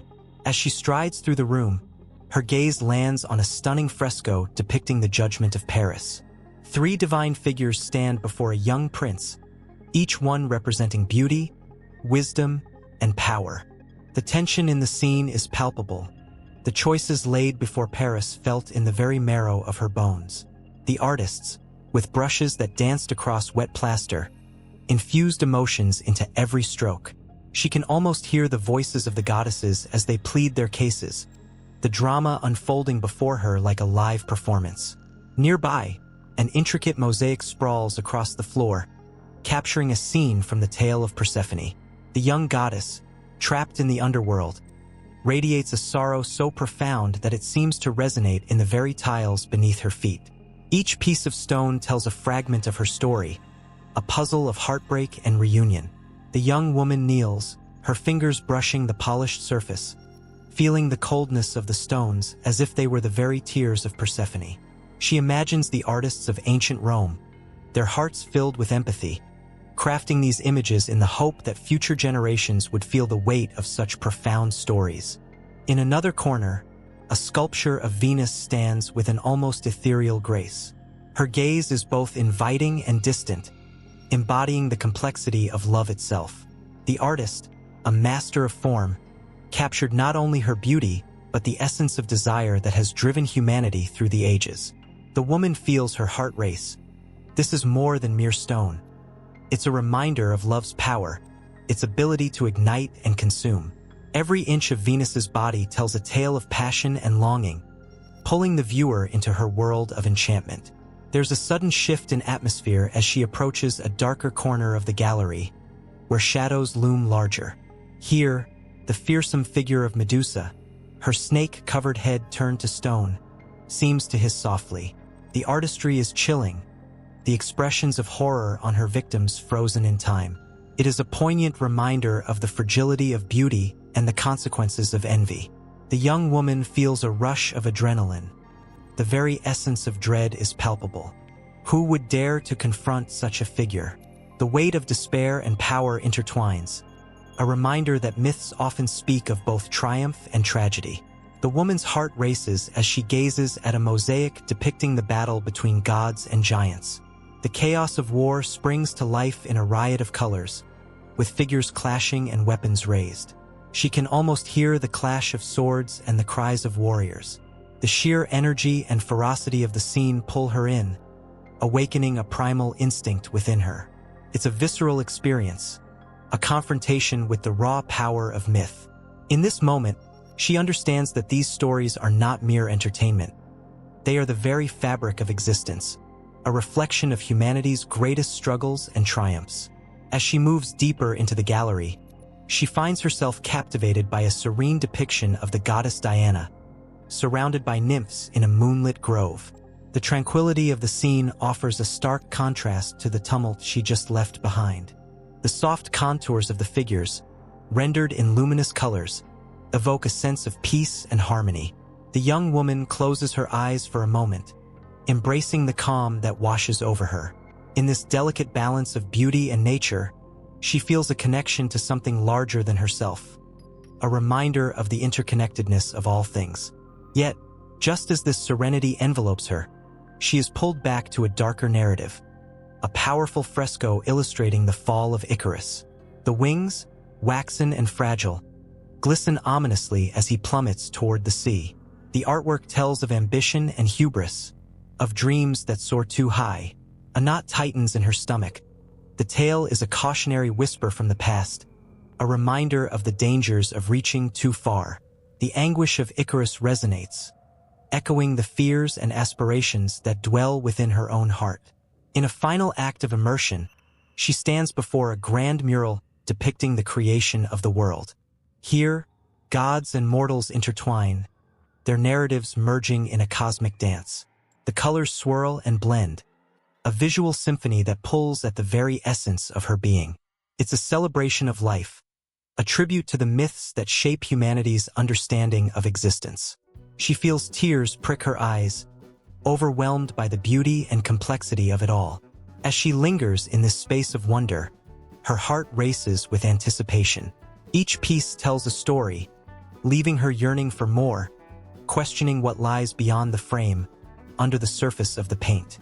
The echo of the past resonates vividly within her, begging for exploration. What more could these vibrant stories reveal? The gallery is a portal to another time, a bridge across centuries that invites her to ponder the eternal struggle between fate and free will, love and loss, victory and defeat. In this moment, she knows she is merely a thread in the grand tapestry of myth, a spectator to an age-old narrative that continues to unfold. The gallery is alive, the art a heartbeat, pulsating with the stories that connect humanity through the ages. Each brushstroke and chisel mark an echo of lives lived, dreams dreamed, and destinies forged. The air crackles with possibility, a gentle reminder that legends never truly fade. They linger on, waiting to be embraced anew. In the bustling forums of ancient Rome, where senators debated under the watchful eyes of marble gods, myths danced like flames in the minds of citizens. These stories, tales of gods, heroes, and the very fabric of existence, were not mere entertainments. They were the lifeblood of education, the very foundation upon which rhetoric was built. Here, in this sacred space, the power of words was revered, and the art of persuasion was both a weapon and a shield. In classrooms adorned with frescoes depicting epic battles and divine interventions, young Roman boys huddled together, their faces illuminated by the flickering light of oil lamps. They listened with wide eyes as their teachers recounted stories of Aeneas, the brave Trojan who journeyed through trials to forge a new destiny for his people. The boys were captivated, their imaginations ignited, as myth transformed into a vivid reality, shaping their identities and aspirations. "Be like Aeneas," the teachers would implore, their voices rising in fervor. "Face adversity with courage." Myth's role transcended mere storytelling. It became a framework for understanding the world. In every tale of the gods, lessons of virtue and vice were embedded like seeds in fertile soil. Jupiter's thunderous wrath reminded listeners of justice, while Venus' whispered charms taught them about love and desire. The myths acted as guides, steering the impressionable minds towards values that would define their character and influence their actions. As the boys grew older, their education transformed into a battlefield of rhetoric. Here, the stakes were high. The ability to convince, to sway, to enthrall an audience was paramount. And so, they turned to their mythic lessons. Every argument was woven with the threads of ancient stories. A senator would stand before the assembly, invoking the valor of Hercules to bolster his case for war, each word a crafted arrow aimed at the hearts of his listeners. The citizens, stirred by the emotional weight of the myth, felt a surge of loyalty and pride. In that moment, rhetoric was not just a tool. It was the blood coursing through the veins of the Republic. Yet, it wasn't just the elite who wielded this power. The common folk gathered in taverns and marketplaces, sharing tales of gods and heroes, their voices rising in harmony. Myth whispered in the breeze, binding the social fabric of Rome. A storyteller, with gestures grand and eyes sparkling, would recount the tale of Romulus and Remus, the mythical founders of the city. As he spoke, listeners would lean in closer, their hearts racing with the thrill of the adventure. They felt connected to something larger than themselves, a shared legacy that transcended class and status. The tension in the air crackled with potential. It was in these moments that the myths morphed, evolving into something new with each retelling. A simple tale could take on new meanings, revealing hidden truths or igniting passions long buried. The very act of storytelling became a dance of emotions, a joyous celebration of life and a stark reminder of its fragility. In the shadows of the classroom, a young girl listened, her heart swelling with longing. Unlike her male counterparts, her path was not paved with the same promise of oratory glory. Yet, the myths still called to her. She found a voice in the stories of the strong women of Rome, like Lucretia, whose tale of honor and sacrifice stirred a fire deep within her. She would recite the words in her mind, imagining herself standing in front of an audience, her voice echoing through the halls of power. The myths were a source of strength, her secret weapon in a world that sought to silence her. The rise of rhetoric was a thrilling spectacle, yet it was not without its dangers. Political factions wielded myth like a sword, twisting ancient stories to serve their ambitions. A powerful orator could rally the masses, invoking the wrath of the gods to cast shadows over his enemies. "Beware the fate of Icarus," he might cry, warning of hubris and folly, his voice imbued with a fervor that could ignite a revolution. It was a game of emotions, and the stakes were nothing less than the very soul of Rome. As the sun dipped below the horizon, casting a golden hue over the city, the echoes of myth continued to reverberate in the hearts of the people. It was in the quiet moments, away from the grand speeches and bustling forums, that the true power of myth revealed itself. families gathered around flickering fires, sharing their own stories, each embellishment a delicate thread woven into the tapestry of their lives. They became part of something larger, an unbroken chain of wisdom passed through generations, rich with laughter, tears, and lessons learned. In the midst of it all, the myths stood tall, unwavering, like the mighty columns of the Forum. They held a mirror to society, reflecting its triumphs and failures, its hopes and despairs.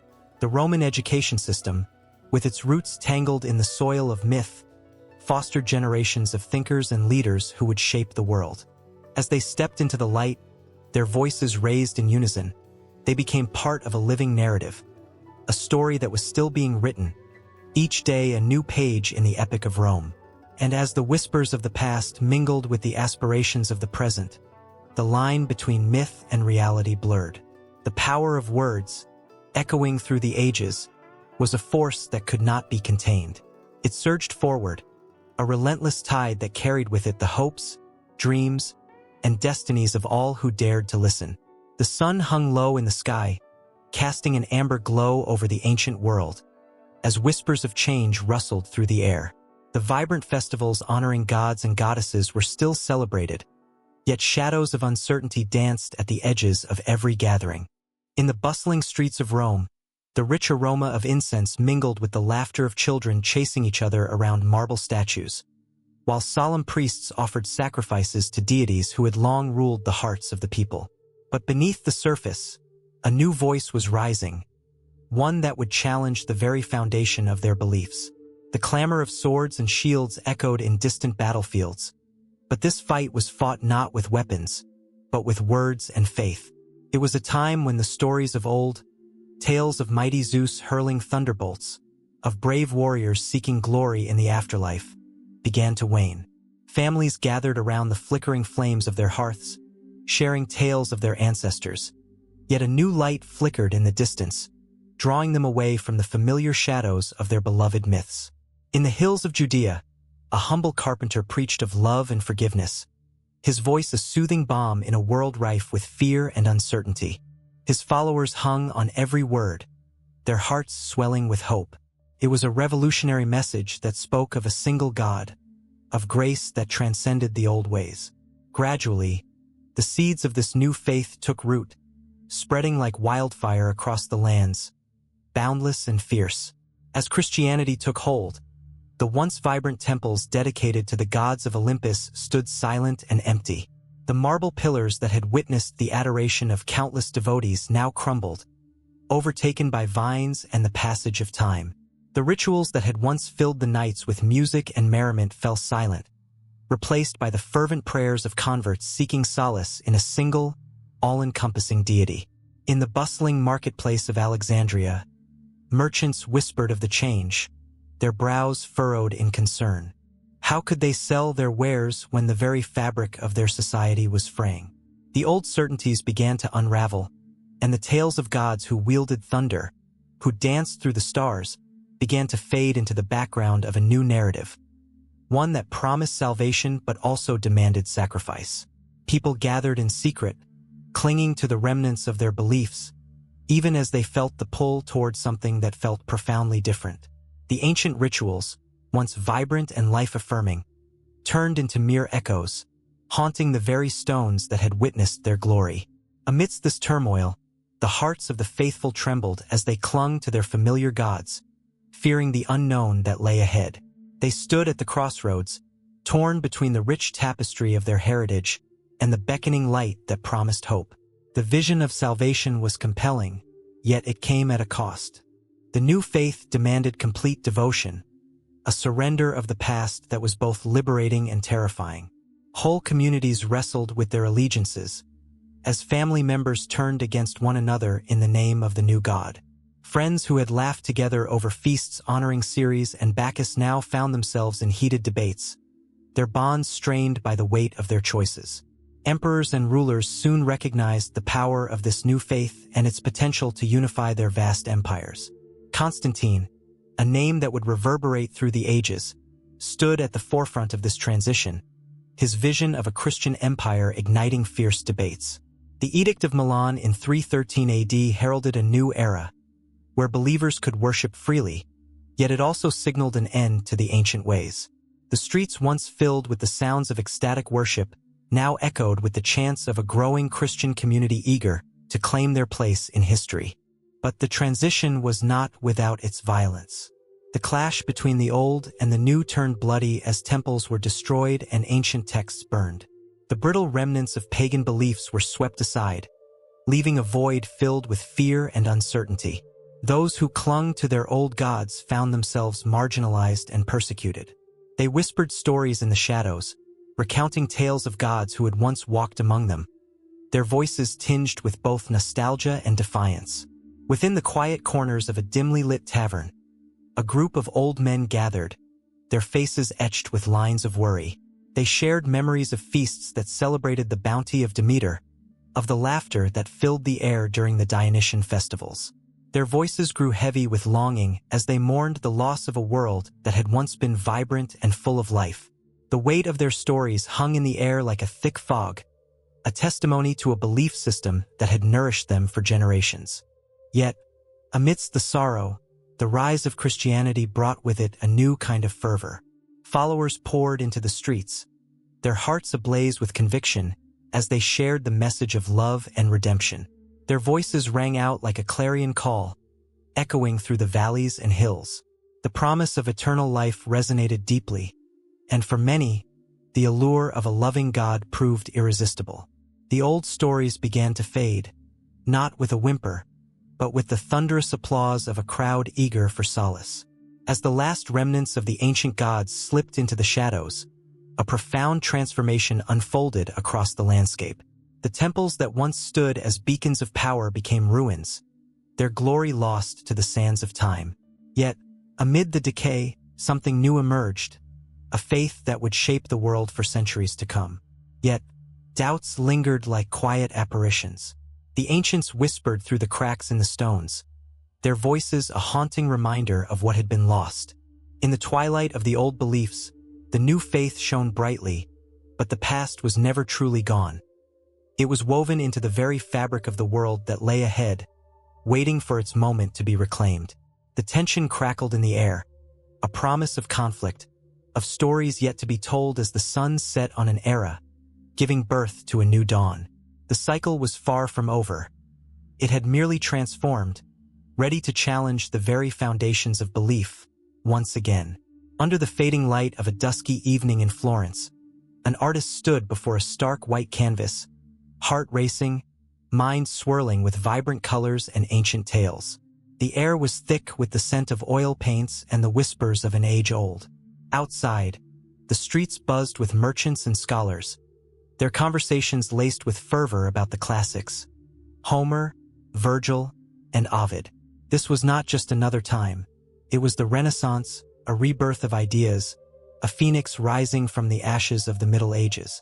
In the shadow of the Duomo, a group of young thinkers gathered, their faces illuminated by the flickering light of a nearby torch. They spoke with passion and urgency, their voices rising and falling like the melodic notes of a lute. "Look around you," one exclaimed, gesturing to the marble statues of gods and goddesses that adorned the city. These stories, these characters, they are not merely relics of a lost past but vessels of profound truths. As they spoke, the legends of Roman myths began to swirl back into life, cloaked in passion and longing. The story of Hercules, with his strength and struggles, resonated deeply. He was not merely a hero but a representation of the human condition, flawed yet striving, battling against insurmountable odds.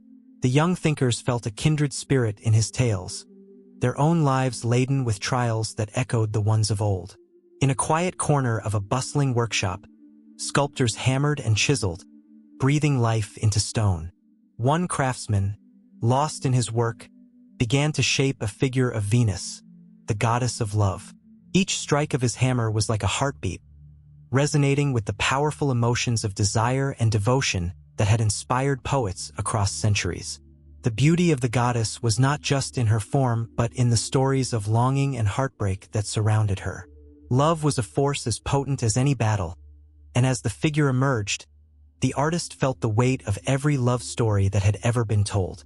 As the sun set, the streets of Florence glowed with candlelight, illuminating the pages of forgotten texts that had lain dusty in libraries for too long.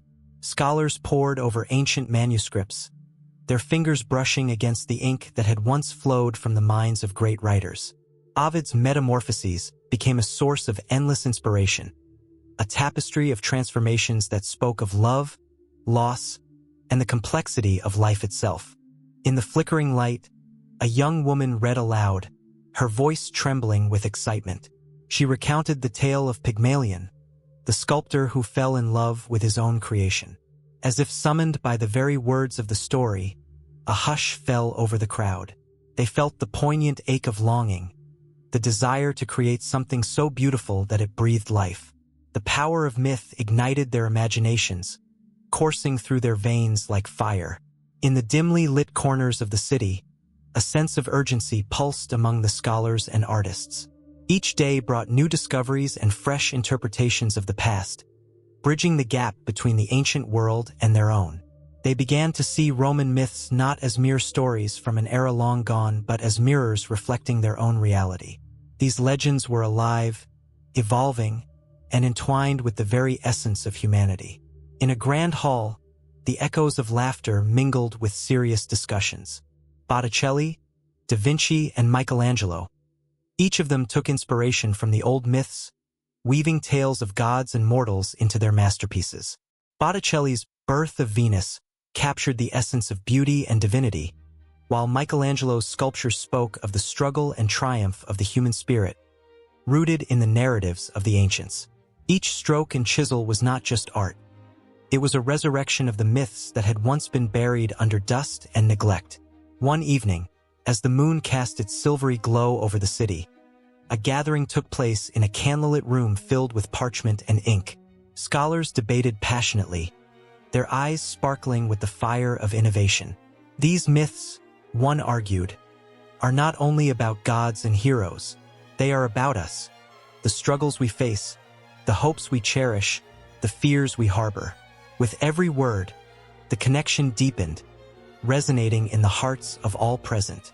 They felt the weight of history lifting, the lessons of the past igniting a flame of purpose in their souls. As days turned into weeks, the rediscovery of Roman myths became a symphony of inspiration. Artists painted with newfound energy, poets wrote with fervor, and thinkers challenged the status quo. The world around them transformed. The echoes of ancient tales became the foundation upon which they built their own narratives. In the marketplaces, stories of Dido and Aeneas filled the air, echoing the themes of love and sacrifice. Merchants, inspired by the myths, crafted tales that captivated their customers. The legends wrapped around every corner of Florence, whispering to those who dared to listen. The rhythm of life in the city became a dance of mythology and reality, intertwined like a lover's embrace. Yet, as the fervor peaked, so did the risks. The church, ever watchful, began to sense the rising tide of ideas that threatened to challenge its authority. The tales of gods and goddesses, once relegated to the shadows, now stood proud and defiant in the light of day. Whispers of dissent rippled through the streets. Would the guardians of tradition allow this rebirth to flourish, or would they strive to silence the voices of a new age? The tension thickened, and as the first signs of dissent emerged in the shadows, the artists and scholars gathered once more, aware that their connection to the ancient myths could either elevate them or lead to their undoing. The myths had rekindled their spirits, but they now found themselves standing at a precipice, where the past clashed with the present, and where everything they held dear hung in the balance. Their hearts raced with a mixture of excitement and fear, knowing they were part of something monumental, a movement that could change the very fabric of society. Each artist, thinker, and poet felt the weight of history upon their shoulders, knowing that their interpretations of the past would shape the future. The whispers of Roman myths lingered in the air, heavy with promise and peril, a reminder that the legacy of the ancients lived on through their hands and hearts. On a stormy night, lightning split the sky in jagged streaks, illuminating a statue of Jupiter standing tall in a deserted square. The ancient god's stone face held an expression of power and mystery, a silent witness to centuries of stories that shaped the world. Yet tonight, the air buzzed with a different kind of energy, one that whispered of old myths resurfacing in vibrant new forms, beckoning to be retold in ways that would make even the gods themselves lean in closer. Roman myths have always held a mirror to human nature, and in the echo of modern storytelling, they find fresh life. The tales of gods, heroes, and the struggles of mortals still resonate, weaving themselves into the fabric of today's culture. Each retelling offers a new lens, a chance to feel the weight of ancient struggles intertwined with contemporary themes of love, loss, and bravery. Take, for instance, the cinematic universe, where gods leap off the pages of dusty tomes and onto our screens. Films like Clash of the Titans and Immortals capture the ferocity of the deities, showcasing their strengths and vulnerabilities. They bring forth the idea that even beings of immense power experience jealousy, rage, and heartbreak. Just like the characters we see in our daily lives, these gods grapple with their emotions, making them relatable, even as they wield thunderbolts or engage in epic battles. The figure of Venus, goddess of love and beauty, transcends her origins through modern interpretations. In countless romantic films, her essence is embodied in characters who navigate the complexities of love. From spirited comedies to heartfelt dramas, the quest for true love reflects Venus's eternal allure. Who can forget the poignant moments when lovers, like Aeneas and Dido, face impossible choices? Their stories linger in the air, reminding us that love can be both a sanctuary and a battleground. Television series such as Rome pull audiences into the political intrigue of the ancient world, showcasing a society fueled by ambition, betrayal, and quest for power. The depiction of Julius Caesar's rise and fall mirrors the political dramas of today, a timeless cautionary tale about the cost of glory. Each character, whether a senator with grand aspirations or a common soldier yearning for respect, embodies the relentless pursuit of dreams, reminding viewers that the hunger for success often walks hand in hand with tragedy. In the world of literature, authors like Rick Riordan breathe fresh air into age-old stories through the Percy Jackson series. He masterfully weaves Roman and Greek mythology into the fabric of young heroes' adventures, connecting a new generation to the past. Percy's struggles, insecurities, and victories resonate deeply with young readers, who see themselves in his journey.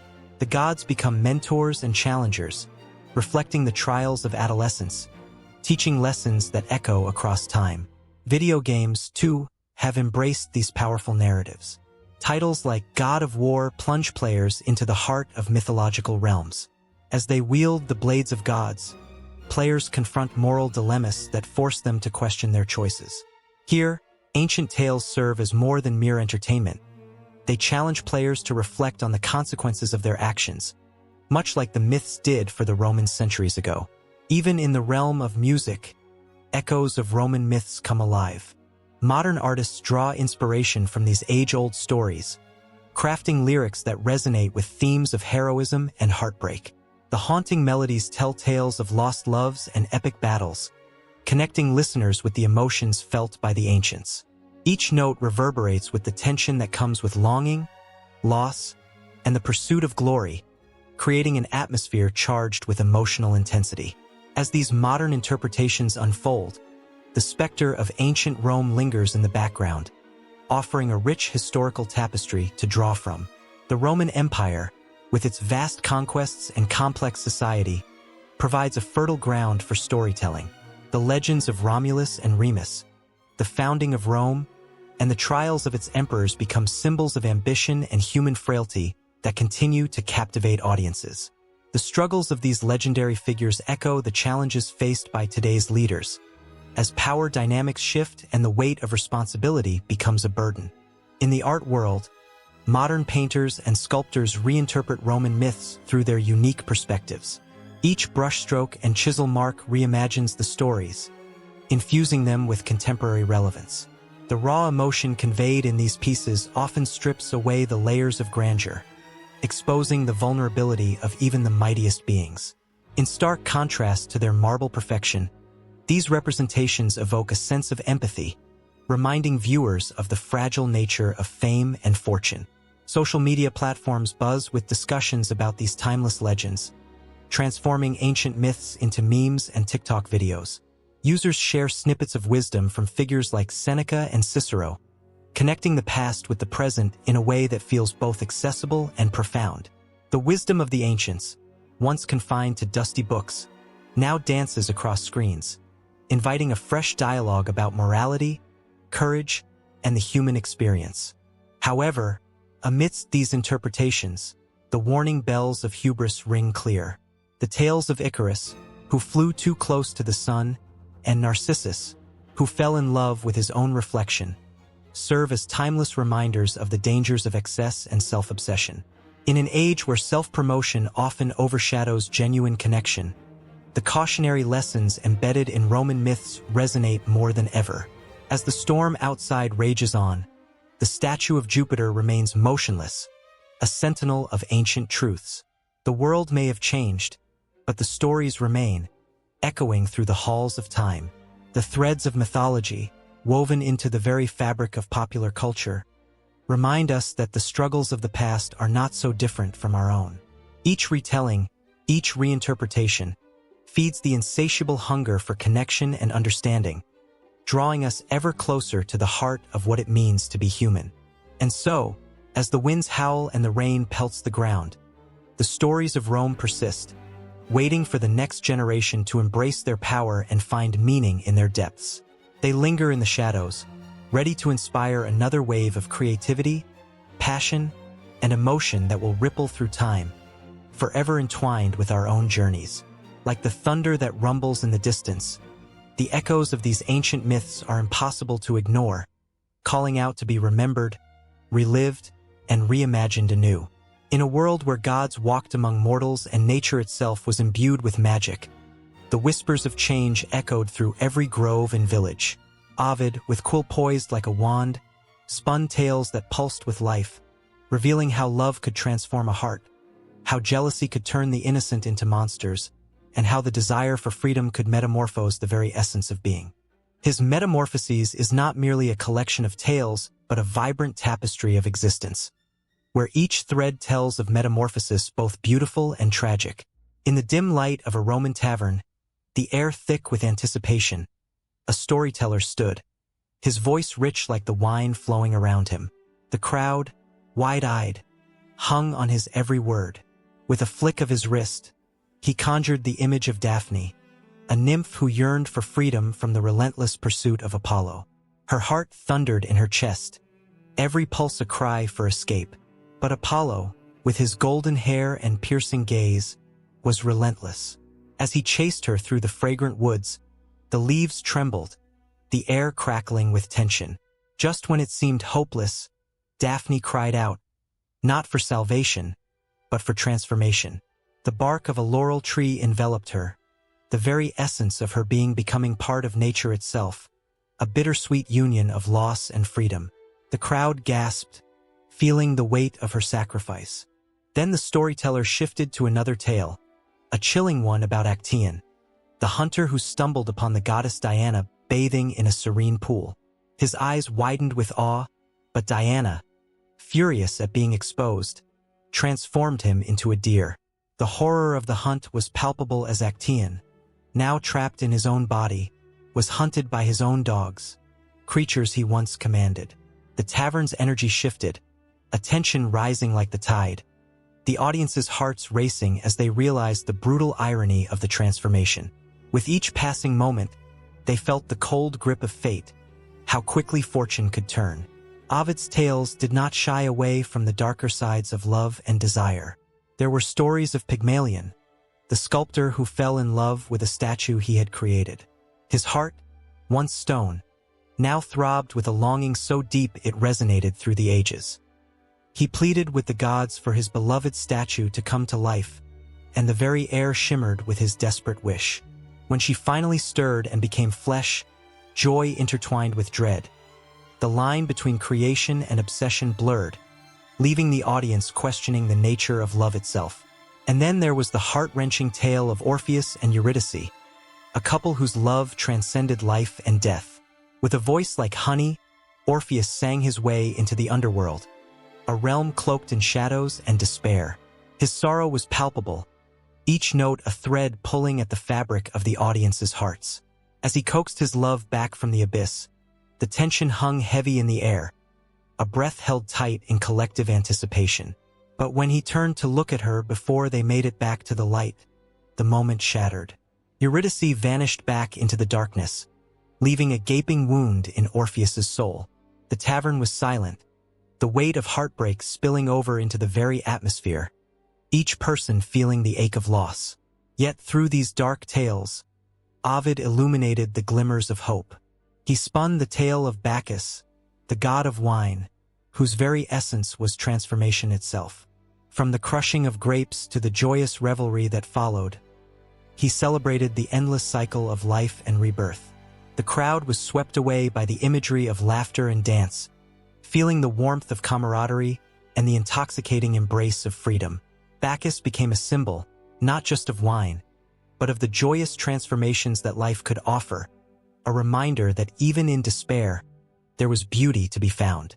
As the storyteller wove between tales of despair and joy, the emotions ebbed and flowed, pulling the audience deeper into Ovid's world. Each myth seemed to cascade into the next, a river of stories that enveloped the crowd.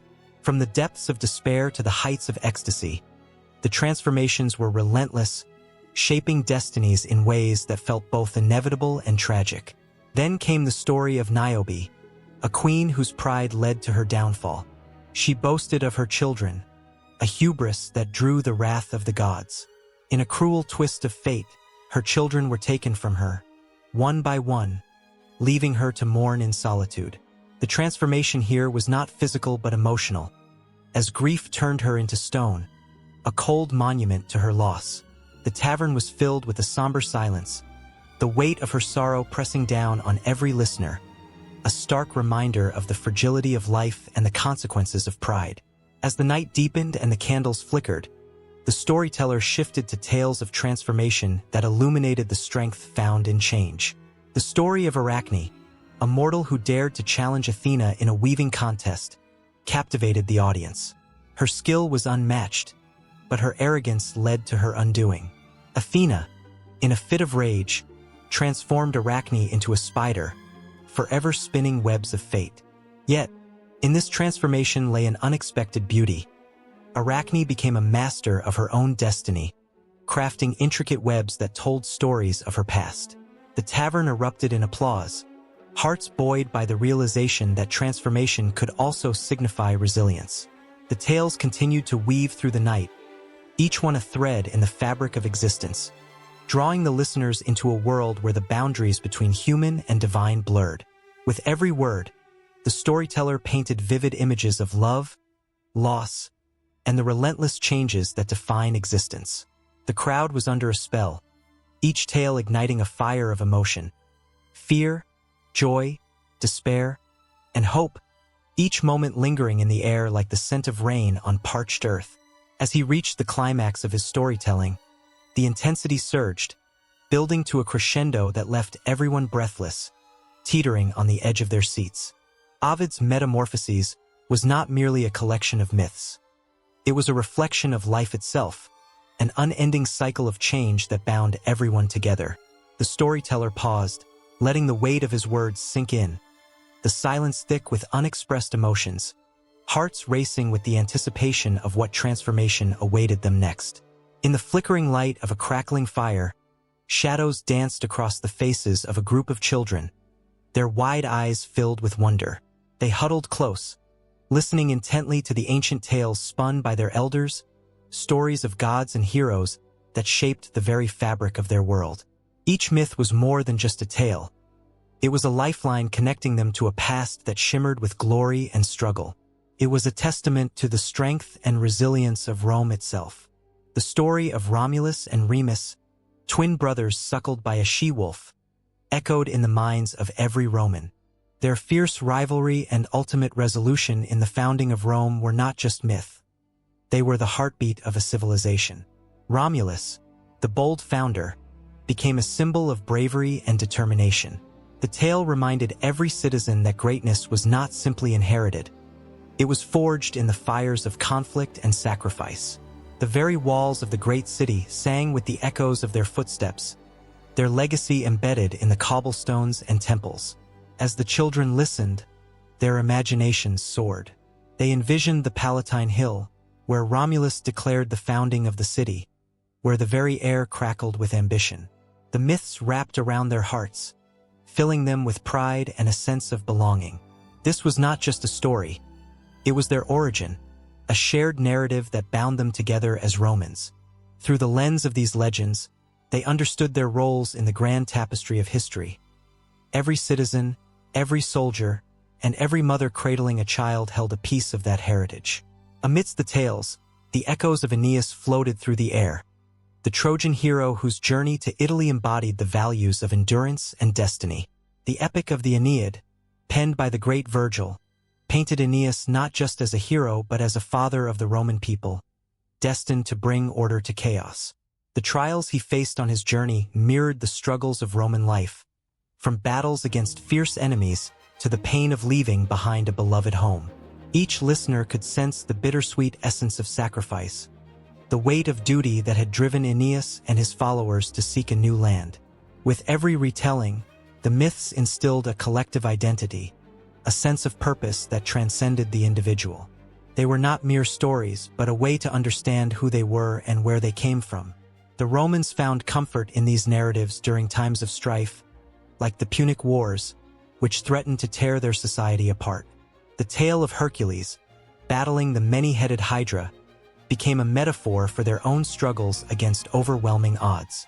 For every soldier marching into battle, the myths served as fuel, igniting their courage and determination.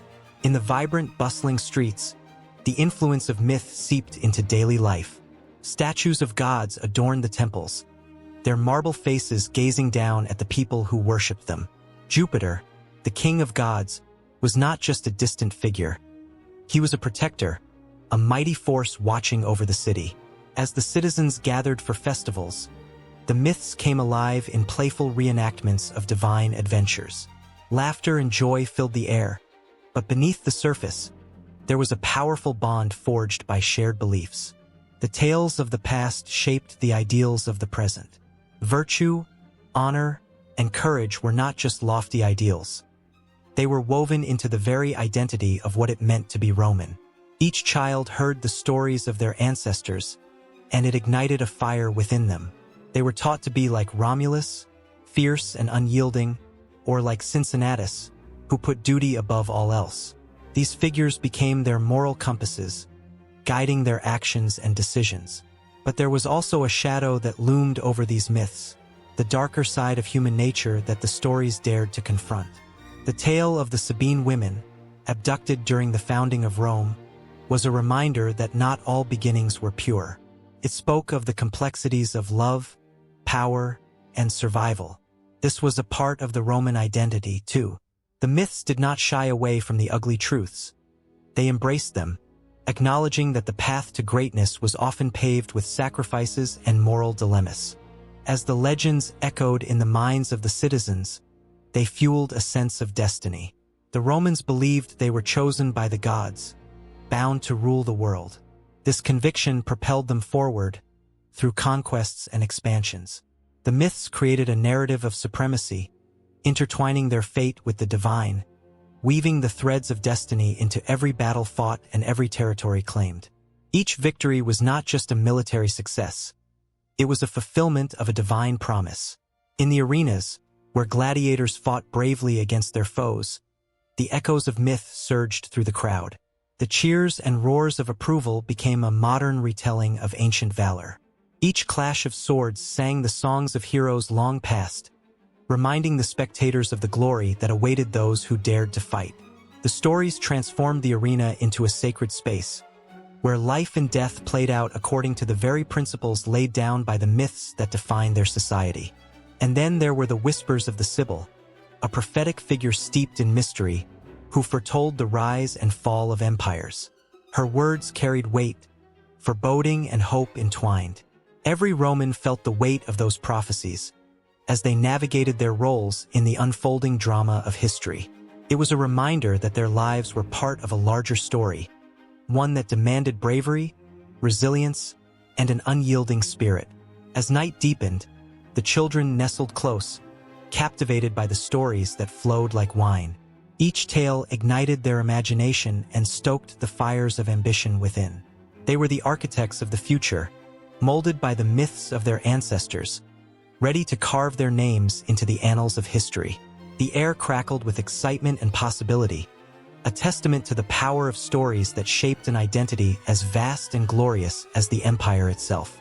The sun dipped beneath the horizon, bathing the world in a warm, golden glow that danced upon the seas and mountains.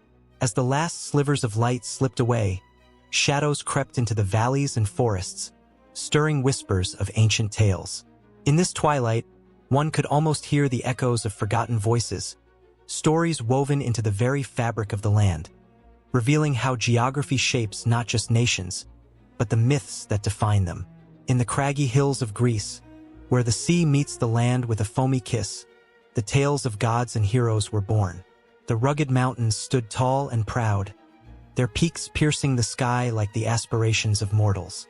Here, Zeus, the king of the gods, hurled lightning bolts from his lofty throne atop Mount Olympus, where the air was thick with the scent of ambrosia. The ancients watched in awe as storms brewed, their minds spinning tales of divine wrath and favor. Geography determined the stories they told. The mountains shielded them from invaders, but also isolated them, leading to city-states that spun their own narratives of glory and betrayal. Each valley echoed with the unique timbre of its people's dreams and fears, shaping legends that would last for millennia. Across the vast sands of Egypt, the Nile wound its way through the desert like a lifeline.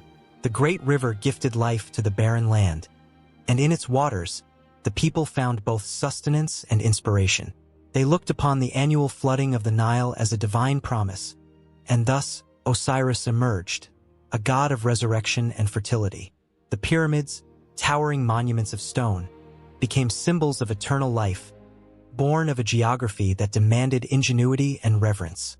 The vast, unforgiving desert surrounding them was a canvas for the imagination, giving rise to tales of gods who walked among men, guiding the faithful through trials as harsh as the sun itself. Far to the north, the forests of Scandinavia beckoned with their mysterious allure. Here, the Norsemen found strength in the rugged wilderness, crafting myths that reflected both their environment and their warrior spirit. The towering trees whispered secrets of the past, while the icy fjords carved tales of bravery and betrayal. Odin, the one-eyed god, was said to roam the earth in search of wisdom, much like the Vikings who set sail across turbulent seas seeking glory. The geography of jagged cliffs and tumultuous waters mirrored the warriors' lives, as they battled both nature and each other. Their stories intertwined with the land that shaped them. In the far reaches of the Andes, the Inca civilization thrived amidst breathtaking mountains. Their empire sprawled across varied landscapes, from lush valleys to high plateaus, each terrain influencing the way they viewed their world. They revered Inti, the sun god, believing he illuminated their path through both triumph and hardship. Sacred rituals nestled against the peaks, where the air was thin and the spirits of ancestors were thought to linger. Every mountain was a deity in disguise, every river a messenger. The geography dictated their existence, leading them to build roads and bridges that connected their stories, demonstrating a harmony with nature that was both reverent and resourceful. The pulse of the earth beat strong in the lands of the indigenous peoples of North America. The plains stretched endlessly, teeming with bison, while the rivers flowed like veins, nourishing cultures and inspiring tales of creation. The Great Spirit became a central figure in many tribes' narratives, embodying the interconnectedness of all living things. Each natural feature, a mountain, a river, a rock formation, was imbued with meaning, each telling a story of origin, struggle, or triumph. The geography was not just a backdrop but a character in itself, shaping the beliefs and practices of those who called it home. On the islands of the Pacific, where the ocean embraced the land with tender waves, the stories of the Maori thrived. The mountains were ancestors, the waves carried whispers from the past. Legends of Maui, who fished up islands from the depths of the sea and slowed the sun, emerged from a landscape that dictated survival and respect for nature. The geography of these islands, with their ever-changing tides and hidden coves, inspired myths of adventure and cunning, reflecting the resilience of a people who navigated both the sea and the storms of life. As twilight deepened into night, the clamor of stories echoed through the ages, each myth a thread woven into the tapestry of humanity. The fires crackled, casting flickering shadows that danced to the rhythm of the tales. Each storyteller drew upon the land, crafting narratives that embodied the triumphs and tribulations of their people, their geographies shaping the very essence of their myths. The mountains, rivers, and forests shaped not only the lives of those who walked upon them, but also the narratives that would endure throughout time. Geography was not merely a backdrop. It was a character that influenced every twist and turn of the stories being told, from the soaring heights of Olympus to the sacred waters of the Nile. The whispers of the past hung heavy in the air, ready to sweep the listener away on a tide of emotion and wonder, drawing them deeper into the rich, fertile soil of myth-making. As the fires dimmed and the stars twinkled above, a palpable tension hung in the air, hinting at the next chapter of human experience. The very land, with its mountains and waters, was preparing to give birth to new stories, ones that would continue the cycle of life, shaping cultures and weaving new myths into the fabric of existence. The shadows danced, beckoning onward into the unknown, where the echoes of the past awaited, ready to intertwine with the present, forging myths yet unwritten. In a dimly lit chamber, the flickering shadows danced across the walls, casting a surreal glow on ancient scrolls filled with tales of gods and monsters. Outside, the bustling streets of Rome thrummed with life, oblivious to the quiet storm brewing within. Here, beneath the weight of marble columns and statues of deities, a restless heart beat heavily against the weight of tradition. This was a space where the air crackled with questioning, where reverence met skepticism, where the very foundation of Roman mythology trembled under the scrutiny of thought. Philosophers like Lucretius and Cicero treaded this ground, their minds ignited by the fervor of inquiry. They sought not only to understand the myths that enveloped their society, but to challenge the very essence of belief itself. The gods of Olympus loomed large in the minds of ordinary Romans, their stories interwoven with the fabric of daily life. Yet, in this sanctuary of intellect, a small group gathered, their whispers a symphony of doubt. What if these divine tales were mere constructions of human imagination? What if the gods, with their capricious whims and grand schemes, were nothing more than exaggerated reflections of humanity's own desires and fears? Lucretius, with his flowing robes and keen eyes, stood before his contemporaries, his voice steady but passionate. The fear of the gods does not stem from their existence, but from our ignorance, he proclaimed, the weight of his conviction palpable. He spoke of the natural world, of atoms colliding and forming everything around them. The gods, he argued, were distractions from the beauty of nature, mere stories spun to explain the unexplainable. The audience listened, rapt, but a lingering tension filled the room, a blend of excitement and fear, as if they were about to touch the forbidden. Cicero, ever the orator, countered with eloquence. But how can we dismiss the tales of our ancestors? They are the bedrock of our identity, the guiding stars of our civilization. His words, thick with emotion, resonated within the chamber.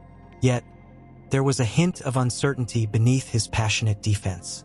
The room hung in delicate balance, each side grappling with the implications of belief versus reason. The air felt electric, as if the very walls were holding their breath, aware that the stakes were far greater than simply interpreting myths.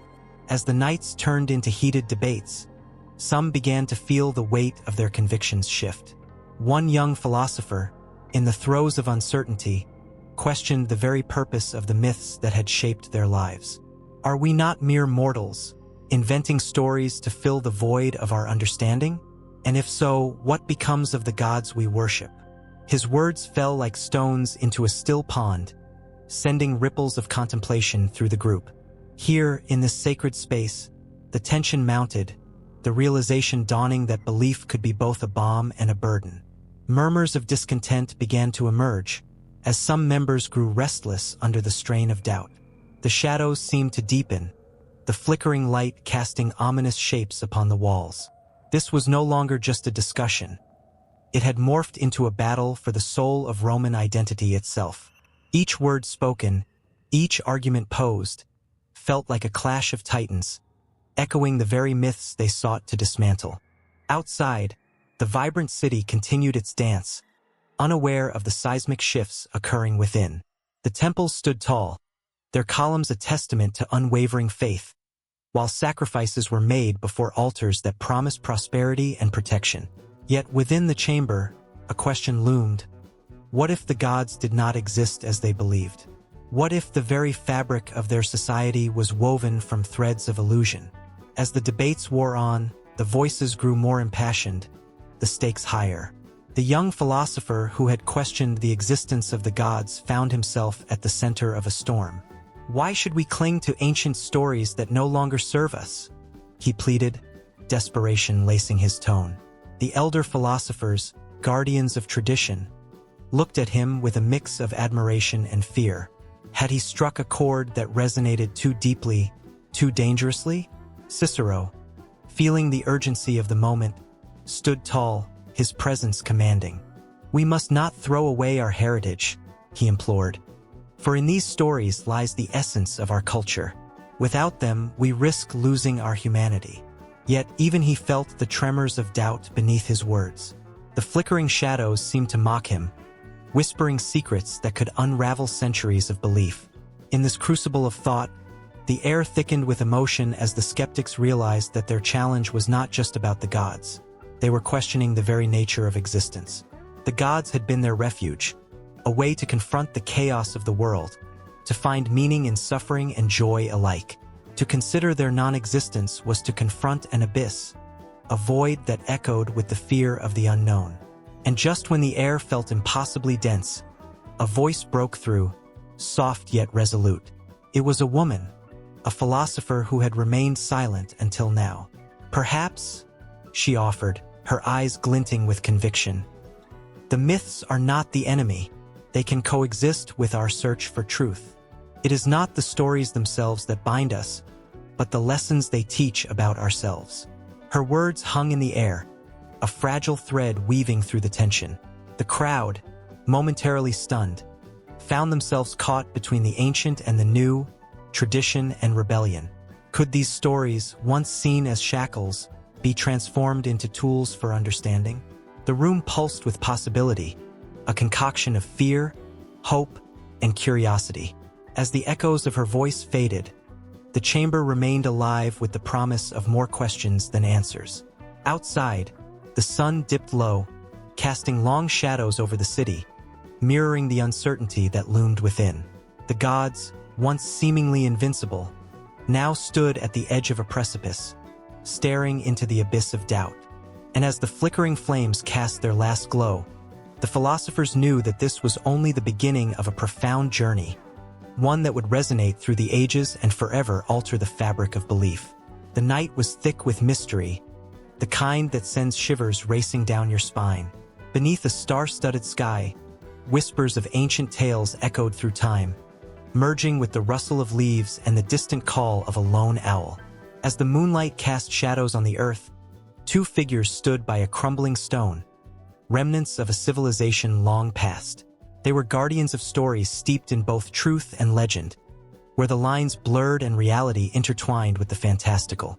Throughout history, civilizations have woven myths into the very fabric of their existence. The ancient Greeks spoke of gods who walked among mortals, their capricious actions shaping the world around them. But as time marched on, the lines separating myth from history began to fray, leaving behind tantalizing questions. Was Achilles truly invincible, save for his heel? Did the Trojan War really happen, or was it merely a poetic device crafted by Homer? And what of the gods themselves? Were they the products of fevered imaginations or reflections of a deeper truth? Far away, in the dusty archives of history, scholars sift through ancient texts that tell of great conquests and epic battles.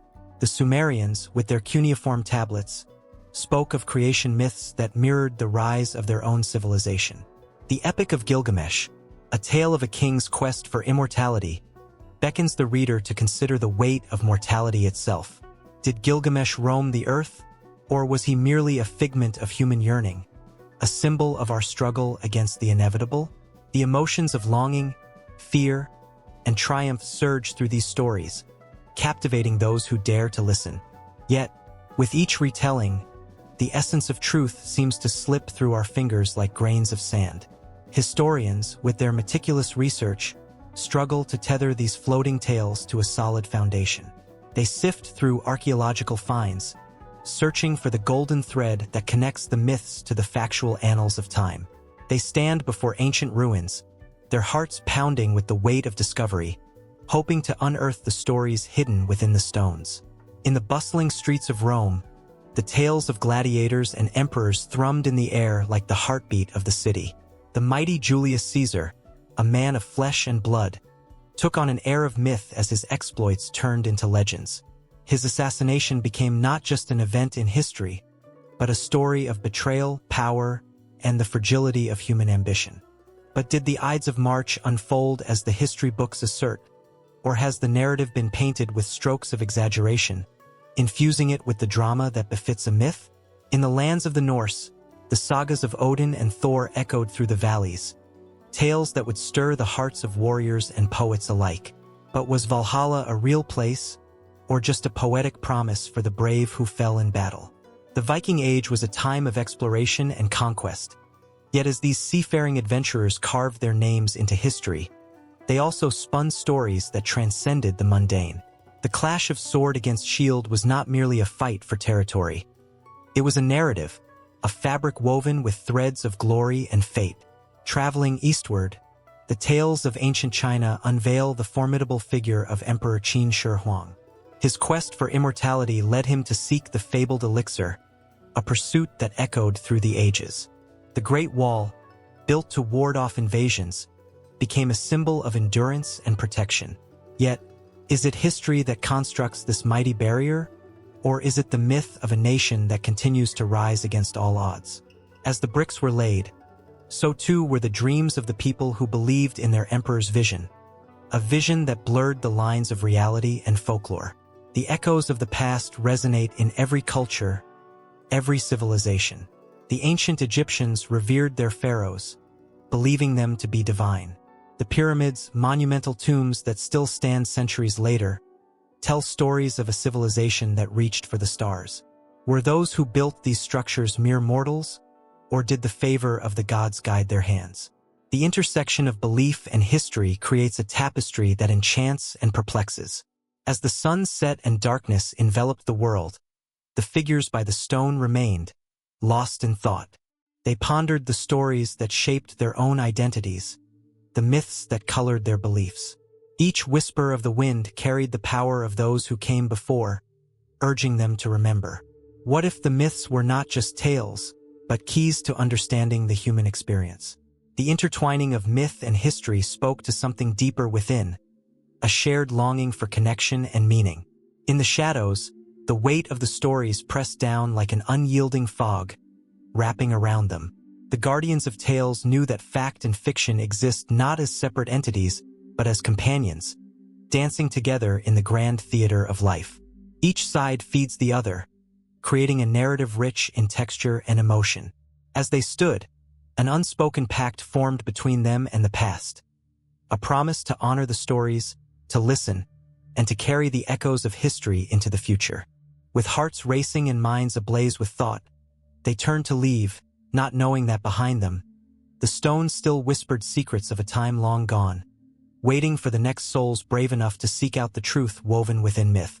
The night held its breath as the ancient paths beckoned once more, hinting at the tales yet to be told, waiting to emerge from the shadows as the lines of fact and fiction continued to dance into the unknown.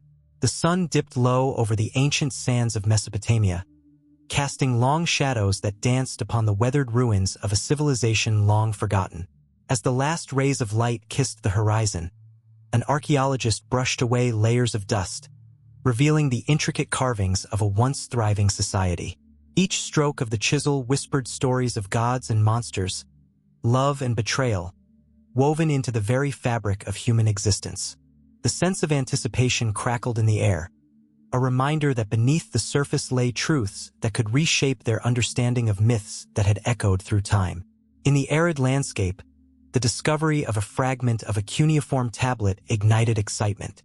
As the tablet was carefully examined, scholars gasped at the revelation of a tale once thought to exist only in legend.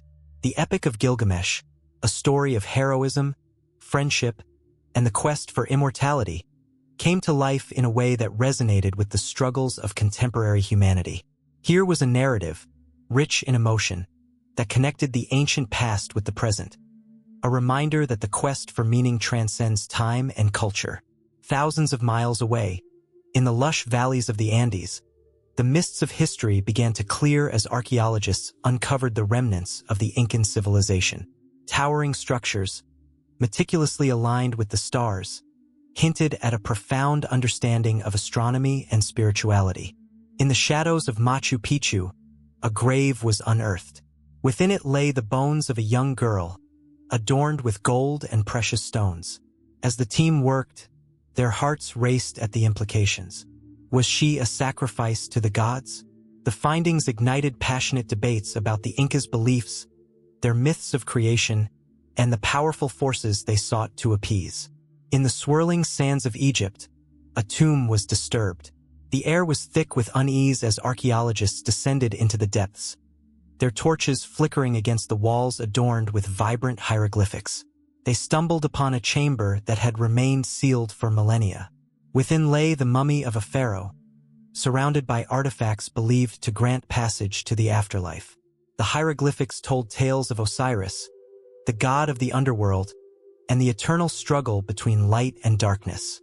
Each symbol pulsed with life, drawing connections between the ancient myths that shaped a civilization's moral compass and the very essence of existence. As these stories unfolded in different corners of the world, a pattern emerged. Myths were not mere fabrications. They were the lifeblood of cultures, reflecting their hopes, fears, and questions about the universe. The archaeological finds revealed a tapestry of interconnectedness, a shared yearning for understanding across time and space. In every fragment of pottery, every shard of stone, echoes of the human experience resounded. In Greece, beneath the shadow of Mount Olympus, the ruins of an ancient temple held secrets of their own. A team of archaeologists stumbled upon a hidden chamber that contained remnants of rituals dedicated to Zeus. The intricate pottery depicted the legendary battles of gods and titans, bringing to life the age-old tales of heroism. The archaeologists felt the weight of each discovery press upon them, understanding that these stories were more than entertainment. They were a reflection of human nature, of the eternal struggle against chaos. Meanwhile, in the heart of Africa, the discovery of a stone circle sparked intrigue among historians and archaeologists alike. The alignment of the stones hinted at a sophisticated understanding of celestial events, suggesting that the ancients held a deep reverence for the cosmos. Oral traditions spoke of a great creator, and with each stone uncovered, the echoes of their beliefs resonated through the ages, illuminating the fundamental questions that continue to haunt humanity. Who are we? Where do we come from? What happens after we die? In the remote reaches of the Arctic, the thawing ice unveiled a frozen world. Among the preserved remains of ancient hunters lay artifacts adorned with carvings of spirits and animals, shedding light on the myths that guided their lives. The sight of these remnants sent shivers through the researchers, who understood that these stories were more than mere tales. They were survival guides, teaching lessons of respect for nature and the balance of life. With each archaeological finding, the veil that separated myth from reality began to lift. The lines blurred as ancient narratives intertwined with the truths unearthed from the earth. The legends of the past transformed, morphing into shared experiences that spoke to the hearts of people across generations.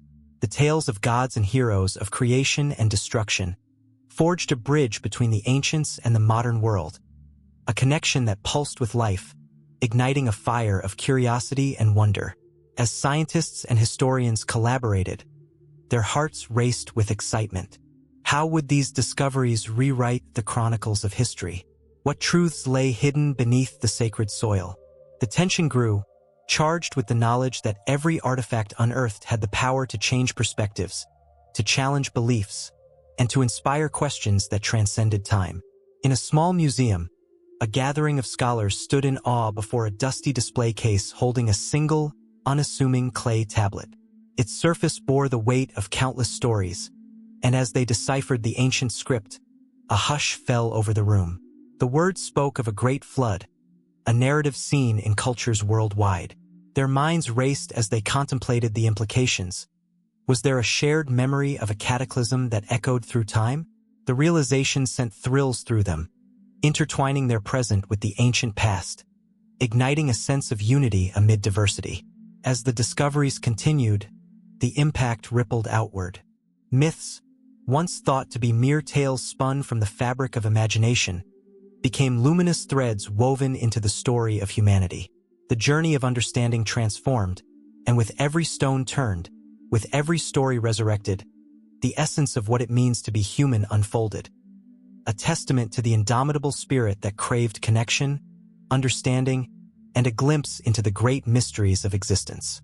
The past whispered its truths, and those who listened found themselves forever changed, caught in the spell of stories that transcended time and space, leading them into the next chapter of a narrative that was far from over. Underneath the whispering arches of ancient Rome, where the echoes of gladiators and the laughter of crowds still seem to linger, modern scholars ponder the myths that once danced through the streets. These tales of gods and heroes, woven into the very fabric of Roman life, beckon with a timeless allure. The flickering of candlelight casts shadows on the parchment, illuminating faces filled with awe as researchers sift through layers of history, searching for the truths hidden within these ancient stories. One scholar, a young woman named Lucia, finds herself enraptured by the tales of Jupiter and Juno, their tumultuous love story, ripe with betrayal and passion. She imagines the mighty Jupiter, cloaked in the power of thunder, yet vulnerable in his unending pursuit of love, a love that often leads to chaos. In her mind, she sees Juno, fierce and proud, her jealousy igniting storms that shake the heavens. Lucia can feel the weight of their emotions, the struggles they faced, and she realizes that these myths are not just stories. They are reflections of the human experience, layered with the complexities of love, power, and identity. At a nearby table, an older scholar, Marcus, pores over a dusty manuscript, his fingers trembling with excitement. He has devoted his life to studying the myths of Mars, the god of war. For Marcus, these tales hold the essence of Roman values: courage, honor, and sacrifice. He recalls the stories of soldiers who fought valiantly under Mars's watchful gaze, their hearts ignited by the promise of glory. Yet, he feels a pang of sadness as he reflects on the costs of such valor. In his mind, he sees the battlefield, not just as a site of honor, but as a place where dreams die and families are torn apart. The blood-soaked earth bears witness to the price of war, and Marcus wonders if the glorification of Mars has led to a blindness in society, a romanticizing of violence that continues to echo through the ages. Meanwhile, across the hall, Sophia, a passionate historian, grapples with the myths surrounding Venus, the goddess of love. Her heart aches as she reads of the beauty and allure that captivated mortals and gods alike. Yet, she also sees the darker sides of love portrayed in these tales: jealousy, obsession, and heartache. As Sophia reflects on these stories, she begins to question the ideals of love that have been passed down through generations. Is love truly as beautiful as it appears in the myths, or does it carry with it a burden of longing and loss? Her mind races with thoughts of contemporary relationships, echoing the struggles of Venus's lovers, and she feels a deep connection to these age-old narratives. In the hushed corners of the library, the discussion intensifies. Scholars exchange theories about how these myths were not merely tales told for entertainment, but vehicles for social commentary. They explore how they encapsulated the values, fears, and aspirations of Roman society. With every discussion, The air fills with the electric charge of discovery. The scholars debate whether the gods represented the idealized versions of humanity or if they were reflections of humanity's darkest impulses. One scholar, Gabriel, stands up, his voice trembling with passion. He argues that the myths should be viewed not just as ancient stories, but as living entities, evolving with each retelling. He gestures animatedly, urging his colleagues to see how these tales have shaped culture, art, and even politics through the ages. As he speaks, his words resonate with the room, igniting a fervor among his peers. The walls seem to vibrate as they consider how the stories of Roman gods and heroes have been woven into the very fabric of Western civilization. Amidst all this excitement, an air of melancholy lingers. The scholars are acutely aware of the fragility of these narratives.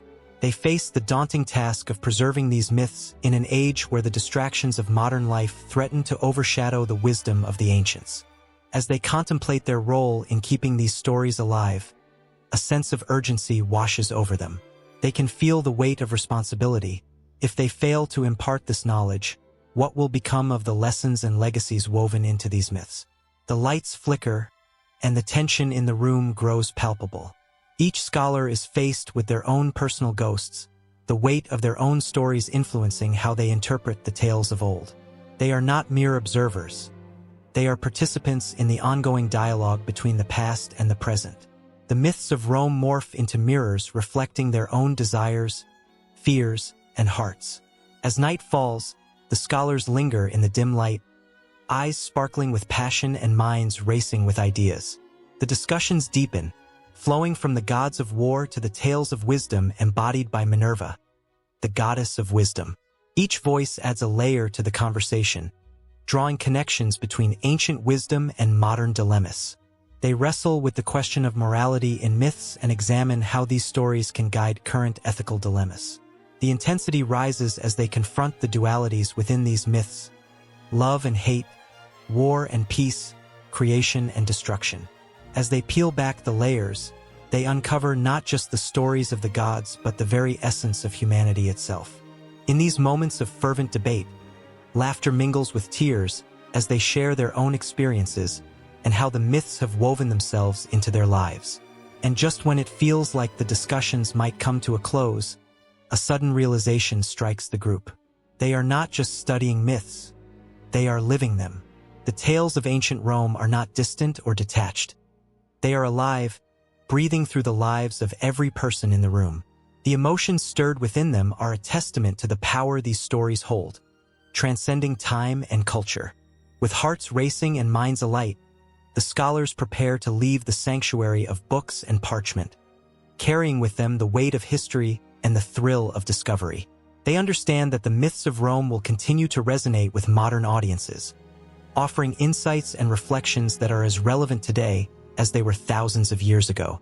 As they step out into the cool night, a sense of excitement lingers in the air, an unspoken promise that the stories of old will never truly fade away. They will always find a way to endure, to evolve, and to inspire. In a dimly lit room, a young woman sits cross-legged on the floor, her laptop glowing softly in the darkness. She scrolls through vibrant illustrations of gods and goddesses, their ancient stories spilling forth like a torrent of emotions. Each click sends a shiver down her spine, igniting a fire of curiosity and connection that pulses through her veins. The myths of Rome, once confined to dusty books and crumbling temples, now flicker to life in pixels and code. As she immerses herself in the digital landscape, the echoes of the past intertwine with the pulse of the present.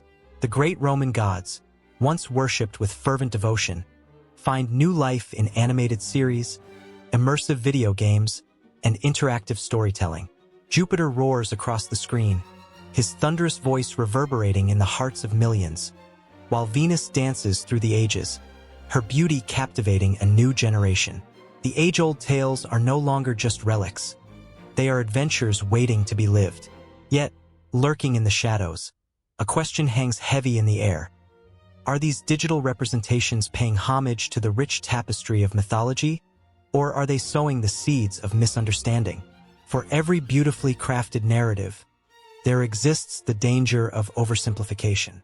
The complexities of Roman beliefs and practices can easily be lost in mere fantasy.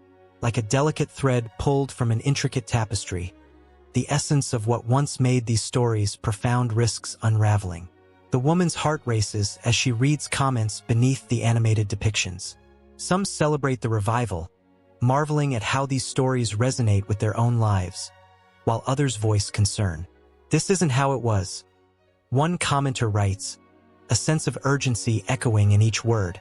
This digital renaissance of Roman mythology is a double-edged sword, igniting enthusiasm while threatening to distort the very narratives that shaped an empire. In a distant city, a group of historians gathers in a sunlit cafe, their faces animated with passion. They debate the responsibility of modern storytellers to honor the past while embracing innovation. It's our duty, one scholar insists, her voice rising above the clatter of cups and the hum of conversation. We must safeguard these stories, ensuring they remain a bridge between ages. The others nod, their eyes gleaming with shared purpose. But how can they reverse the tide of misinformation flooding the digital world? As the discussions continue, a young boy discovers an interactive app featuring Roman mythology. He swipes his finger across the screen, summoning deities and engaging in quests that challenge his imagination. For him, the gods are no longer distant figures from a history book. They are companions on his digital adventures. But what of the deeper meanings behind their stories? What of the lessons of hubris, sacrifice, and fate that once resonated so profoundly? Meanwhile, educators grapple with how to incorporate this new wave of storytelling into their curriculums. A high school teacher stands at the front of her classroom, a vibrant depiction of the Roman pantheon displayed behind her. She feels the weight of history on her shoulders, and her heart swells with the responsibility of guiding her students through these ancient tales. Mythology is a reflection of who we are, she explains, her eyes scanning the room. It holds truths about human nature that still apply today. As her students listen, some lean forward, captivated, while others remain skeptical, their faces a mix of curiosity and doubt. Yet, she presses on, weaving the old tales with contemporary lessons, hoping to spark that same thrill in them that she feels. The room buzzes with a blend of history and modernity, a collision of past and present that ignites the spirit. Across the globe, digital artists embark on ambitious projects, breathing life into the ancient myths through stunning animations and gripping narratives. A filmmaker, inspired by the tragic love story of Orpheus and Eurydice, pours his heart into a modern retelling, capturing the timeless themes of love and loss. His film, brimming with emotion, resonates deeply with audiences, reminding them that these ancient stories still speak to the human experience. The shared moment in a darkened theater binds strangers together, each one feeling the echo of lost love in their own lives. Yet, as the digital world hums with creativity, the question persists. How can the richness of Roman mythology be preserved amid the rapid pace of change? Scholars reach across borders, collaborating on virtual platforms to ensure that authenticity remains at the forefront. They gather artifacts, decipher ancient texts, and share newfound knowledge online, creating a vast network of information that connects generations. The past does not fade. It morphs and adapts, drawing in curious minds like moths to a flame. In another corner of the internet, virtual reality offers a stunning glimpse into the architectural marvels of ancient Rome. Users don headsets and walk through the Grand Colosseum, feeling the weight of history in the very air around them. They can almost hear the roar of the crowd, the clash of gladiators, and the whispers of forgotten prayers. This immersive experience creates empathy and understanding, forging a connection to a world that seems both foreign and familiar.